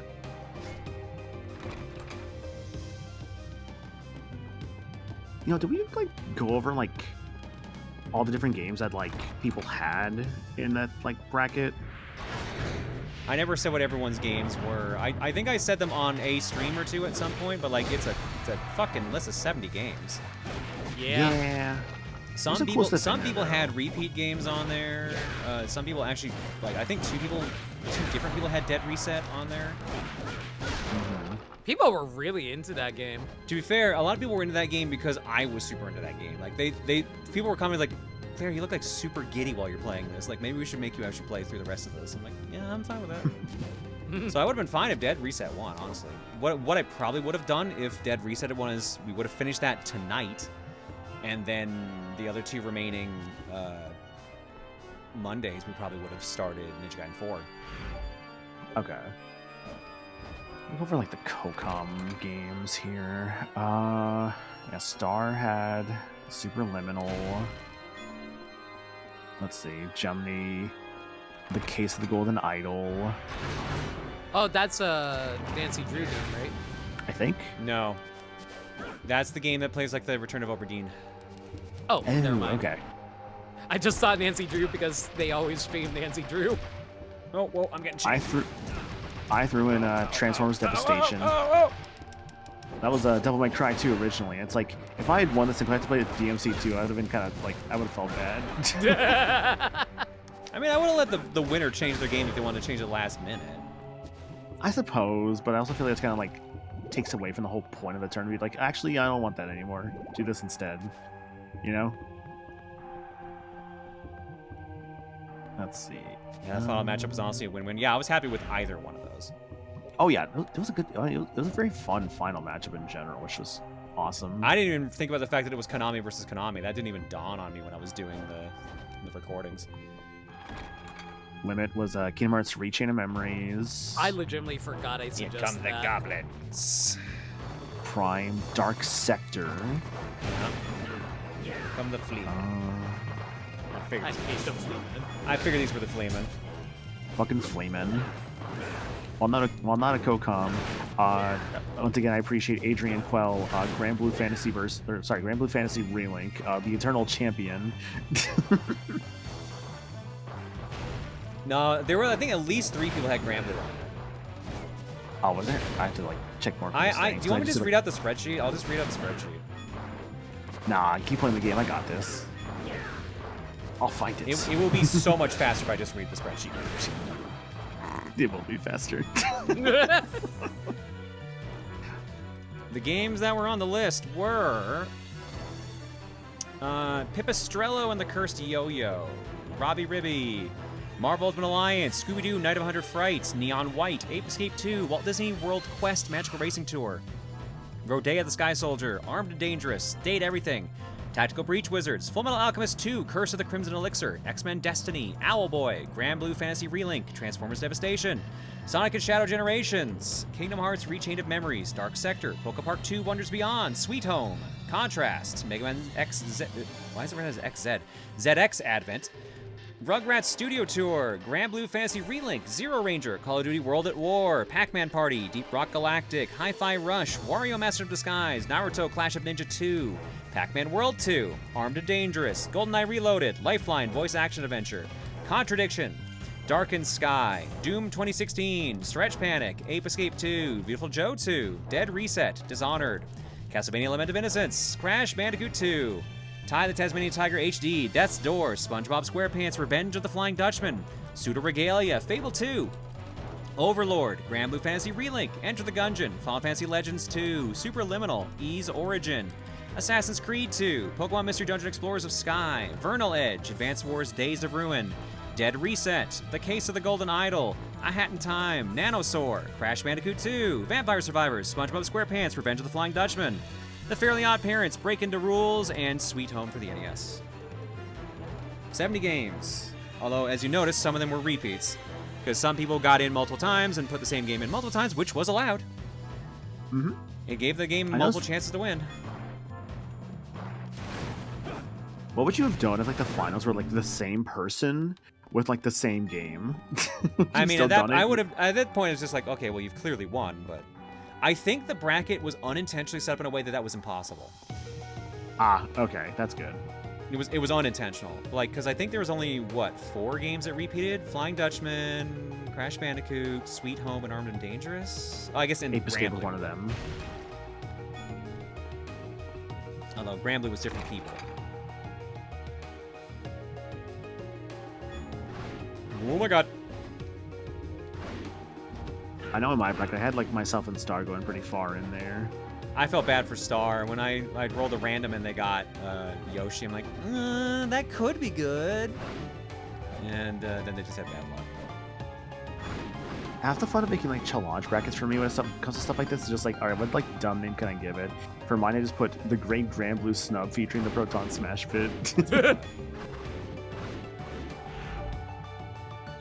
Some homes I can go down to now. I guess let's go down the long one.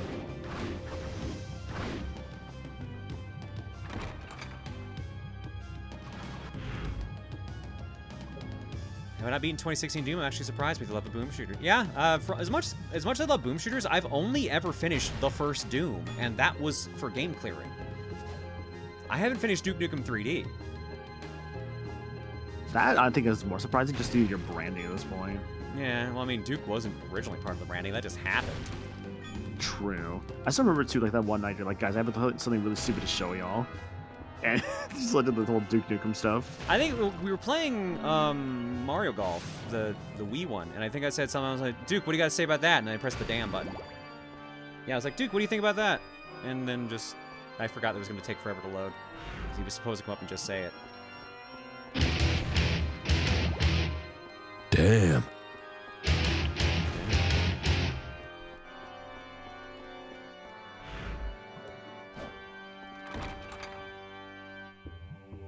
Oh, right, I forgot about Quake. Sorry. So, yes, I've beaten Quake 1 and Doom 1. I think I was around for Quake. I mean, the entire Sounds egg thing right. wasn't part of the branding until Resident Evil 5 happened. Yeah, exactly. Like, shit just happens here. Mm-hmm. Yeah, like, eggs happen in, like, multiple kinds of ways, as I found out. Like, from seeing people here. That's a joke. Yeah, so... Yeah, sometimes we just kind of stumble across things. I mean, like, Beefaroo came out of an accident of me mishearing something. Mm-hmm. Like I said, a There's lot some of things mascot here are buddy. happy accidents. Bob Ross-esque Yeah. happy accidents. So you're saying a lot of your children were accidents? Yes. Glad we agree on Especially you. No! Why did you tell me until now?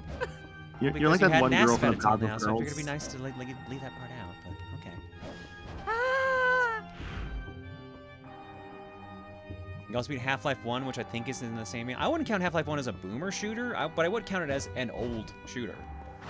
I would count Half-Life 1 as just like a first-person shooter proper, or like an adventure first-person shooter. Yeah, I don't know. Calling Half-Life a boomer shooter feels weird to me. Boomer shooters usually are just like insanely fast-paced. I would argue Half-Life 1's not insanely fast-paced. It can Not be. really. Like, even thinking of modern boomer shooters, like Captain Wayne is one, but that was running on Doom. Turbo Overkill, stuff like that. Half-Life 1 was based on a modified Quake engine. I mean, you can make things in Quake engine that aren't boomer shooters.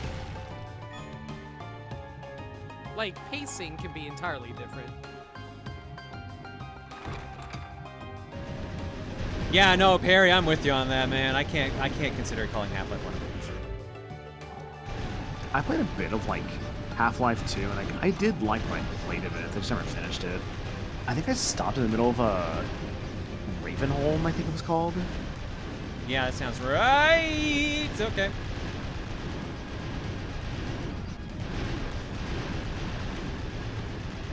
Oh, shit.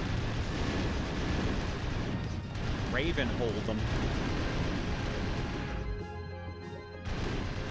It's not the one I came with? They call Halo 1 a boomer shooter? Who calls think it's a Halo lot of people- 1 a boomer shooter? That's... Halo 1 is That's, so to me- slow-paced. I'm starting to think the line of like what is like a boomer shooter is starting to be blurred, as I feel like people are just now Most calling whatever's genres like become like that. yeah, because like I think it's just people calling like anything that's from like the 2010s and prior just a boomer shooter. Because that's I mean, basically, like, sure, it's an 16 old years shooter. ago. From like the literal definition of the phrase, sure, it makes sense, but like, no, usually, like, to me, a boomer shooter is something that's like fast, twitchy movement, like Unreal Tournament. I would call Unreal Tournament a boomer shooter.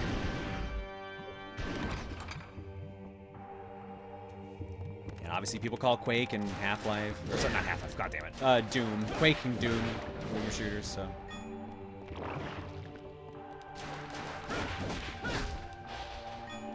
How is this game? The soundtrack has me interested in trying it. So, this is like the third time in my life I've tried playing through this at this point. Like, it's a little rough around the edges as a 3D Castlevania, but you kind of expect that. Motherfucker. Seriously? Is it at least marked on my map that that's locked? Yes, it is. Okay, cool. Would you call Marathon 2 a boomer shooter? I think Marathon 2 can fit that.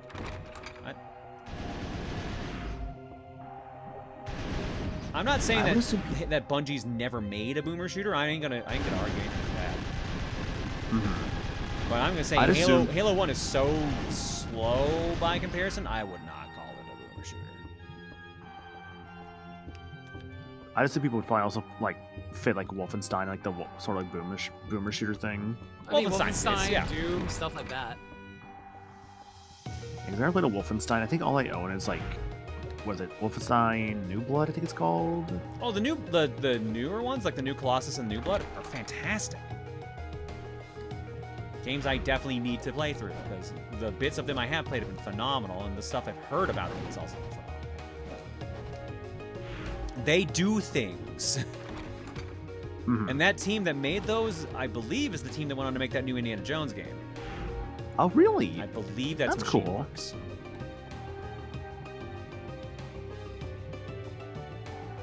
Oh, no, sorry, Kitsune. Yeah, no, we're talking about specifically games that you would call a boomer shooter, like, so a fast-paced, twitchy shooter. Like we'll say, if Halo 1 was a boomer shooter, it wouldn't have the library. Yeah. Yeah. Fuck Guilty Spark. I still need to play Halo 1. I still need to experience the library for myself. I can't tell if I should tell you to wait for that remake they're doing or not. I honestly can't. Oh god, that's right, they are. It seems so shiny. I don't know, dude. I kind of want the original experience for Halo 1 more. And like, I got the I own the Master Chief Collection, so I'd rather just do that. Wolfenstein: The New Order is a fantastic game. Really is basically just playing an action movie. It's great. Yeah, the bit of it I played at an E3 once was fucking great. And rest in peace, E3. Nah. there was some shitty aspects of E3. I'm just gonna nah that. Just rest. just get some rest, really, yeah. Skeleton Archer! Skeleton Knight! Yeah, I'm a skeleton. Oh shit. Every skeleton talks like this for some reason. Because of Skeletor, fools!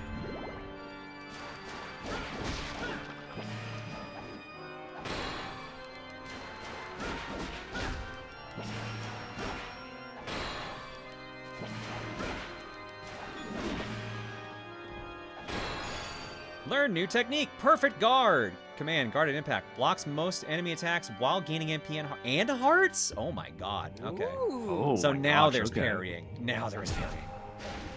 Hell yeah. I'm guessing you have to time it. Yeah. It's parrying, then yeah. Parrying the platypus. Problem is, I don't know how I'm going to tell if I got it correct. I guess if I just do it on a normal attack.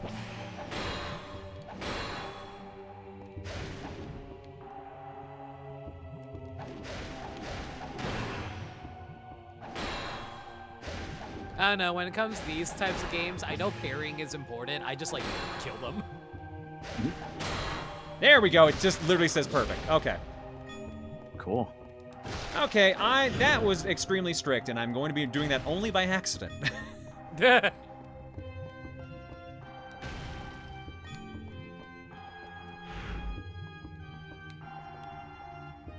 much damage did I just take from that? Honestly, when it comes to, like, boomer shooters, I just assume it's, like, a time period thing more than anything.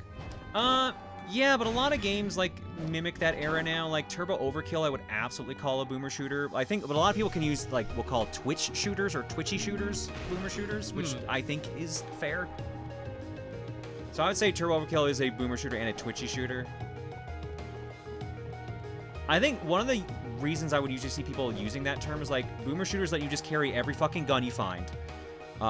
They usually just give you running around fast and you just blow shit up quick. So, like, literally it's going around and blowing shit up, but, like, kaboom. But also, they're old games, so boomer. So. Twitch shooters are a subgenre. Ah, right. Fucking subgenres. That reminds me, do you prefer Metroidvania or search action game? I hate the term search action.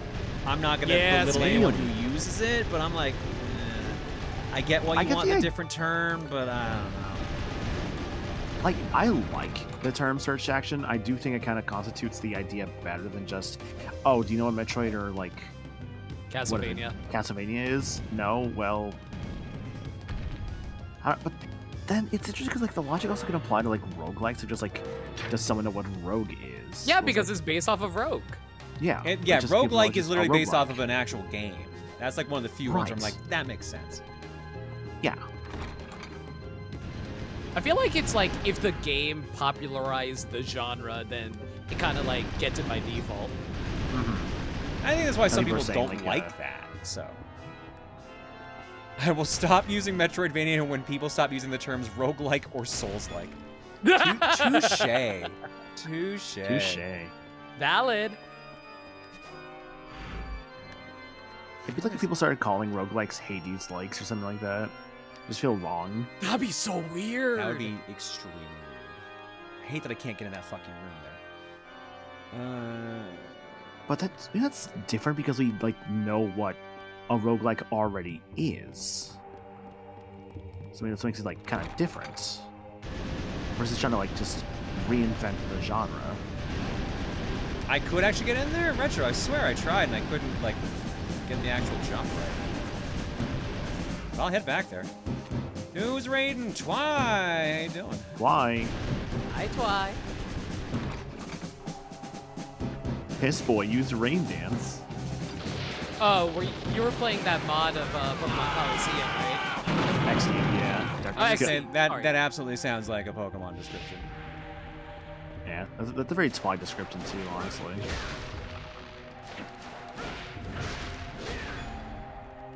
The message that is not Piss Boy. Twy is not a Piss Boy, confirmed. I mean, I hope Twy he would isn't. probably want to be a. Actually, would he? I don't think he would want to be that. No. Most people don't want to be Piss Boys, if I'm being perfectly honest with you.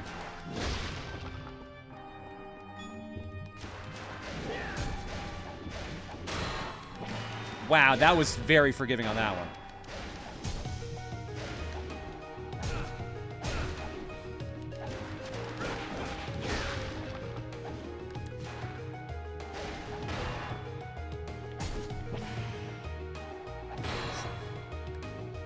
There's a Metroidvania. That was basically Metal Slug as a Metroidvania.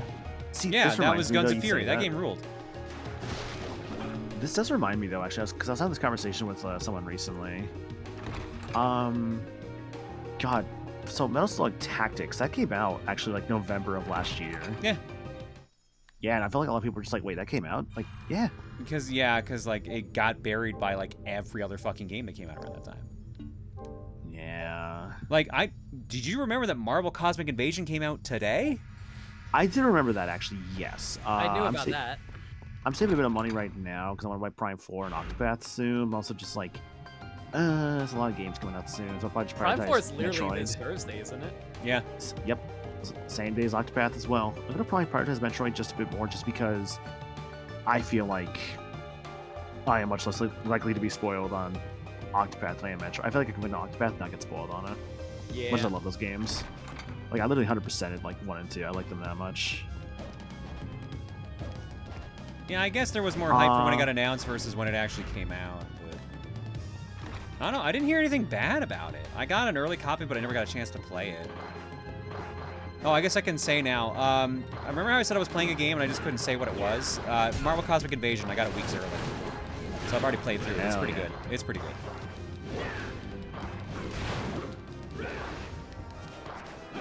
How would you compare with Shredder's Revenge?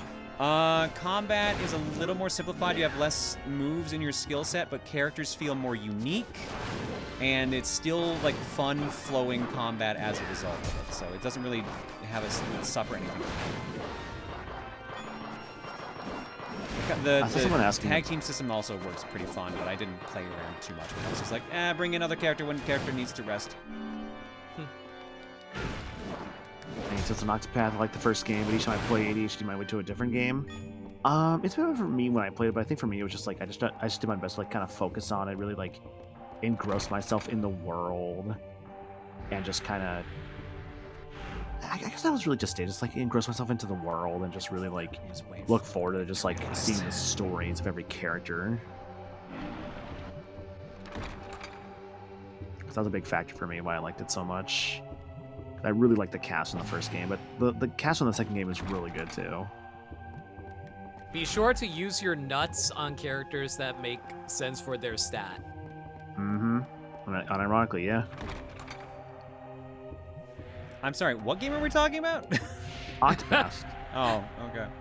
Yeah, because like there's like these stat booster nuts, so it's like you get, like so a they're like the magic nut, seeds like... in Dragon Quest. Okay. Yeah, exactly. Yeah, so you get like a magic boosting one, give it to like your main mage character, and like you get like an offense one, give it to like your warrior, like stuff like that, basically. I also saw someone ask about Cosmic Invasion's physical. I believe that's not until March, which is way too fucking far away. Yeah. I mean, didn't we only just get the Hades 2 physical like a couple weeks ago? Did. I think you're right. was a good night, Twy. Appreciate you, bud. Appreciate you too, buddy. Later, Twy. Thanks for the raid.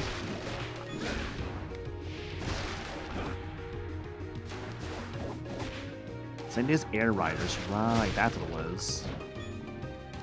Oh, so isn't the ZA DLC coming out soon? Oh yeah, that's in like a couple days too. I think it's the same day as Prime 4, weirdly enough. Are you serious? What? Oh my god. Why? I think it's like the same day, like a couple days prior. Oh, it's December 10th. Never mind. 3D jump Okay. around the fence and whip from the top platform. It sucks. Oh, you do mean that. Oh god. How do you do that? Because you can't turn the way your character's facing in midair. How in the fuck? Yeah, Cole, I feel Maybe you Hades can 2, on the but like second jump. Hades 2 is one of those games that like I would like to play, but I also know I just don't have the time for it right now with all these other games I want to play through. So I'm just like, oh, get Oh it when wow. stuff Okay, clears that up. was not as bad as I thought. Okay. Nice. Like if Thanks, anything, I've Richard. actually been playing through.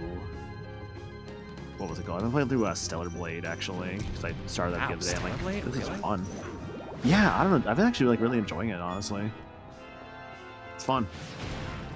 It's kind of hard sometimes, but I mean, it's not too bad.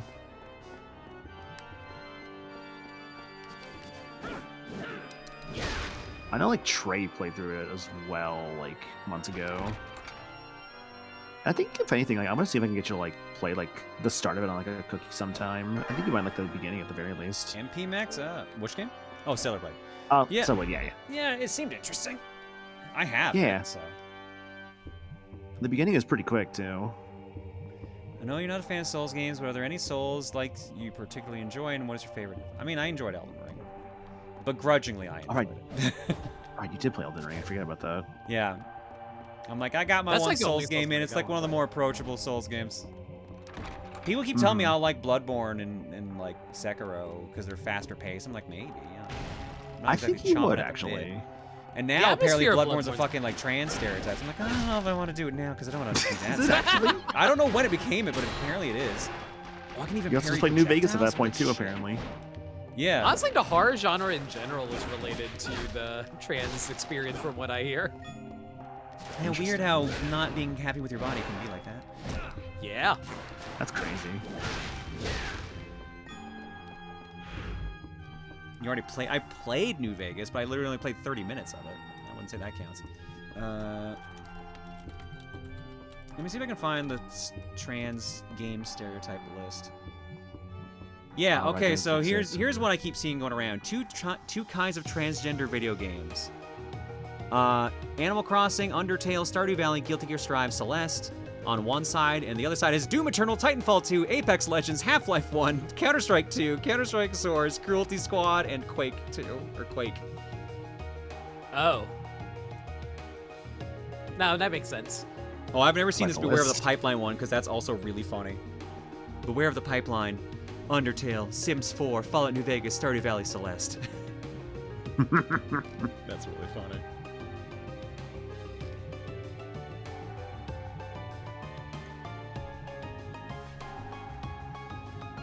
Yeah, that makes sense. Why Doom Eternal? Because it's a boomer shooter. The girlies Those are just all love games Doom. that Star played. I don't think I've seen her play Doom Eternal. No, I'm pretty sure she played Doom at least once. Oh my god!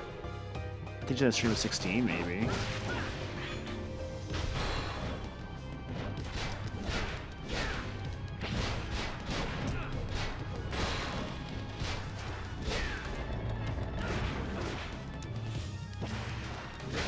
Oh, he's not dead. Uh-oh.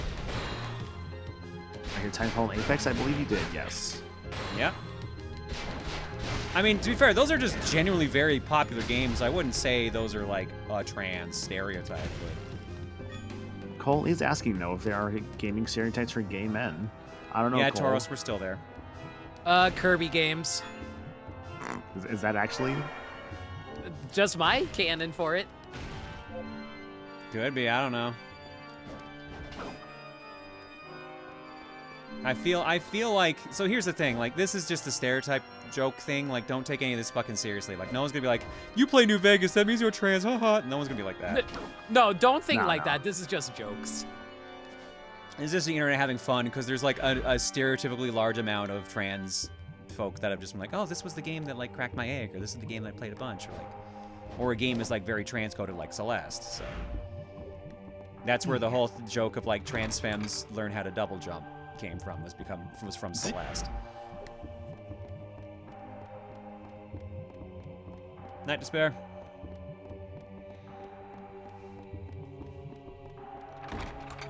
Internet having fun and or running jokes into the goddamn ground. I mean, they both kind of go hand in hand, let's be real. Oh, are you kidding me? I missed something else? Shit. Back in the room with the health extension? Gay stereotype in gaming is choosing Incineroar every time you play Sun and Moon. Do you play Ninja Gaiden and you're a retro streamer? Hot? No, that just means I'm old. If you play Duke Nukem 3D, you like men. You like men? You like men.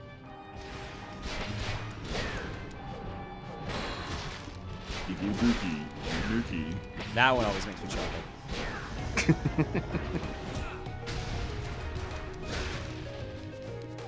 Leno!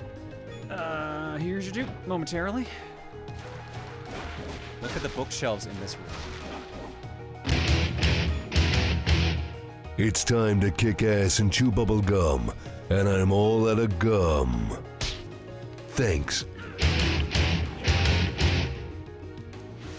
Oops, didn't even do that. Like, I can see the mark for it spinning.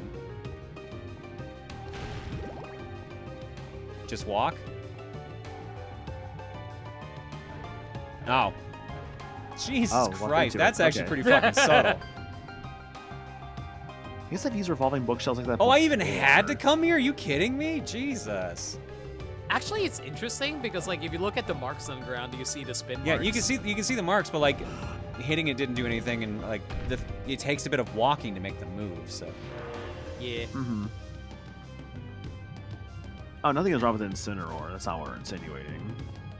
The trans gaming stereotype I hate is that I literally only bought Guilty Gear Strive for Bridget. If you bought it specifically for Bridget, then yes, that is a stereotype. I still think about like when me and Star played like Strive at MagFest like a couple years back, and like she just picked it up and was just instantly like good with Bridget. I'm like, you know what? That's funny. It was quite fun, those games. And we played that. We played some Ultimate Marvel 3 because there was a machine. We just kept picking it all random, just having a good time with that. That was a good time. That was a good night.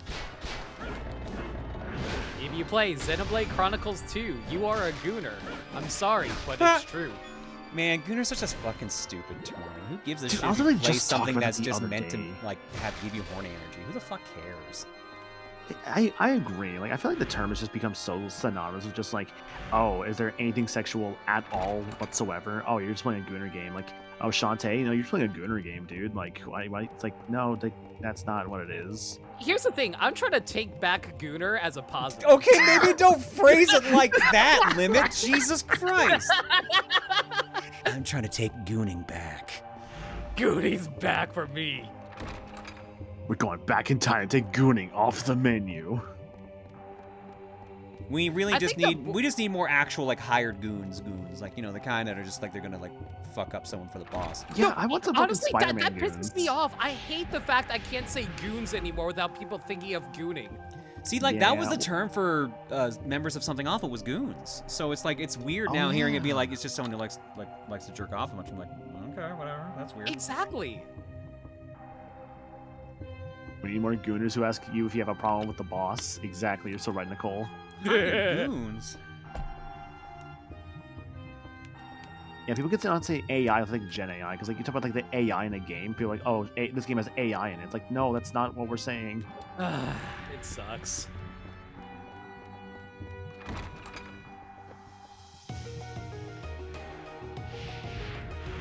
A lot of terms have just been like slowly ruined over time. Yeah, which is a bit of a shame. That's English language, baby. Mm-hmm. Very high on evolution and sometimes very high on stupidity. The High Evolutionary from Guardians of the Galaxy 3? Case in point.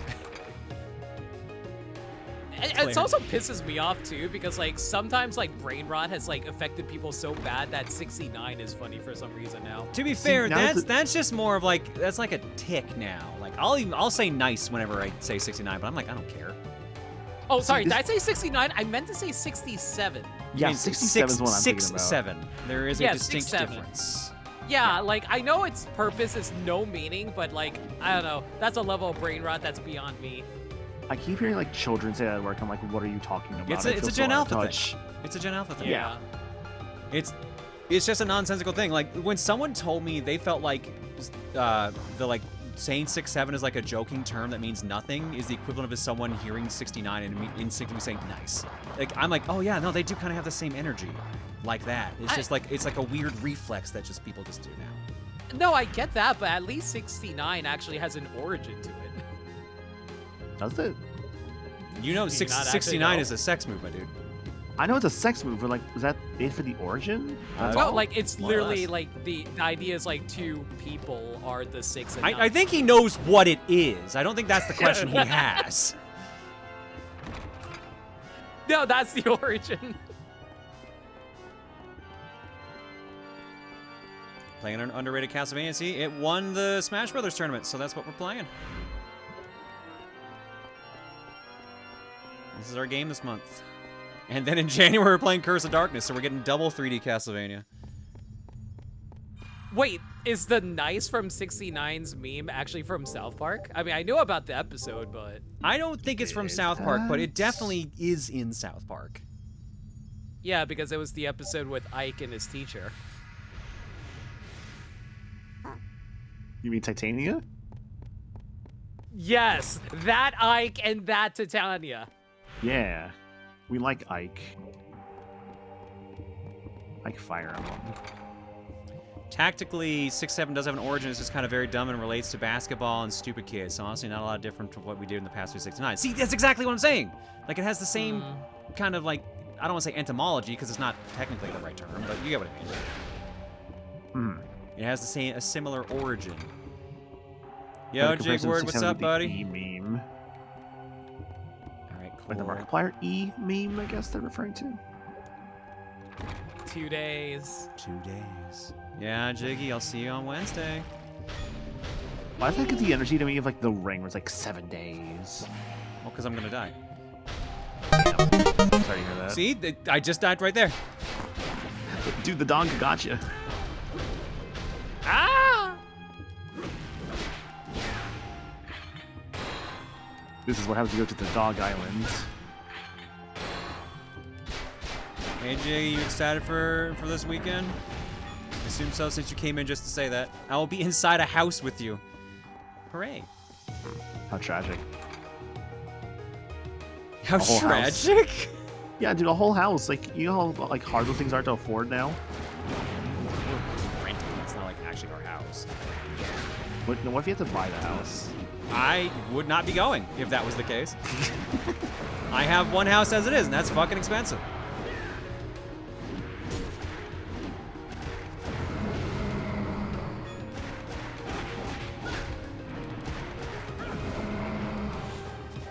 Yo, Ruby, how you doing? Hello. Claire, why are you stressed? Like, is there anything we can help with that? Huh? What? Like, I don't know, like, are you stressed lately? Like, can we help with that? Like, Where did this come what's on from, your mind? Sarah? I don't know. Just like, I feel like we can help you out. You know what's a good way to help her out? Gift subs. You're right. I was exactly. I'm glad you picked up on. I'm really glad you didn't tie it back into something shit like gooning. He's like, you know what would really make her happy? Gooning. No, God, no, no. I know you're not into that. Yeah, thank you. For multiple Here we are reasons. anti-gooning. No, see, that's my thing. Actually, is that gift sub promotion thing still going on? Or is that done? I That's think done. that that's done. ended. Yeah. Yeah, it's It was done. last Sunday, yeah. Kirby will thank you for the gift sub bump. Hey, there you Hey, go. let's go. What? Well, friend. Spartacus! Meeting you people again. I'm Spartacus. Spartacus without a Heticus. Oh no, it kiss. we go. Man, now I want to rewatch Captain N. Yeah, I was getting that same vibe when I did that. So. Okay, there's clearly something here. Claire, can we be your hired goons, but we pay you instead of you paying us? I mean, sure. I mean, that's basically what the community is, right? We're the egg farm. All right, who's messing with the boss tonight? The boss Claire, she told us she gotta get rid of the problem. This is taking directions I didn't expect. All right, let's drop some eggs. Speaking of.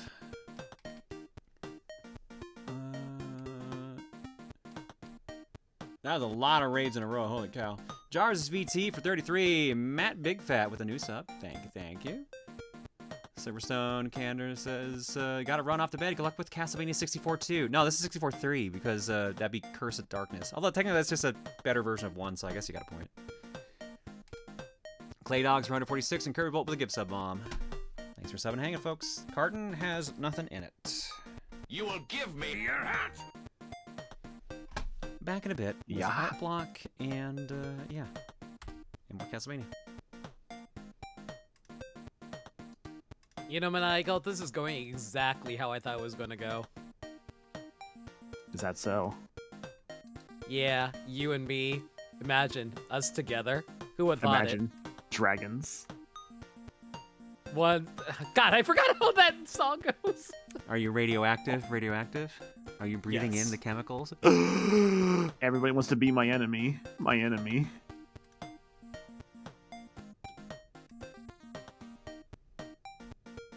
Ants. Ants. Ants. Ant-Man. I'm waking up. I wipe my ass. Jesus Christ. I'm gonna go rinse that spot on my ear.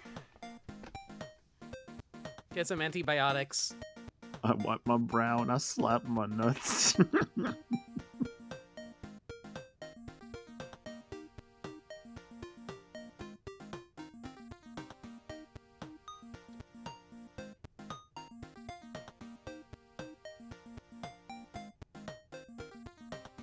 How was your Thanksgiving, Maniacal? Was that right? I ate food? I ate food too. Yeah, we're kindred spirits in that regard. You know, it's amazing. It took me my whole life. I finally found someone who also eats food. I know, right? Like, that's crazy. Like, it's like we're two worlds, but one family. Yeah, Tarzan? Yeah. I don't know. I've been thinking about Tarzan. I want to watch Tarzan again. It's been a bit. Do you want to watch it later? I can put it on. I would say yes, but I'm also like, I don't know if I'm gonna be up like the entire night because I'm. Oh, actually, do you have work tomorrow? I don't. No, I do go to therapy tomorrow, which is. Oh, good. well, no, you gotta wake up for therapy, my man. I mean, that's not till like 3, so I'm fine. That implies Limit hung around corpses and zombies until they met Maniacal. Listen, they were very reasonable people. They were just like rotting a lot and just like not very pleasant. That, you know. Happens, yeah.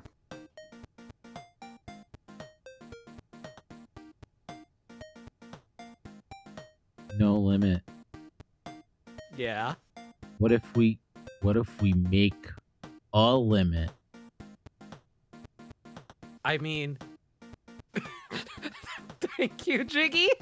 Thank you, Jiggy. Appreciate it. We'll find one day with the Rainbow lovers Connection. and me. Yeah, God damn it, Michael! Get out of my head! I'm sorry, dude. I'm like Jimmy. Because you're out of. God, I hate you. By the way, is out of Jimmy's head an example of plurality? Please discuss. What do you mean? Because there's a bunch of like cartoon characters in Jimmy's head? Yes.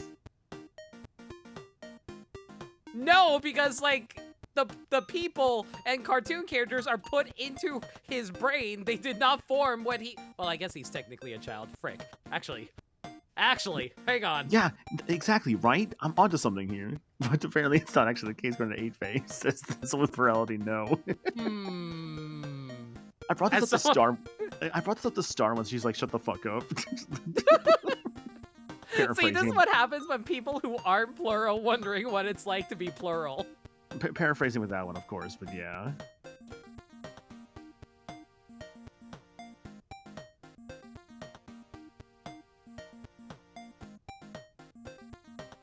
I think we should find the limit. Unfortunately, I killed them.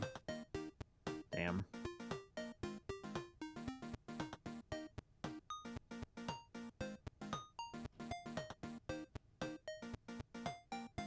You warring with Claire over the brain cell because of the sentiments underlying the phrase birds of a feather. Here's the thing, though. I get what Maniakal's trying to go for sometimes. I don't necessarily agree with him, but, you know, I see what he's going for. Uh-huh. Thank you for agreeing with me. You're not welcome. What can I say? Except you're not welcome. Hello. Okay, Dwayne Johnson. It's me, Dwayne Johnson. Black Adam failed, but I'm back as Moana. He's not a Moana! that's where you're wrong. He put on a wig and then just put on a dress.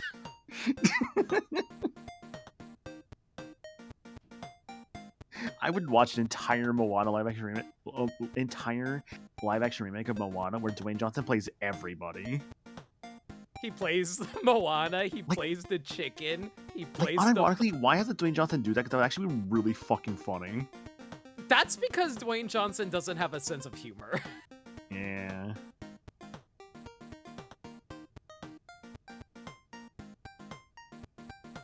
Hi, Gwen here. Longtime viewer. Question, why are you both? Why are you Why both? not? Why are you running?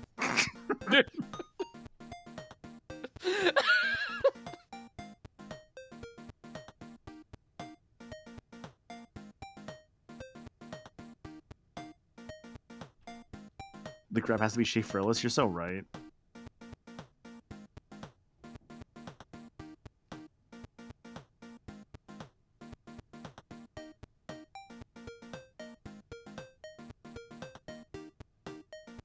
Dwayne Johnson was in a comedy once. He's kissed Steve Carell. He never wanted to do comedy again.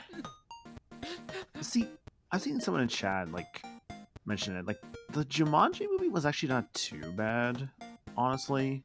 But I felt like the standout in that one was Jack Black to me, who played a very convincing teenage girl in Jack Black's body. I know that sounds like a joke, but that actually is true.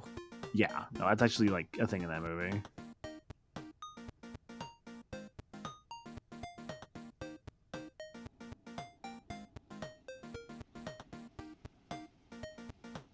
I did like the Dwayne Johnson first Jumanji movie. I never saw the second one, though. Same. You want to watch it? At some point, we don't watch the second one, yeah. Yeah, I don't know where it's streaming on, though. Is it on Disney? Is it distributed by Disney? I don't think it is. It feels like a Disney movie. Let's check Tubi. Actually, yeah, Tubi. Tubi's the best streaming service in my opinion. Unironically, I will swear by Tubi. It's got a lot of garbage on it, but you check it every so often. There's actually some generally good stuff on there. I just appreciate it for having movies for free. Oh, it's got Barbie on there right now, dude. Hell yeah. And The Mist. Oh, dude, The Mist and Barbie double feature. Let's do it. No, I never want to watch The Mist ever again. I actually really like The Mist. I actually really like that movie. The ending of that movie is a cock punch, dude. That's the point. I don't mind a movie that just says fuck you. You know what? That's great sometimes. We're talking about Crank 2? We're talking about something else. The Mist actually. With the mid 2000s. The Stephen King Mist. I like that movie. I just said how that ending is just a real bummer of an ending. Oh, that's the point. Crank 2's ending is literally he flips off the viewers. But he's also on fire, so it's a very strange movie. I was thinking of Mad World. Oh wow, okay. All right, let's go to Art Block. Jumanji 3 and 4 is Sony Pictures. Yeah, but it looks like they're streaming on Hulu, so that means they're on Disney+. Wait, we're at 4 Jumanji movies now? Yeah, we're at 4 Jumanji movies. I thought we were at 3. Well, like the original and then like... Technically, Welcome they to the counted Jungle Zathura. and then... What? Zathura. Because that does count, yes. Yeah, that technically counts because, like, it's part of the franchise according to Wikipedia. Zathura, A Space Adventure? Yeah, that one. Yeah, Jumanji, Zathura, the New Jumanji 2. Yeah, as a standalone spin-off of the 1995 film Jumanji and the second installment of the Jumanji franchise? What? I've never heard of this. Yeah. Oh, really? Huh. I've heard the name, I guess, but I didn't realize it was a Jumanji adjacent. Yeah, if you watch the movie, it's a very similar concept with like the board like affecting the world. Yeah, basically, instead of the jungle, it's space. Yeah. Huh. Zathura was good, Zathura sucks. Oh yeah, Zathura, I actually know that better than Jumanji. It was actually fairly well received. Zathura is a mixed bag. I liked it fine. I thought it was fine when I was younger. Nowadays, I'm not I'd have to see it again, how my opinion on it is. It was actually directed by Jon Favreau. Yeah. Neat. From Danny the Nerd, the Kirby Brain Rot is here's a belated birthday of Jen as a Valkyrie Knight. No, I don't have a problem, you do. Thank you, Danny. Very glad I had saline spray still. Next up. From Mika. Nice. Hi, I commissioned Drops of Moonlight to draw my lingerie design of Kitsune-Yu. I asked him to adjust the design to make it a bit more stream safe. I love how it turned out.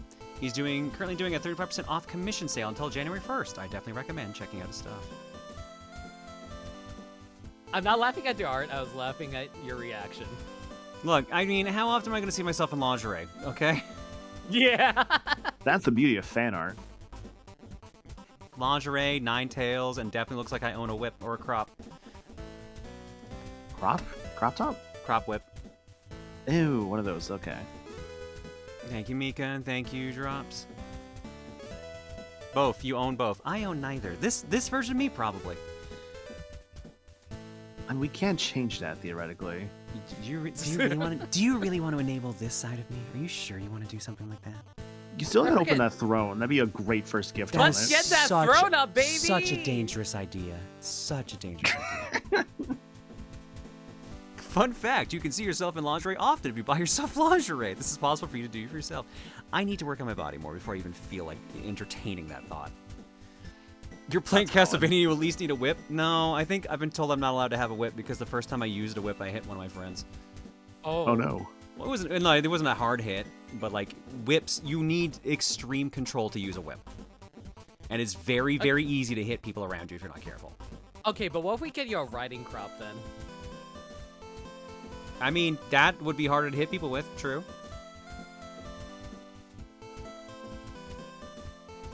Sorry, Zoc. And here comes Onion Crab with the steel chair. Onion Crab with 4 kills in that one match was hilarious. Oh my god. Thank you, Zoc. Unfortunately, Claire's no Belmont. I mean, to be fair, the Belmonts are trained in using whips. I got a ways to go yet. Oh no, they look so exhausted and dead on their feet. Oh my god. They're just like, oh, why are we back at this shit again? Oh, Joanne's no. like, god damn it, why is this Rosa curse not go away? From Icy, hey everyone. I know we had our shine in the light last week, but there was always 2 parts to our return, and it was never going to be complete without a collab piece by the creators of the League's Faces. But the name of the game is indeed back to business. As stated in our previous announcement for Season 11, we're changing a lot this time around. We're planning to go over and talk about those changes tomorrow night on our new Twitch channel, Proton Splat League. That's tomorrow night at 10 p.m. Eastern, 7 p.m. Pacific. We're looking forward to seeing you all around. It's good to be back. Oh, did you... Oh, you picked during disc only. Oh, no. Oh, no, you picked during disc only. Uh-oh. Oh.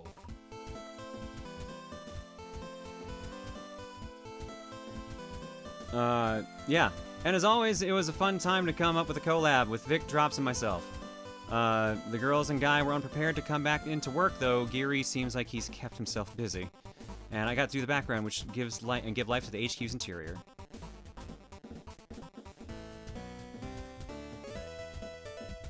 I appreciate the art. Thank you. I hope you guys are aware that you basically picked like disc only starts at 6 Pacific for reference's sake, 9 Eastern. So yeah, it's gonna be bleeding into that.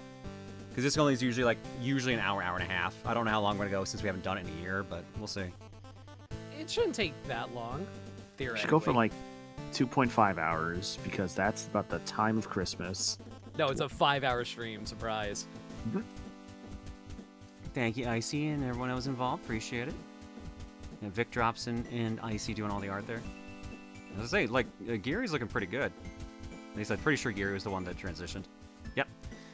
Cool. I just reread the note. Cool. Thank you, Icy. Next up, Simon Belmont with his #1 trophy. Snake with the axe in his head for #2. For Greece. Congrats to Simon for a game he is not in. Was a whole lot of highs and lows for this tournament. Glad we will be getting some good old games for the next couple of months. Here's hoping for Grand Blue Fantasy Relink, currently 60% off at $23.99 USD. Buy it. Jesus Christ. Oh my god. Thanks, Grease. I wonder what feel like game you almost want. have to play it next year at this rate. I feel like it's gonna happen just from meme potential alone. Alright, from Zoc. Since I mentioned him earlier in chat, I figured why not formally introduce you all to Backbeard, a major antagonist of the classic manga GGG no Kitaro by Shigeru Mizuki. Backbeard is the king of all Western yokai, and his first appearance brings monsters like Frankenstein and Dracula to Japan to prove his superiority to Kitaro and his friends. The name Backbeard is a corruption of bugbear, an old-fashioned term for monster or spook, and comes from the same linguistic root as boo and boogeyman. Mizuki's work was very popular and influential, and references to it abound. Case in point, lots of floating eyeball monsters in video games are named after Backbeard, including in Castlevania and Megami Tensei. Final fun Backbeard fact, due to several popular internet memes involving him, Backbeard is now mostly known for his hatred of lolicons and his love of classic automobiles. That fucking rules. You know what? This guy's awesome. I like him. I was about to say, like, great. a comment about, like, 02, but, like, yeah, or, like, Dark Matter and shit like that. So, like, that would also be a fairly direct reference. Thank you, Zoc. Next up from Drops. Ooh. Like I did.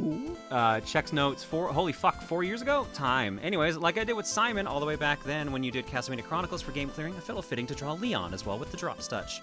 Which means giving these men some goddamn booty shorts the way God intended. He was already pretty cunty. This makes him even cuntier somehow. Also, I want his coat jacket so badly. It's so gender. I know, it's so fucking good. I want that outfit.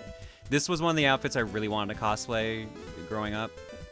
I guess like when I was in my like major cosplay phase, but I'm just like, I don't know how to do it. And now I'm like, well, I don't know if I can do it now. I guess I could actually. It would be more androgynous looking now, so it would actually kind of get the point across. So yeah, but no, it's a fucking sick outfit. And also, as someone who has used a whip, he's fully dressed because he's using a whip. You can very easily hit yourself with a whip. Thanks, Drops. From Mika. I drew Rosa wearing a glittery evening gown that I liked. Ooh, it's a cute dress. I like it. Hell yeah. I like the little purse, too. Very cute. Thumbs up. Thank you, Mika. And for no account, for context, Lego Palpatine says to execute Order 6-7, which leads to this. So whenever you hear the 6-7 brain rot, just think of dancing stormtroopers and you'll be fine, probably. I had to pick one after 66, because of course you did. Alright, that's our block. Let's get back to it. Castlevania time, yippee. 0, 1, 1, 2, 3, 4. We did it. If Descendants can go around wearing a little more than an armored tunic and a loincloth with a chain whip, Leon can manage. Look, Leon just was handed this whip. I don't think he's used one before, I assume. Leon can have some booty shorts as a treat. Technically, if you look at his armor, it kind of looks like he's wearing them, but he just also has, like, the actual armor, too.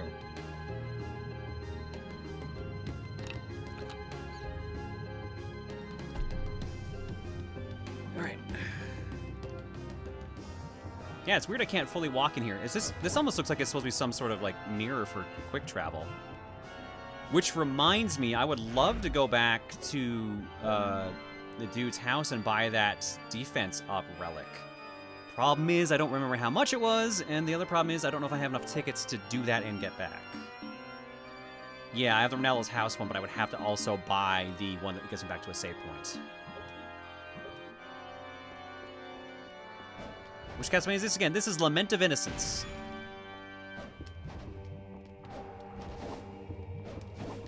Hello? There we go. Leon looks like he just came back from an anime version of the Crusades. I mean, it's around the right era.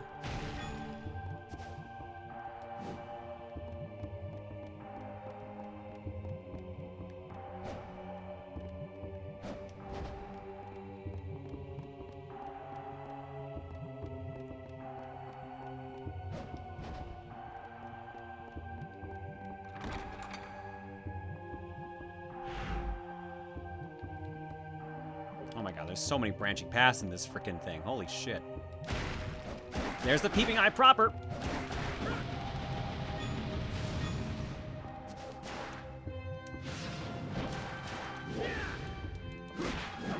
The game intro literally said flat out, the Crusades are going on over that way, but we're gonna focus on this.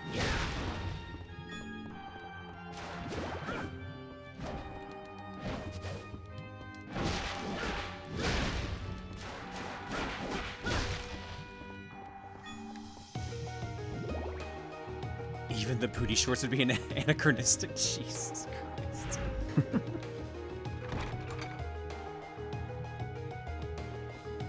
my god, another one of these giant ass switches.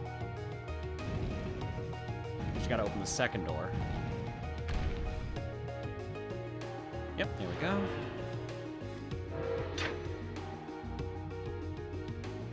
It would be really cool to get another anniversary collection with the PS2 games, but knowing Sony exclusives, that's probably never gonna happen.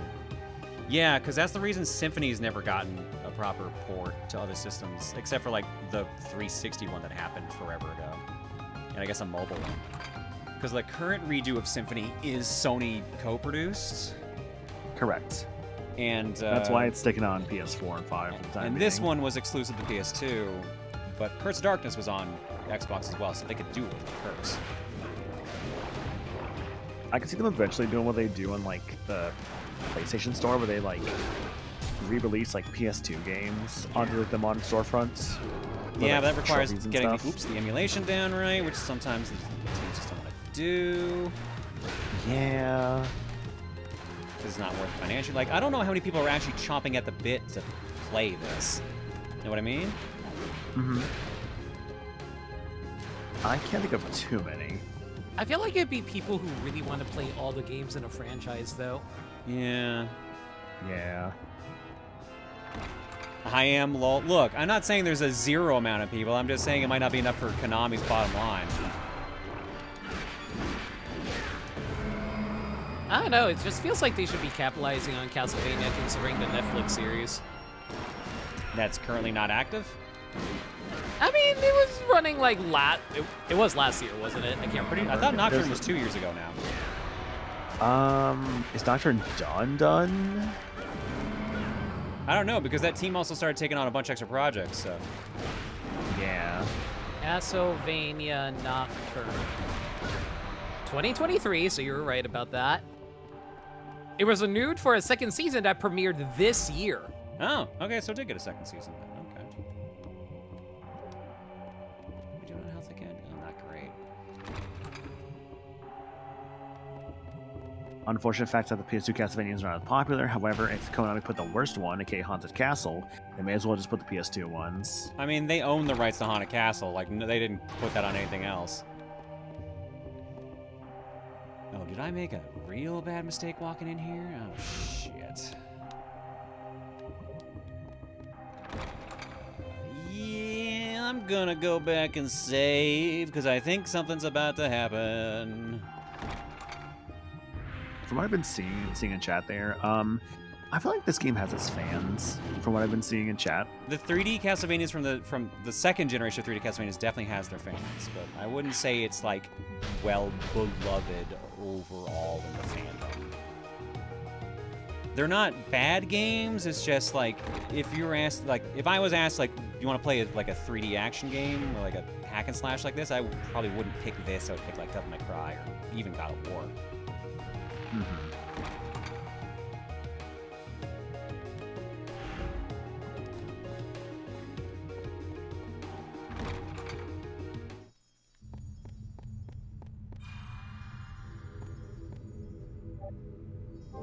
It may also just be like game archival reasons where it's like, hey, let's make sure all games are available for every current console or whatever. All right, 17.7% map completion.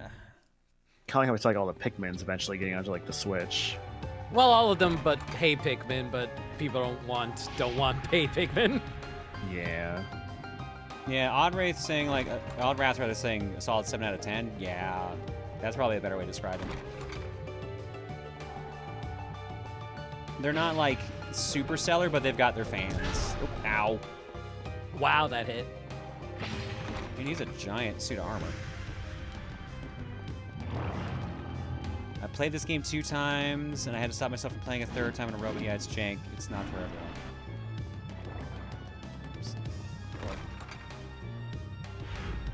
It's like how people like the N64 Castlevanias, but like, you can argue they're not great. They're very different. All right, let's see if my hunch was right. Do you prefer Lords of Shadows? I do like Lords of Shadow, but Lords of Shadow has this annoying issue where you have to play at least 2 hours of it before you kind of give it a judgment, because the first couple hours kind of suck. Mm-hmm. Not letting me on this. There we go.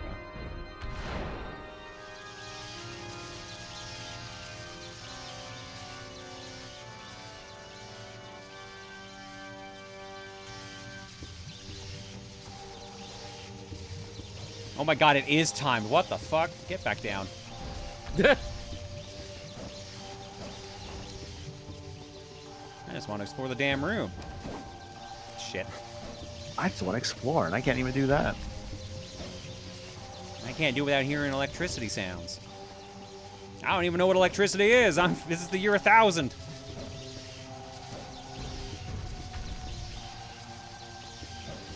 I'm still not a fan of Symphony of the Night, so I already have enemies on principle. Are you saying you hate these people because they like Symphony, or that they hate you because you don't like Symphony?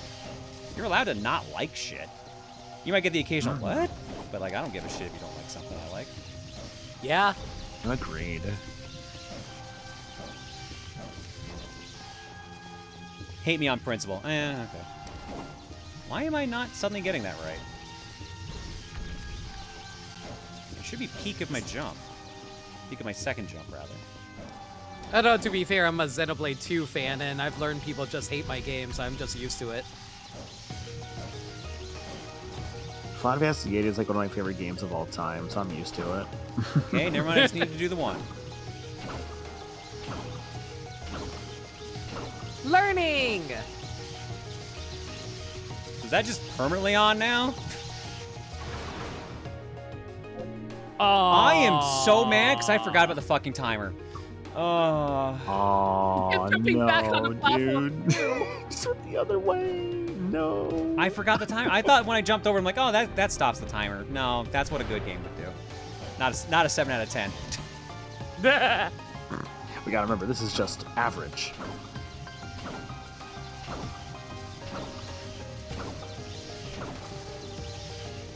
Am I weird for saying I don't hate the inverted castle? For Symphony? No, it's fine. I like it. It's cool. It's a neat idea. Like, no one had done that at the time, and it really just gave you more gameplay. You technically didn't have to do it if you didn't want. You could get an ending. Yeah. It's like what like me and Dan years ago did like sort of like a race of like, oh, let's see if we can kill Richter like the fastest. Like, shit, we'd be done in like 45 minutes. Oh, let's just keep going. Do just, all of Inverted Castle. Yeah, basically, which was fun. I think I ended up winning that one. But it was just like a casual race. It was just fun for both of us in the end, which is fine. Okay, I think I got everything here by the looks of it that I can see. I appear to be clubbing now. I love rave music. You have entered the dance hall. Are you ready to dance? I assume this is the warning of I'm about to fight a boss. That feels like a boss door. No, it's just a fight room. Man, I feel bad for these guys. They have like axe for hands. Like, how do you like pick up anything? That's Edward. I mean, they're dead. I don't think they care to pick up things. I mean, like, yeah, but what if they got to bring something to their master and they just fumble it, and then they're like, master's mad at them for dropping the important potion or whatever. And they're like, no, boss, don't kill me, please. I'm already suffering enough with these axe hands. They could just carry on like their axe hands. You're giving these guys, I think, more thought than they feel they even have in their heads. I just care about people's needs. What can I say? Okay. Maybe they just like have real hands, but they just like put little gloves on top. That's like axes. Maybe that's the idea.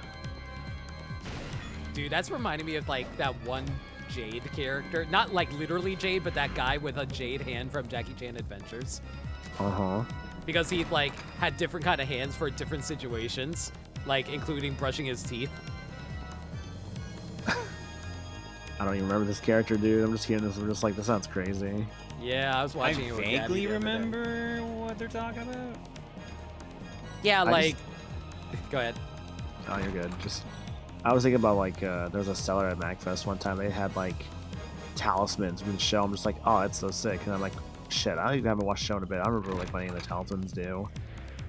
I think now I remember like what some of them do. I've got like the rabbit talisman probably. What do you think it does? Rabbit super speed.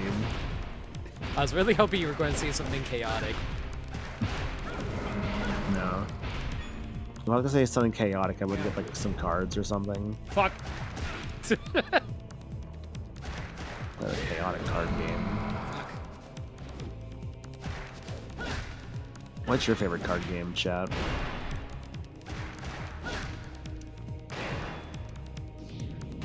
Mine's chocolate. Chocolate cards. Garden CL. I played like the demo for that because I was curious about it. It was fun.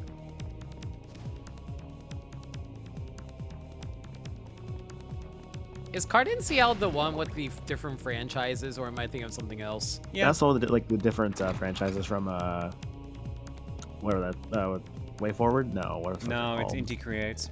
Inti Creates, yeah. Ah. I'm so far behind on Inti's games. There's so many of them. Oh my god.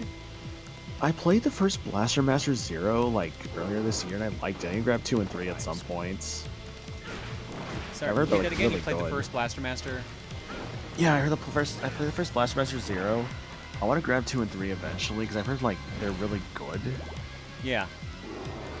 I still want to also grab like, what is it, Limitless Adventure X2 and Gunvolt 3 at some point as well. Did you say Limits Adventure? No. Luminous Avenger. I wish I had an adventure. Sorry, I'm want an tired. adventure? No one's stopping you. I'm an EP boy. If I'm going to go on an adventure, I need a wizard to tell me it's okay first. All right then, keep your secrets. Thank you. Do you have Avix? When will you have it? Like, his laugh is so genuine at that point. It's great. It's so good. I love it. I saw like a few weeks back, apparently, like, there were some people getting like married at like where the actual Shire was filmed, and Elijah Wood was just there for some reason. What? Yeah, he just happened to be there, so he just showed up at their wedding. Yeah, he just like kind of crashed their wedding for a moment, just like, you know, saying hi and stuff. I think that's super fucking chill, honestly. No, it's super chill. Like, they seem chill with them too. Oh, Like, Bell says hey, they were there what's for a up? con. Okay. No, that makes Oh. sense, actually, yeah.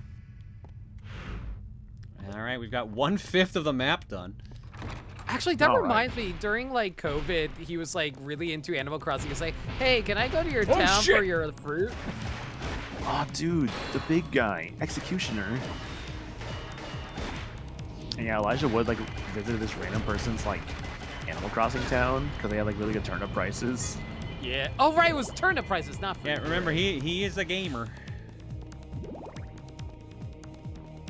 Elijah Wood does like to game. Danny Trejo, too. Good old Danny Trejo. That's a guy I would love to meet.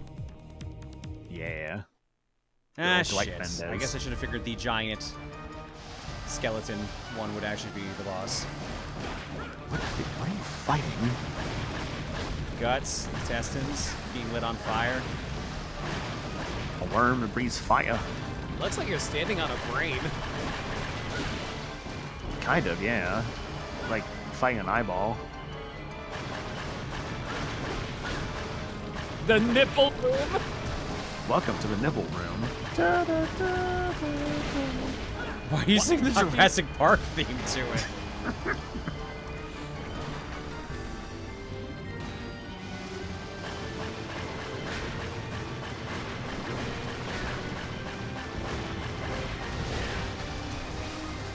You know, I've actually never watched the original Jurassic Park.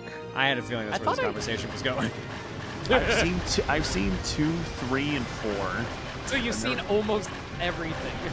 Except for the first one and like the last 2, which are the last 2 were pretty bad. Yeah. I mean, World wasn't all that great either. World was fine, but yeah. Chris Pratt was there, and he's like, "What's up? I'm best friends with a dinosaur." And then he's going to be friends with a dinosaur again in Mario Galaxy. Wow, I'm taking a lot of damage. Okay. I like it should be played by someone like completely like just ridiculous. Danny Trejo. Also, you just want a repetition of the Dora the Explorer movie. I mean, I'd be okay with that, yeah. I did not realize that the so I watched the Superman movie last night, the most recent one. I didn't realize Hawkgirl was Dora. Yeah. That's fucking crazy. Did you like Gun Superman? I enjoyed it. It was fun. Yay! I realized actually it's my second Superman movie after Man of Steel. I am so angry I didn't mind Man of that. Steel, but there are definitely moments where I'm just like, that's a fucking stupid decision. I'm still mad about his dad. Yeah, his same. dad. Yeah. When Lemon was shown it, oh, go ahead. I did a movie night recently of Man of Steel with my community, and like I spent the whole time ranting on the movie, and everyone kind of agreed when I showed it to them. I forgot how much that movie is just like, yo, Superman is just Jesus. There was so much Jesus imagery, dude. I think everyone hates Podcat and Man of Steel. I mean, it's Kevin Costner. You'd think he'd be really good, and it's just like, what are you doing? To be fair, I don't think he did a bad job. He was just given a bad script. Yeah. Mm-hmm. Give me the orb. Give me the chicken. What's that gonna do?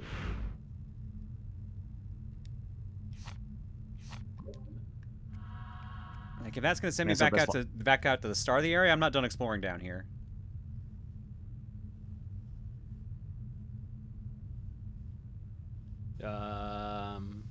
I'm just waiting a hot minute. I'm gonna take this as a drink spot. That will take you to Ronaldo. So I would have to go do everything all over again, basically. Or do I get a warp back? Ah, shit. Okay, well, let's keep exploring before we take that then. Oops, no. That's the exit then. In one scene, Gunn's version of Paw instantly proved he was better than Snyder's version. I was actually like, I wasn't sure about them going super folksy. I was like, maybe a little heavy-handed, but I guess it makes sense for where he's supposed to be born. But then I'm like, oh no, these characters are actually genuine. Okay, never mind. Yeah. I will say, James Gunn's Superman made me cry like 3 times, but I am a very emotional person. I really enjoyed it, honestly. I think it's really funny how like James Gunn said he didn't want to make a super overpowered Superman, and then he made a really overpowered Superman moment in the middle of the movie. Yeah, I'm just saying black hole and leave it at that. I mean, like, you can't just kill the dude. Yeah. It's kind of hard to do a Superman movie. You kill, like, imagine doing like a Superman movie where you kill Superman. To be fair, that's just Death and Return of Superman. Oh, yeah. Talk about fucking Batman v Superman. Oh, you're talking about that movie. Oh, to be fair, that's just aping Death and Return of Superman. So. Yeah. Yeah, they even had Doomsday in it. Yeah, Doomsday was there. There's also, you know, Zack Snyder's Justice League, which I hear is just all right. I hear it's better than the Justice League movie. I will admit, Zack Snyder's Justice League is better than the actual, like, the original Justice League, but like I still have issues with it. and one was like, what was it? It was like Joss Whedon took over at one point in the middle of it, and you can really fucking tell what are the Joss Whedon scenes. Yeah. Oh, absolutely. You got a writing style. Oh, fuck. Here's the problem. There were 2 sets of them. So are there 2 sets of those? Nope, of course not. It's also unfortunate because it came out that he really mistreated a lot of people during the making of that. But it turns out he was that way for a lot of his productions in general. Wait, so what about the second? Oh, because there's 2 doors. Fuck. Okay, never mind. Yeah, honestly, like, seeing Queen Jay in chat there, like, I never really heard of Mr. Terrific before, like, the new Superman. I'm like, okay, this guy's kind of cool, actually. I was hoping that he would take off, and I'm so glad they did. No, I think... I just couldn't get over the fucking haircut they gave Nathan Fillion. I know that's Guy Gardner, but I'm like, oh my god. Just seeing Nathan Fillion, of all people, wear that is just, like, so... Like, ugh, stop it. I mean, to be fair, they make fun of it. I know. Like when I saw, like, when I first, like, announced the casting for this movie, that they said that he was going to have the bowl cut, I'm like, oh my god. Yeah, no. Ah, shit, what was the other pattern? The other pattern was almost reversed. I kind of respect them going for the bowl cut, though, because, like, it feels like they're embracing the silly aspects of comics, and I like that a lot. Plus, I think the next DC project is supposed to be Lanterns, which will have, like, Hal Jordan and Jon Stewart. I thought Supergirl's coming out first. Oh, shoot. It's either Supergirl or Lanterns. It's one of the 2. One of those 2, yeah. Oh, thank you, Retro. Lady Goat, Goat, Lady Goat.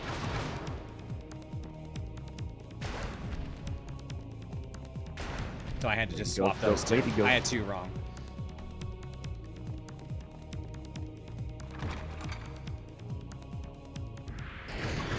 Really, guy, but doesn't look like you get one punch by Batman with that bowl cut. I mean, yeah, but like I'm just saying, like seeing Nathan Fillion with that haircut, that's what hurt. That's Captain Hammer right there. I'm just wondering what they're gonna do with the Batman for like the DCU stuff. That feels like such a big like just question mark right now. Because like there's something in the Robert Pattinson Batman, but that's not gonna be apparently. No, they confirmed that's like an Elseworlds thing, so they're not related to. Yeah. But they're also doing like a movie with like the Bat Family that I guess will have Batman in it. They're doing a horror movie about Clayface, and I'm like, ooh, I wonder what that's going to be like. That could be cool. Like it's a hard R too. My understanding is like with the R-rated Clayface movie, is that they did take inspiration from the Batman animated series episode about Clayface. Yo, that's going to be so good. Such a good episode.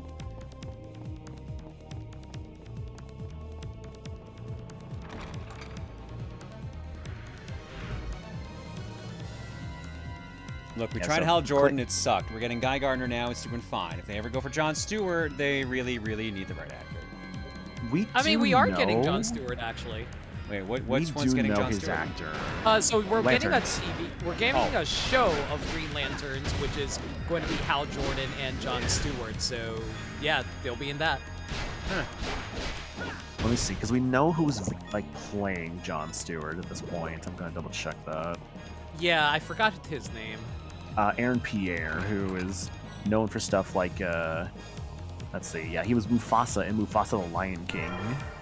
Bloody cape. Converts damage to hearts. A blood red cape. Oh my god, it's my first accessory, I just realized. I assume you mean young Mufasa, right? It just says Mufasa the Lion King, Mufasa voice, so I guess assumedly young Mufasa. What do you mean I have to use the fucking real-time menu? You just, That's a weird setup. It's a really dumb setup. Because, like, I remember, like, it was, like, James Earl Jones was Mufasa in the Lion King remake. Because he played the original. Yeah. Mm-hmm. Yeah, so that's super, super well known, the Jon Stewart actor, but I think that's actually a good thing. So I feel like, kind of like back in the day where it's like, Marvel cast 2 unknowns for upcoming movie Thor. And it was like, you know, Chris Hemsworth and the other guy whose name I'm forgetting right now. Someone asked Tom Hiddleston? Tom Hiddleston, yeah. Someone asked the Clayface episode we were talking about. That's his origin one in animated series, right? The one where he like gets this chemical that's meant to like help youth in his face. It's just poured down his body. And that makes him into like this monstrosity that can also shapeshift. Yep. I was rewatching the DC Animated Universe recently, and man, going through Batman Animated was such a joy. Oh, right, I have a fucking good. board game. I forgot I even had that. Batman Beyond's good. Divine Oh, yeah, right. Clayface was voiced by Ron Perlman, too. Oh, was he? Okay. I didn't know that. I fucking actually completely forgot I had that giant, or had the orb. You've been showing people like the Zeta Project, which I'm just like, what the fuck is this? Dude, Zeta Project is legit good. People need to watch it. That feels like the most like forgotten DC show. Because people don't realize it was a spin-off of Batman Beyond. And I think I was around for like when he actually showed the episode where like they crossed over and Terry was just like so weirdly out of character in it. Yeah, because he was oddly violent. Mm-hmm. Even though he's killed a lot of people already. Batman doesn't kill people. Terry does. Terry does. Terry does a lot. He fights dirty, which the Joker hates that.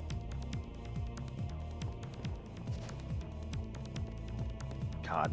Return of the Joker, I fucking love that. That's such a good movie. That's probably the best Batman Beyond thing they've done. Easily. Well, there's also Epilogue, but I'm not going to get into that. Mm-hmm.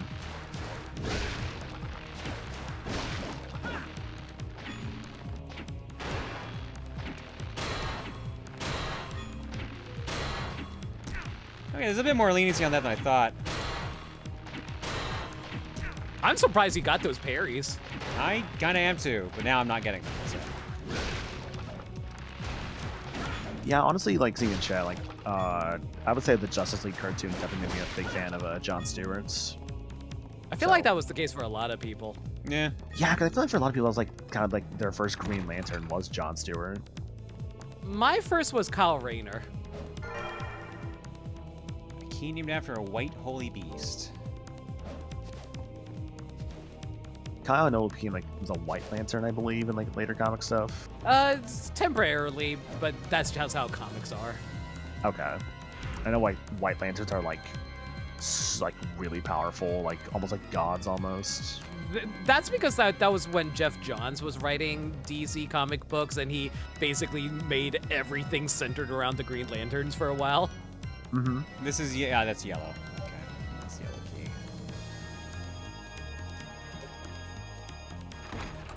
Imagine if your first Green Lantern was Guy Gardner. Oh my god, he's such an ass. I mean, that could be someone's first if like their first Batman, like, or just DC exposure was Brave and the Bold. To be fair, Brave and the Bold is kind of fun. Oh right, you're right. He was in that shit.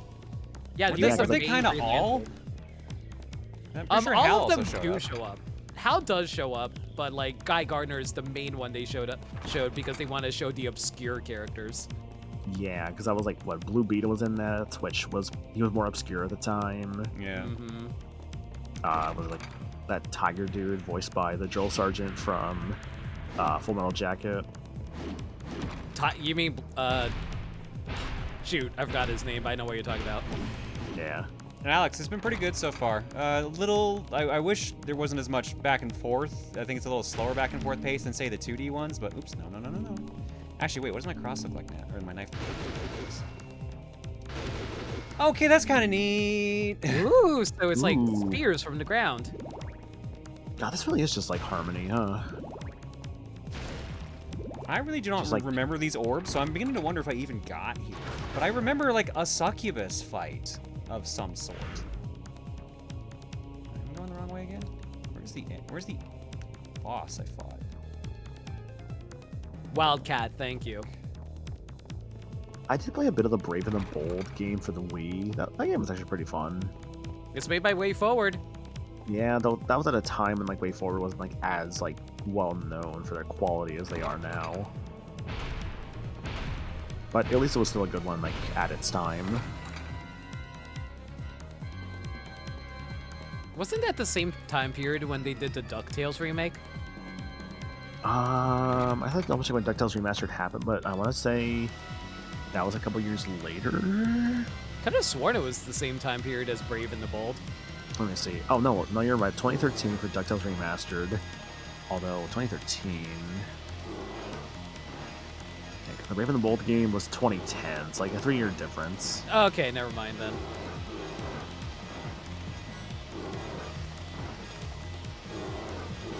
Want to know a fun fact about Nathan Fillion, the guy who played Gardner in Superman? In Edmonton, where he's from, the city named a street side booth the Nathan Fillion Civilian Pavilion. I love that alliteration. That's so good. Wait, what? See, I know Nathan Fillion for Firefly. That's one of my favorite shows. Most people would know him for Firefly, yeah. I always hear such good things about that show. I also don't only had like one season. It only lasted like 12 episodes, I think, something like that. It got canceled really early, but like those who watched it were like super fans of it. It only aired 4 episodes. The rest of the series was released on home. That's so fascinating. A show like that just garnered such a fan base, despite how much of a failure it seemed to have been. I mean, it's a massive cult following. Fillion was in a bunch of good stuff. He was in Castle. He was in The Rookie, Firefly, Dr. Horrible. Yeah, see Puppet Nose Ball, the fucking Uncharted fan short film. Hell Oh, yeah. I remember that one. That was so good. Back. Yeah. What would you like today? He was actually the popular fan choice to play Hal Jordan for the longest time, to the point that he even got cast to play Hal in the animated movies. Is this okay? Would you like anything That. else? Well, Anything something else? here. Is this okay? Yes, certainly. The hammer is his Is penis. this okay? Would you like anything else? Is there any point in buying the gems?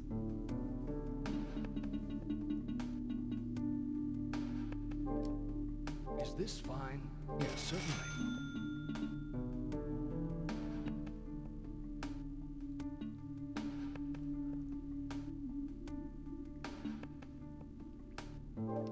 Is this okay? Yes, certainly. Anything else? I appreciate your business. Much later, yeah. Okay.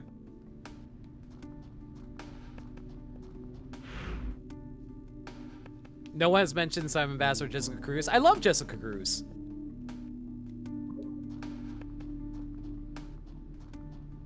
Oh, for Green Lantern? Yeah.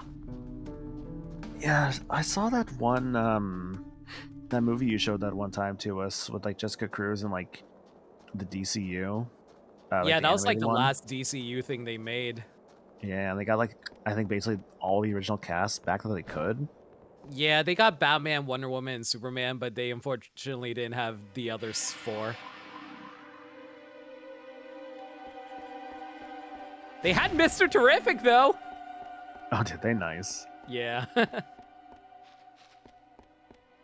It's so fun how I feel like there's going to be a lot of cases out there where like I saw a character before, didn't realize they were there, and then it became more popular later. It's like, oh, you were here this whole time? He was in the here original the Justice entire League. time. Has Star been showing you drop out? No, it's just I've seen that phrase around so much at this point. Oh, okay. That specific scene. I've been here the whole time. Thanks, Sam.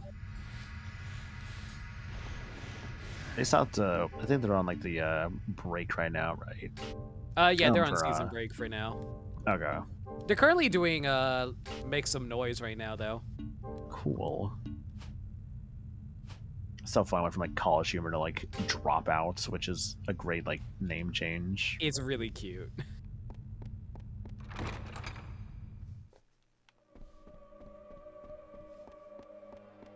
Hey Sam, where you from? Cambridge, Massachusetts.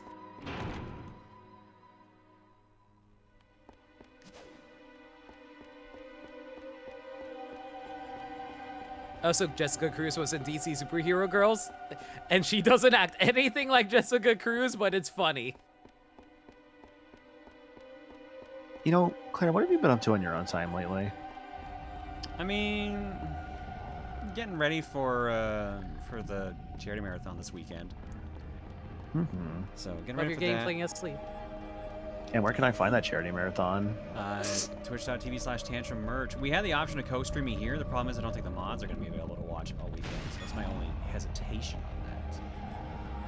So it's like, what, Friday, Saturday, Sunday? Yeah, for 12 hours each day. And I'm just like, not all the mods are going to be available for that. And it's not our event, technically, so I'm wondering if I should even... I know I work, I think. I work this Saturday night. I think I work Sunday morning. Yeah, so those times I know I'm not around. Sealed by an especially enormous power.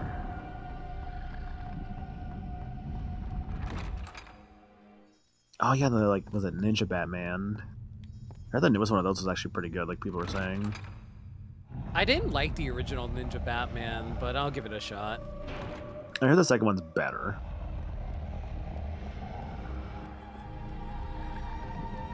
Co-stream the segments you're a part of? I don't think... No, because I think they have to do it when they're setting up the actual stream itself, so... Yeah. I don't think they can, like, take it down partways through. Yeah, Plus, like, I'm going to just walk annoying. on to some segments, because I'm just like, I got nothing going on.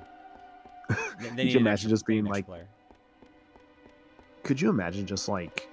Be like, alright, Claire's on stream. We have to turn the stream on. When she's off screen, alright, turn it off. that would be really kind of fucked.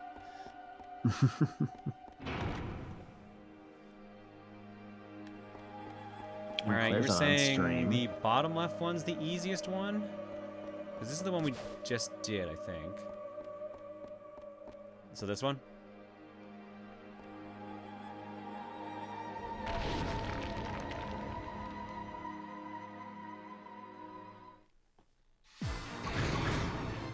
Anti-Soul Mysteries Lab. Oh, is this Hot Dude, Jam? Let's go. I love mysteries. Like that one song from Simple Plan that talks about a mystery, Inc. What's new, Scooby-Doo? We're coming after you. I'm gonna solve that mystery. That's... You ever think about how vaguely threatening that song is? It's like... We're coming after you. And we're going to solve that mystery. What mystery? You better hope you aren't hiding something, because we're going to find out. Are they saying that to Scooby-Doo? I mean, yeah, they were saying, what's new, Scooby-Doo? We're coming after you. So is the song being sung by the villains, then? Simple Plan are the villains of Scooby-Doo, yes. This is a good question, actually. Yeah, you're right. It's like that one guy who, like, stabbed that other guy in the Scooby Natural special of Supernatural. Giant cross! Or that one Family Guy bit. You're right, gang. We're doing the 1/6 son of a bitch. It's funny because they actually got Frank Welker for that, too. Yeah. So funny. I swear, they got Frank Welker back, like, a lot of stuff like that. It just has, like, Fred just, like, actually swearing. I've heard he just really enjoys playing Fred. I mean, he's been playing him since the 60s. Yeah, that's fair. At that point, you gotta have some appreciation for the character. Absolutely. I mean, it helps that the writers like playing around with the Scooby characters so much. I still want to watch that, like, 2010 series that's supposed to be pretty good. It was, like, Mystery Incorporated, I think. Mystery Incorporated is so good. Definitely recommend. Yeah, that one was, like, really solid.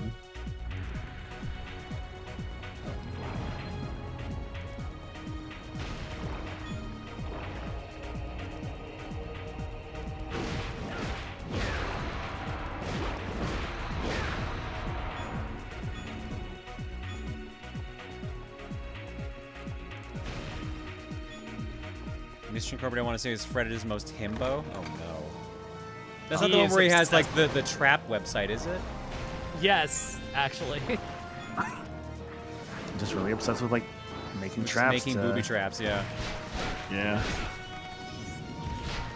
And then Daphne sings a really badass song about traps to get him to notice her.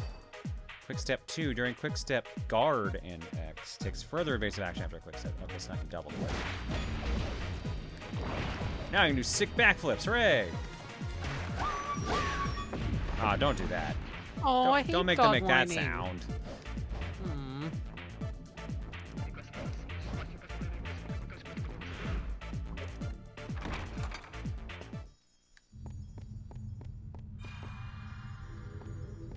Maniacal, did I ever show you the Courage the Cowardly Dog crossover? No, we never ended up watching that. I thought I showed it to you.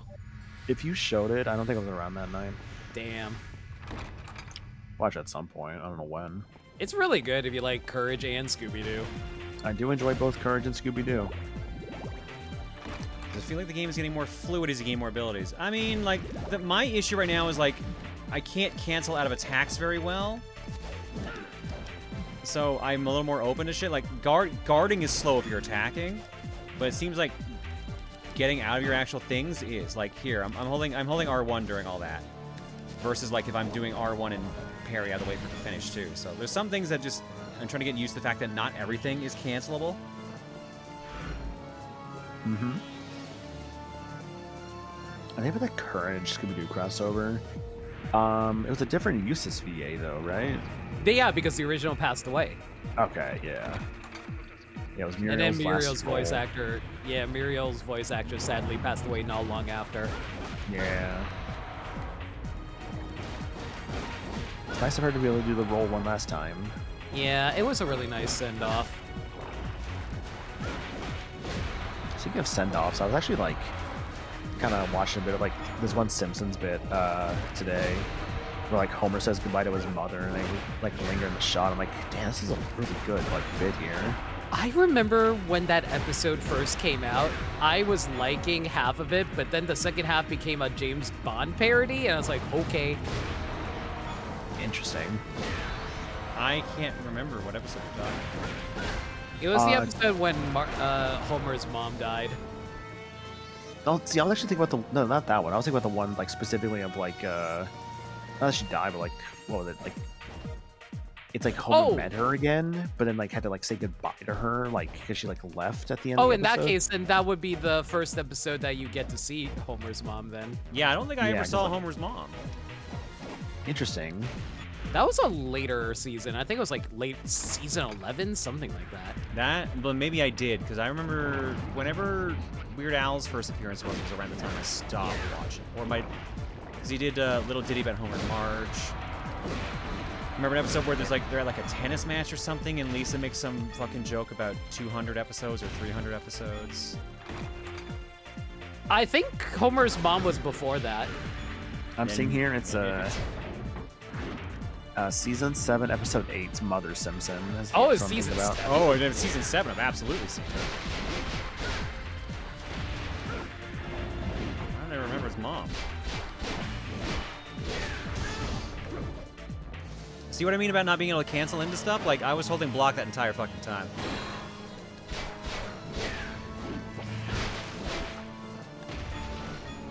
So you can't cancel into a block, right? No. You can cancel into a dodge, I think. Sometimes it seems like I can, sometimes I can't. But I can't cancel into the block itself. Is it based off of light and heavy attacks, maybe? I mean, even heavy I can sort of cancel out of. Yeah, like it's faster to dodge cancel than it is to block cancel. There's like basically no block cancel, but there is sort of a dodge cancel.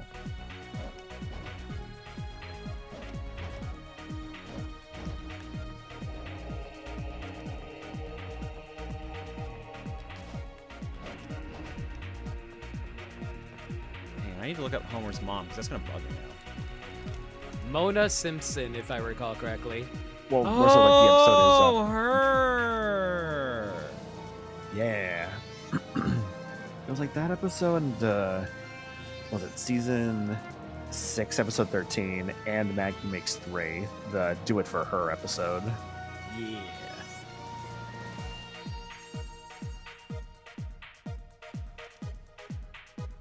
She activated did stuff like tie yourself to stuff to stop it from being destroyed, fought burns, and did some terrorism. Yeah, because she was an environmental person. I was going through Simpsons at one point in the past, but like I made the mistake of just like trying to start from like season 1, which was kind of rough. Season 1 wasn't that bad. It wasn't, but it wasn't like super like interesting either. I don't know. Season 1's very much more of like a this is a family show. Yeah. Versus like weird things are gonna happen. Like there's also some kind of of that still because there's still like I think one of the Sideshow Bobs are in there. You will know the No, false Sideshow wall Bob from the was later, tapestry of the actually. flying two-headed one. What? No, I know Sideshow Bob's in Sideshow season Bob was 1. later. Wait, no. He was season 1? There's no Sideshow Mel. Sideshow Bob is just a character in season 1. Oh right, I thought you meant like literally the first episode about Sideshow Bob. I thought Krusty Robs a Bank was a season 1 episode. Is it a season 2 episode? Let me Krusty check. Rob's a bank. You wanna check that? Okay. Or is it Krusty Robs the Quickie Mart, whatever it was? No, you're right. Krusty Gets Busted was season 1. I stand corrected. Yeah, because you see Sideshow Bob as the background character on the show for quite a while, and then everything happens, and then you see Mel in season 2 onwards. It's so weird because I distinctly remember it having the later art style rather than season 1's art style. Big shoes Could have been to a fill. Big shoes to fill. I don't know for sure if it was reanimated or not, or just a flashback in a later episode. You know what? It's entirely possible I'm Mandela affecting myself. Could be. Am I able to just recheck that thing I just found? I guess so, yeah. You'll know the false wall from the tapestry of the flying two-headed one. Isn't it interesting the first episode of The Simpsons is a Christmas episode? I mean, to be fair, remember, it was on the Tracy Ullman show for quite a while. Yep. It has the crystal work with it. Okay, that is neat, but I still like Giant Cross Shield.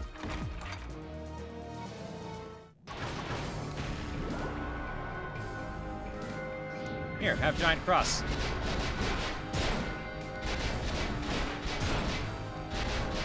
Can you dodge while holding it up? What? The giant cross. Yeah. No, that's just in front of me. Wow. Command. Square, triangle, square. Draws in lightweight enemies for an attack. Interesting.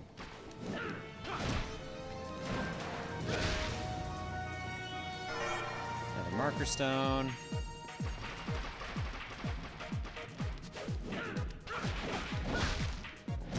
I wonder how much range it has.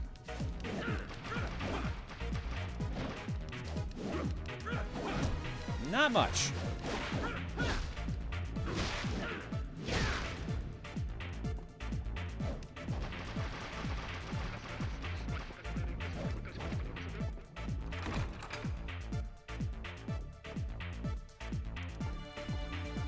According to a review I saw of the first season recently, apparently another episode was supposed to be the first one, but something happened and the Christmas episode became first.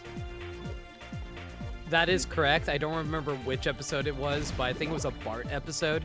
I mean, it introduces Santa's little helper, so it still works.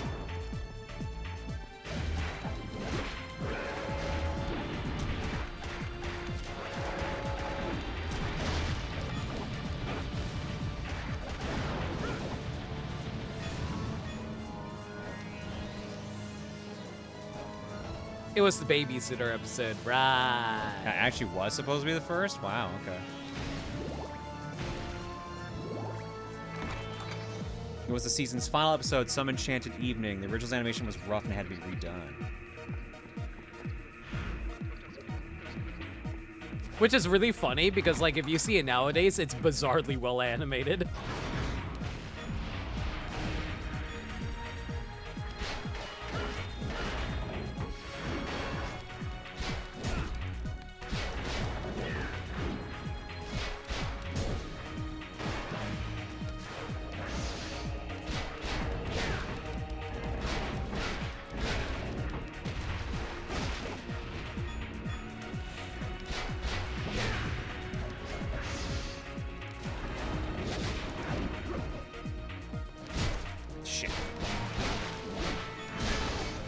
Oh shit. Claire?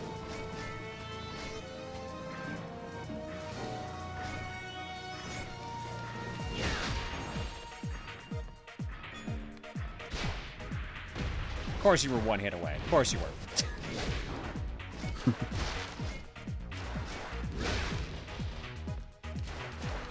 Yeah, man, I don't know. I keep instinctively trying to block, but, like, Leon just is so slow to block after attacks.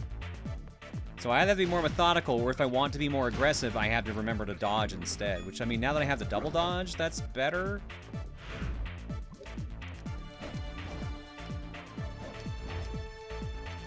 Man, I would so much rather, like, block and parry, because that's what they want me to do.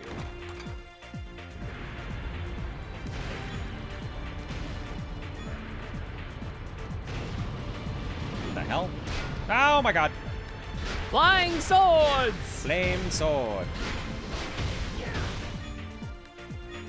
So I'm guessing you can't cancel it like backdashing with Alucard, right? No, because I'll still do some of the attack. Damn.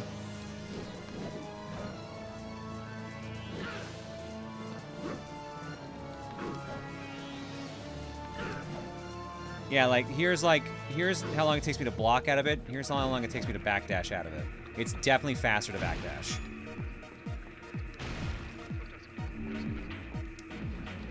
Ooh, that's kind of good too. Oh no, but it basically makes it beat the cross. It seems like the dagger is homing though.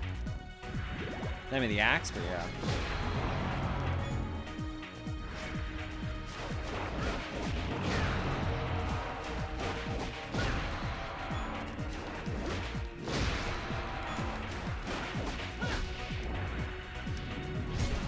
Ow.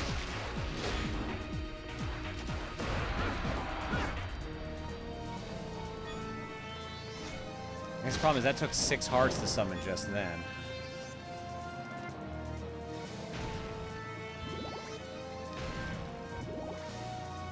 Feels like they're really trying to emphasize that Leon is luring as the first of the Belmonts. Mixed results, obviously. Yeah, I guess. Do I want to use another potion, or do I want to... Like, close to... I'm close to a save point. Never mind.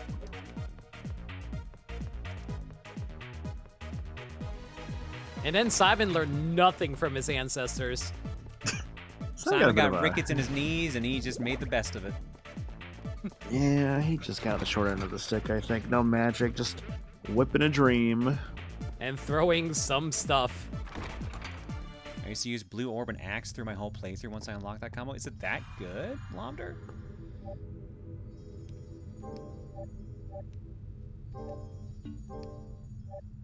He got all the muscles. That's true. Simon is ripped. Unless you look at super, like, sort of anime Simon or super anime Simon, then they're not as ripped. Oh, like, what is it? Death Note art style Simon from Judgment? Yeah, that's one of them. And then there's also... the red-haired, long-haired one. Yeah, red-headed Simon also ain't that ripped. But yeah. I like the redhead Simon design, honestly. It's kind of interesting they carried it over in, like, the 3DS Mirrors of Fate, I think it was called? Yes. Yeah, like, they carried over the redhead there, which I was surprised about. Mm-hmm. Yeah, I appreciate Barbarian Simon, obviously, but I do have a soft spot for red hair Simon. It makes it more unique compared to, like, you know, Conan. Yeah, that's. I thought you were going to say compared to the rest of the Belmonts, because most of the Belmonts are some level of, like, blonde. Yeah. Blonde or brunette? Yep. Brown. My boy Richter. Richter. Oh, I'll say blonde or brown, unless you're juice when you have, like, just white hair.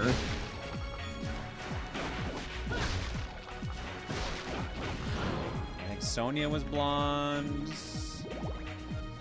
Simon is usually depicted as blonde, although nowadays not as much. Richter's brown. He went back to blonde for Smash. That's true. It's kind of like more like a dirty blonde, I think I'd argue. More like my hair color, yeah. Yeah. Is that the two-headed thing? I can't tell. Hector's not a Belmont.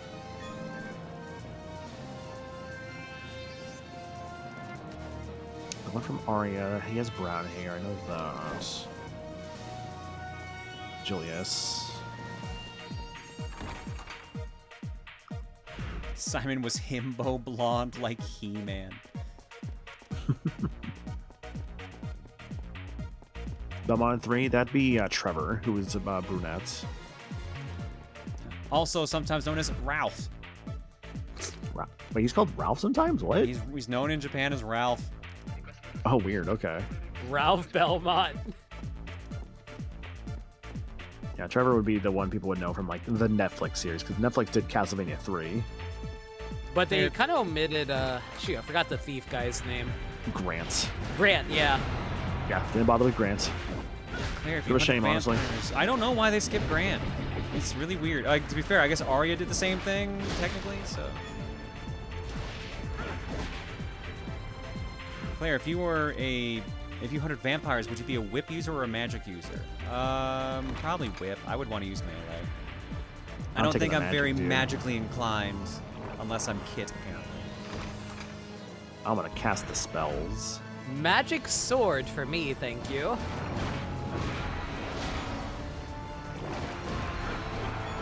I'd be like Van Helsing and have a crossbow. Hell yeah. Are you talking about like Hugh Jackman Van Helsing? I'm just talking about the character Van Helsing in general, but sure, the Hugh Jackman Van Helsing absolutely had a fucking crossbow. You can now be Hugh Jackman. Congratulations. I'm assuming that's not going to move unless I find the fake wall, so I'm assuming I can't just smash that. I'm assuming you can't push it either. Don't ask what she'd do with the vampires after capturing. You're not supposed to fucking remember that dream. Jesus Christ. I try not to. Was there some kind of like weird like dungeon you get these vampires in? Like what happens? So I had a dream where I was first off I'm like working at like a CVS equipment, just a pharmacy. And then I'm like, fuck, retail sucks. I'm leaving.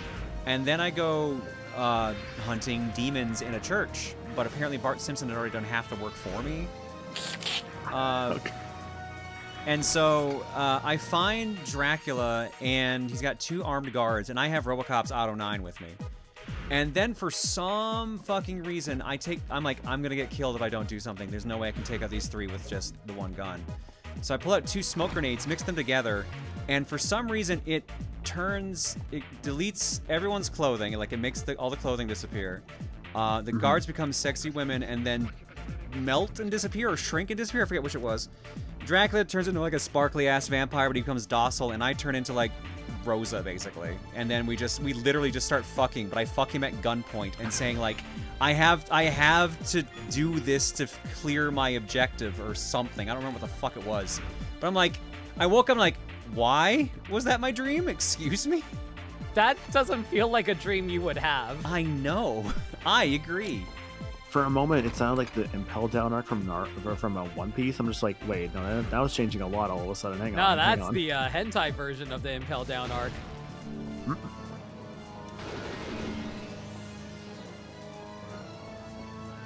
Considering Kid is just you, but Fox and maybe Naruto, I think you're more magic user than you give yourself credit for. Yeah, dude, you gotta like cast the like Rasengan and you win. I don't think that's even a move that Naruto does. Isn't that fucking Sasuke? No, he's got the Rasengan. Sasuke's got the Chidori. I don't watch Naruto, so I'm going to take your word for that. Sasuke also has eye powers. He's got the Sharingan. That's what it was. Okay. Yeah, because Naruto's whole thing was like eye powers and like, well, just ninja magic in general. Although Naruto's whole thing is like he's mostly known for shadow clones. Yeah, like the character himself is known for like his clones. Yeah. To the point where he doesn't do his family obligations because of them. No, don't remind me of that. I hate that characterization aspect so much. God, I grew up on that show, and that just pisses me off. I'm like, that's not him. I hate that. There are some things from Dreamwatch that I just don't forget. Speaking of, any updates on the thing you should not have released? No. Unless that was the thing that kept stabbing me, which is entirely possible. But it didn't have those demonic eyes whenever it did it, so. Talking about Burrito's dad? Yeah. Yeah, Burrito's dad. Talking about Burrito? Burrito. God, I'm hungry. It's so funny how, like... I am still some out of almond bars. Almond bar. They had what was it? Naruto's author tried doing another series when Naruto was done, and then it failed, which was a bit of a shame. And then went back to do Boruto. Yep, went back to doing Boruto. Oh, so he tried to do a completely different series, like completely away from Naruto, and Yeah, it didn't so work? he tried to do like a sci-fi series that just did not reach like any form of like popularity. That's a bummer. Yeah. Yeah, so I went back to Boruto, and now Boruto's kind of being considered to be pretty bad. It's actually kind of interesting because, like, I know how Oda, who said once he's done with One Piece, he's going to stop making manga because he knows he can't, like, do anything past that. I mean, fair. He's probably got enough money from One Piece that he could fucking just retire. But... Easily. Like, One Piece is probably finishing the next, like, I don't know, 7 years if I had to guess. I don't want to say 7. I would say closer to 10. You think 10 years? Wow. I think we got another 10 years of One Piece. I'm thinking like minimum 5, at most like 7 or 8. No, I know Oda. He tells stories slow. Yeah. Like in the manga right now, the current backstory going on. Yeah, this backstory took like, what, a whole year? Thing that kept stabbing you. Do you have any idea how little that narrows it down? Hey, I've only been stabbed like 7 times. That's it. That's not a good thing. I think that might be overestimating. I think it actually is less.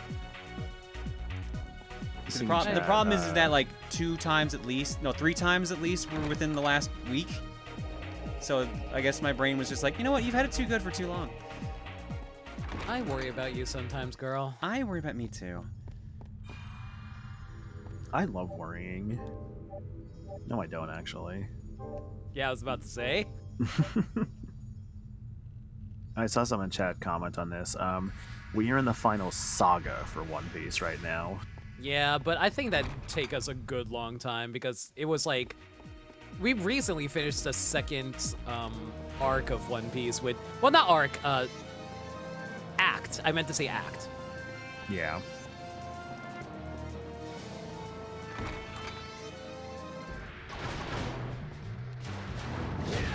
Can you believe, like, in like real, like in universe time, since the time skip to where it currently is at has only been like a few months? It's only been like 1 or 2 months, yeah. I think it's like 3 months actually. No. Something like that. All I know is no one aged. I mean, it's only been 3 months. That's not much time to age. No, I mean like as in go up in terms of year age. Oh. Yeah, it's like 3 months now, yeah. It's like you'll have these entire like arcs that last like in real world time for like years. And then like in the actual universe it's like, oh yeah, this was like a day or 2. I mean, Dragon Ball Z was famous for that. How long did like 10 minutes last on Namek? Yep. See, I think just because Frieza can't tell time, I think that's the actual problem. That dude could not fit a watch on those shoulders of his. Wait, what do you mean a watch on his shoulders? Yeah, why is he putting a watch on his shoulders? Well, Frieza doesn't know how a watch works. How watches work. He's an alien. I'm pretty sure aliens have time. Yeah, and Frieza's time, sense of time is completely different from Goku's. 5 minutes of Frieza time is very different from 5 minutes Earth time. Motherfucker.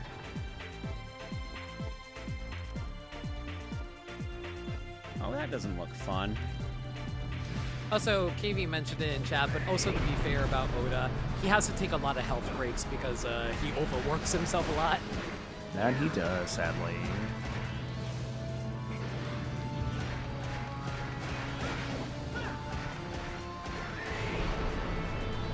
Oh, I thought he was dead. Now he's the dead. thing that we gave to Buggy. Hey, Straw Hat, remember my Buggy ball? No. Oh. Okay.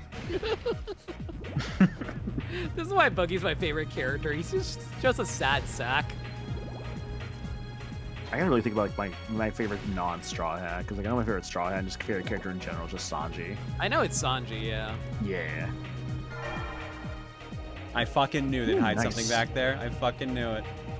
Hell yeah, dude, your gamer senses were like tingling. Well done using those. To be fair, it was actually way shorter in the manga, but in the anime they extended for as much as they could get for it. Okay, fair. Yeah, they really need a lot of filler in Dragon Ball. Mm-hmm.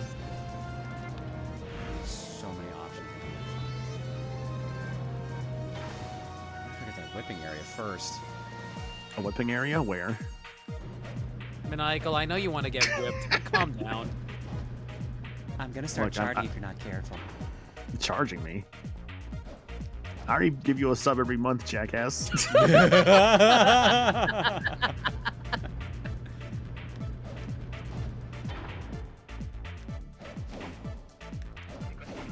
Man. Claire has everyone in her chat whipped. That's so true. No, I fucking don't. Jesus Christ, guys. I mean, like, you have influence, right? Like, you have, like, changed people in, like, many ways. She definitely has. Yeah, you found people... The wording is making me wonder. You have helped people find their true selves. People have, like, discovered their, like, sexuality or gender identity because of you. Like, you're someone that has the power to, like, whip people into their new selves. Okay, you really gotta stop that part of it. Dummy, mommy, Claire. Am I wrong? I mean, there were 2 of those in the same fucking room. She didn't deny it. Shit, optional boss. Fuck. Sorry, I'm a bit more distracted. All good. Oh shit. It's a lava man. Oh boy, and I have no magic. Shit. It's a Balrog. The guy from Street Fighter? Yes, that guy. And not Lord of the Rings.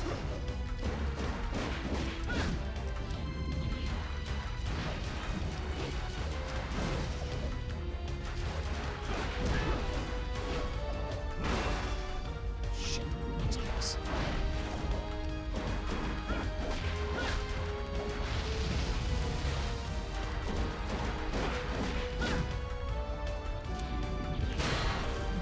Oh, and he has poison? Fuck, he has poison.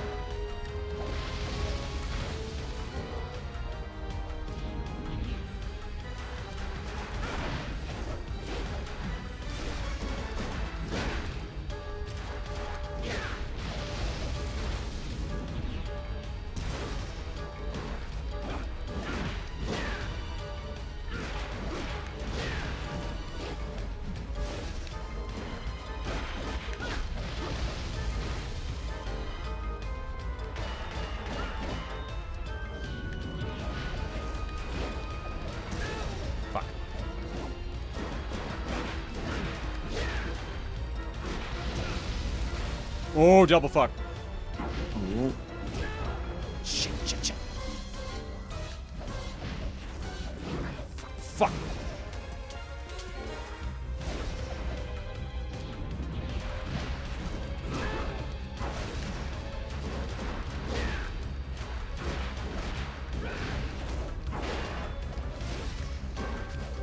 Nice block, though. Get lucky with some of these.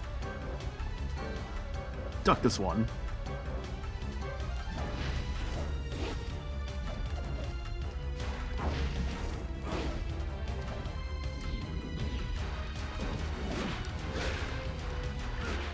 Okay, that took a couple too many potions, but we got it. Nice, nice. Good job. Vertical high, 3 lights and a heavy. Toss an enemy into the air by slamming the ground. The important thing is that you beat the fight. Thankfully, regular potions aren't that expensive, but...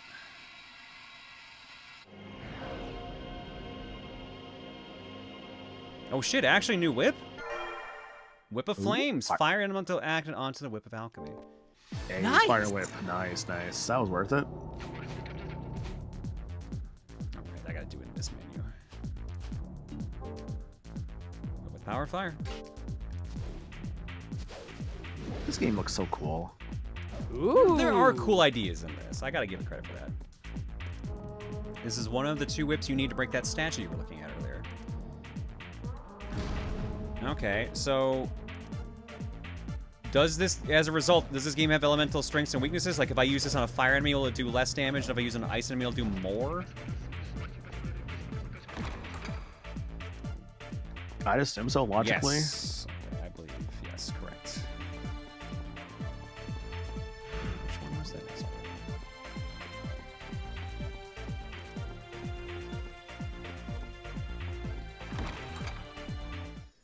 doing on time? Wow, we still got 19 minutes left? Seriously?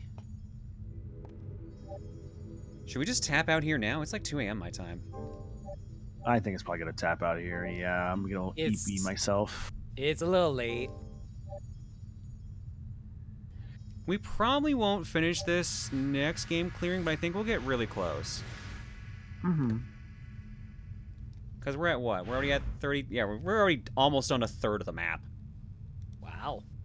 If you finish this, like, in, like, the beginning section of, like, the stream 2 sessions from now, would you just go into the other Castlevania immediately? Probably. Probably that. Because I think Ninja Gaiden 4 is going to be longer. Yeah. Curse of Darkness is 12 to 17. Ninja Gaiden 4 is 11 to 16. Actually, Ninja Gaiden is shorter. Maybe. But they did ask you to do Castlevania back-to-back. Yeah, I'll do Castlevania back-to-back. It's not a big deal. Depends if you're going to do the Joaquin extra mode. I wasn't planning on doing the extra mode. Not on stream, at least. It is entirely possible you'll beat this next time outright. It's not that long a game. You're at, like, what, 30-something% in the through it? I'm 32%. It's on the map right now. It's on screen. Yeah. And, like, that was... But keep in mind, I've only fought one of the 5 big bads so far, and I still have an entire floor left of this one. Right, but also you do have, like, more time to get the next stream because you don't have to do the tournament at the start. True. We lost 2.5 hours, so... Yeah. Unless you decide to tackle the super boss. I mean, I'll debate that. So yeah, I guess we'll cancel out the remaining 17 minutes on the clock and then just go stop here since we hit a save point. Yeah. All right. I will be resuming this. Now here's the question. I can either resume this on the 10th, which is a Wednesday, or I can resume this on the 15th, which is a Monday. Which would you all prefer? Is the 10th your first stream back from the thing? Provided I am not sick from the event, yes. I almost would say save it for the 15th, to be honest. But if people want you to do it on the 10th, that's fine too. I think, like, logically, I feel like when you're coming back, it's like, oh, be like, hey guys, I'm back. Let's, like, chill and just do whatever. But it'll also only be a weekend anyway, so... I mean, so, like, basically the way the schedule goes is tomorrow is disc only, and then I'm gone for a week because I'm going to be at that charity marathon. And then after the marathon's done, I get back on the 8th, but it'll be too late to do the stream. 10th would be a proper stream day, provided I didn't get sick from travel. Then we'd have Cookie on 13th. 15th would be normally game clearing, or we would continue game clearing to make sure we got this game done. And then I think I leave the 17th, so I would really only be... Yeah, I'd really only have 3 streams at most when I get back, and then I go to Hall Mat, run Throne Controllers and everything there, and then I get back from that to the 22nd, which means Christmas Eve would be a stream if we were choosing to stream on Christmas Eve. 27th. I feel like with the added context of the fact that you'd be leaving on the 17th for Hollow Mat, I feel like you should just do the game clearing on the 10th because you're otherwise losing more time. Yeah. Yeah, I didn't realize that other trip was that soon afterwards. I mean, to be fair, I mean, yeah, we had today, we have the 15th, and we have the 29th. So we have 3 Mondays this month, so we can beat this game no problem. Mm-hmm. Like, if we don't beat this next stream, then we would definitely beat it on the 3rd stream. Right. No stream on the 20th? Yes, because I'm at Holiday Matsuri that weekend. Mm-hmm. Now, as far as I am aware of, our events we're doing at Holiday Matsuri are going to be streamed. So you will be able to see us do Throne Controllers and stuff live. So. Was that the con with, like, the really good cameras? Yes, that's the con with really good cameras. I was told they're bringing it back this year, so. Hell yeah, dude. Yeah. I'll have to miss the 10th if you do that day, because I'll be on a trip of my own. I'll have to play it by ear.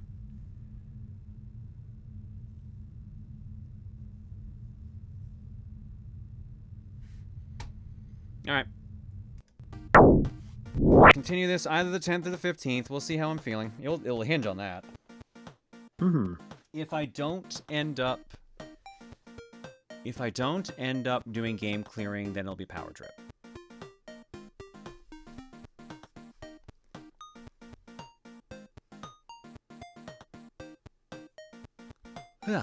Alright. Our block's got a couple pictures.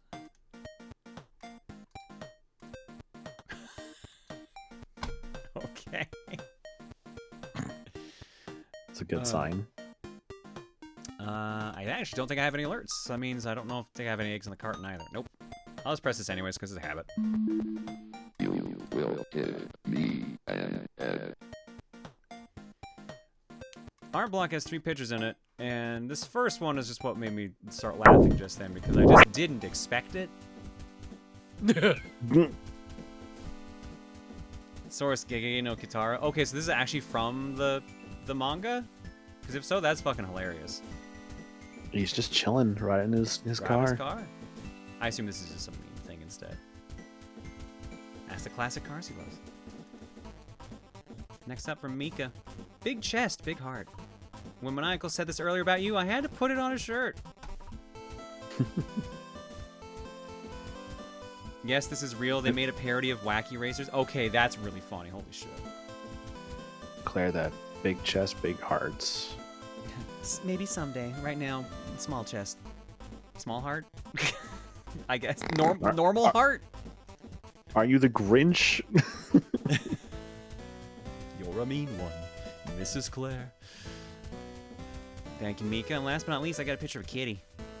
Aw, kitty. I'm shocking her. I want to put up a photo of my cat Polly here in the Booru because today I had to wake up early for work and she was happy to be given a fuss before I had to go.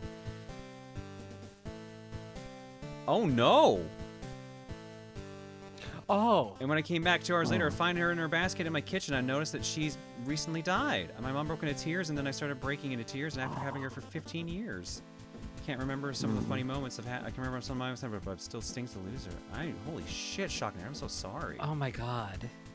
It's not easy to lose a pet, and it's never easy to lose one. But you had a good life with them, and they had a good life with you, and just think about those memories you had together, and you'll be okay. Yeah, exactly. It's gonna be hard, but you'll be okay. Exactly what my uncle said. Just remember the good shit. And at least you got this. You technically did get to say goodbye. You just didn't realize it. Yeah. Yeah. So again, sorry about that. All right, that is gonna do it, folks. What's our raid message? What is our raid message, Claire, after everything we discussed tonight? I am scared to find out. I remember there was one I wanted to write down, but I didn't actually do it. Write that down, write that down. Small chest, small heart. Big chest, big heart, small chest, small heart. It said Claire's bust growing 3 sizes bigger that day. Uh-huh, yeah. Don't give Claire a whip. I mean, that one's a solid one, to be fair. Right. Onion crab wins. Aw, man. Oh yeah, onion crab. Let's go. Onion crab.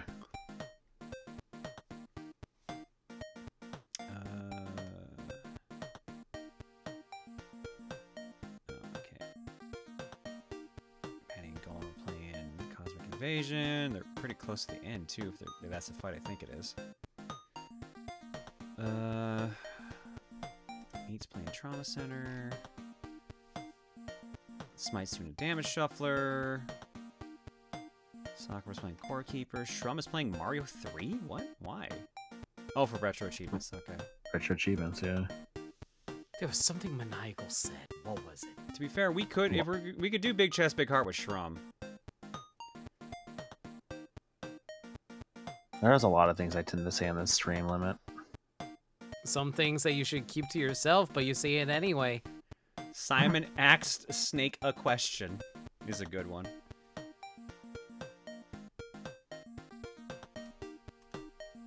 Konami kerfuffle. That is a good one too. I like that. I think I'm gonna go with onion crab smashed. I think onion crab earned their right. Absolutely. They couldn't Onion win the crab. match, but they win the raid message tonight. Shramzu and Mario 3 retro achievements if you want to hang out there for a bit.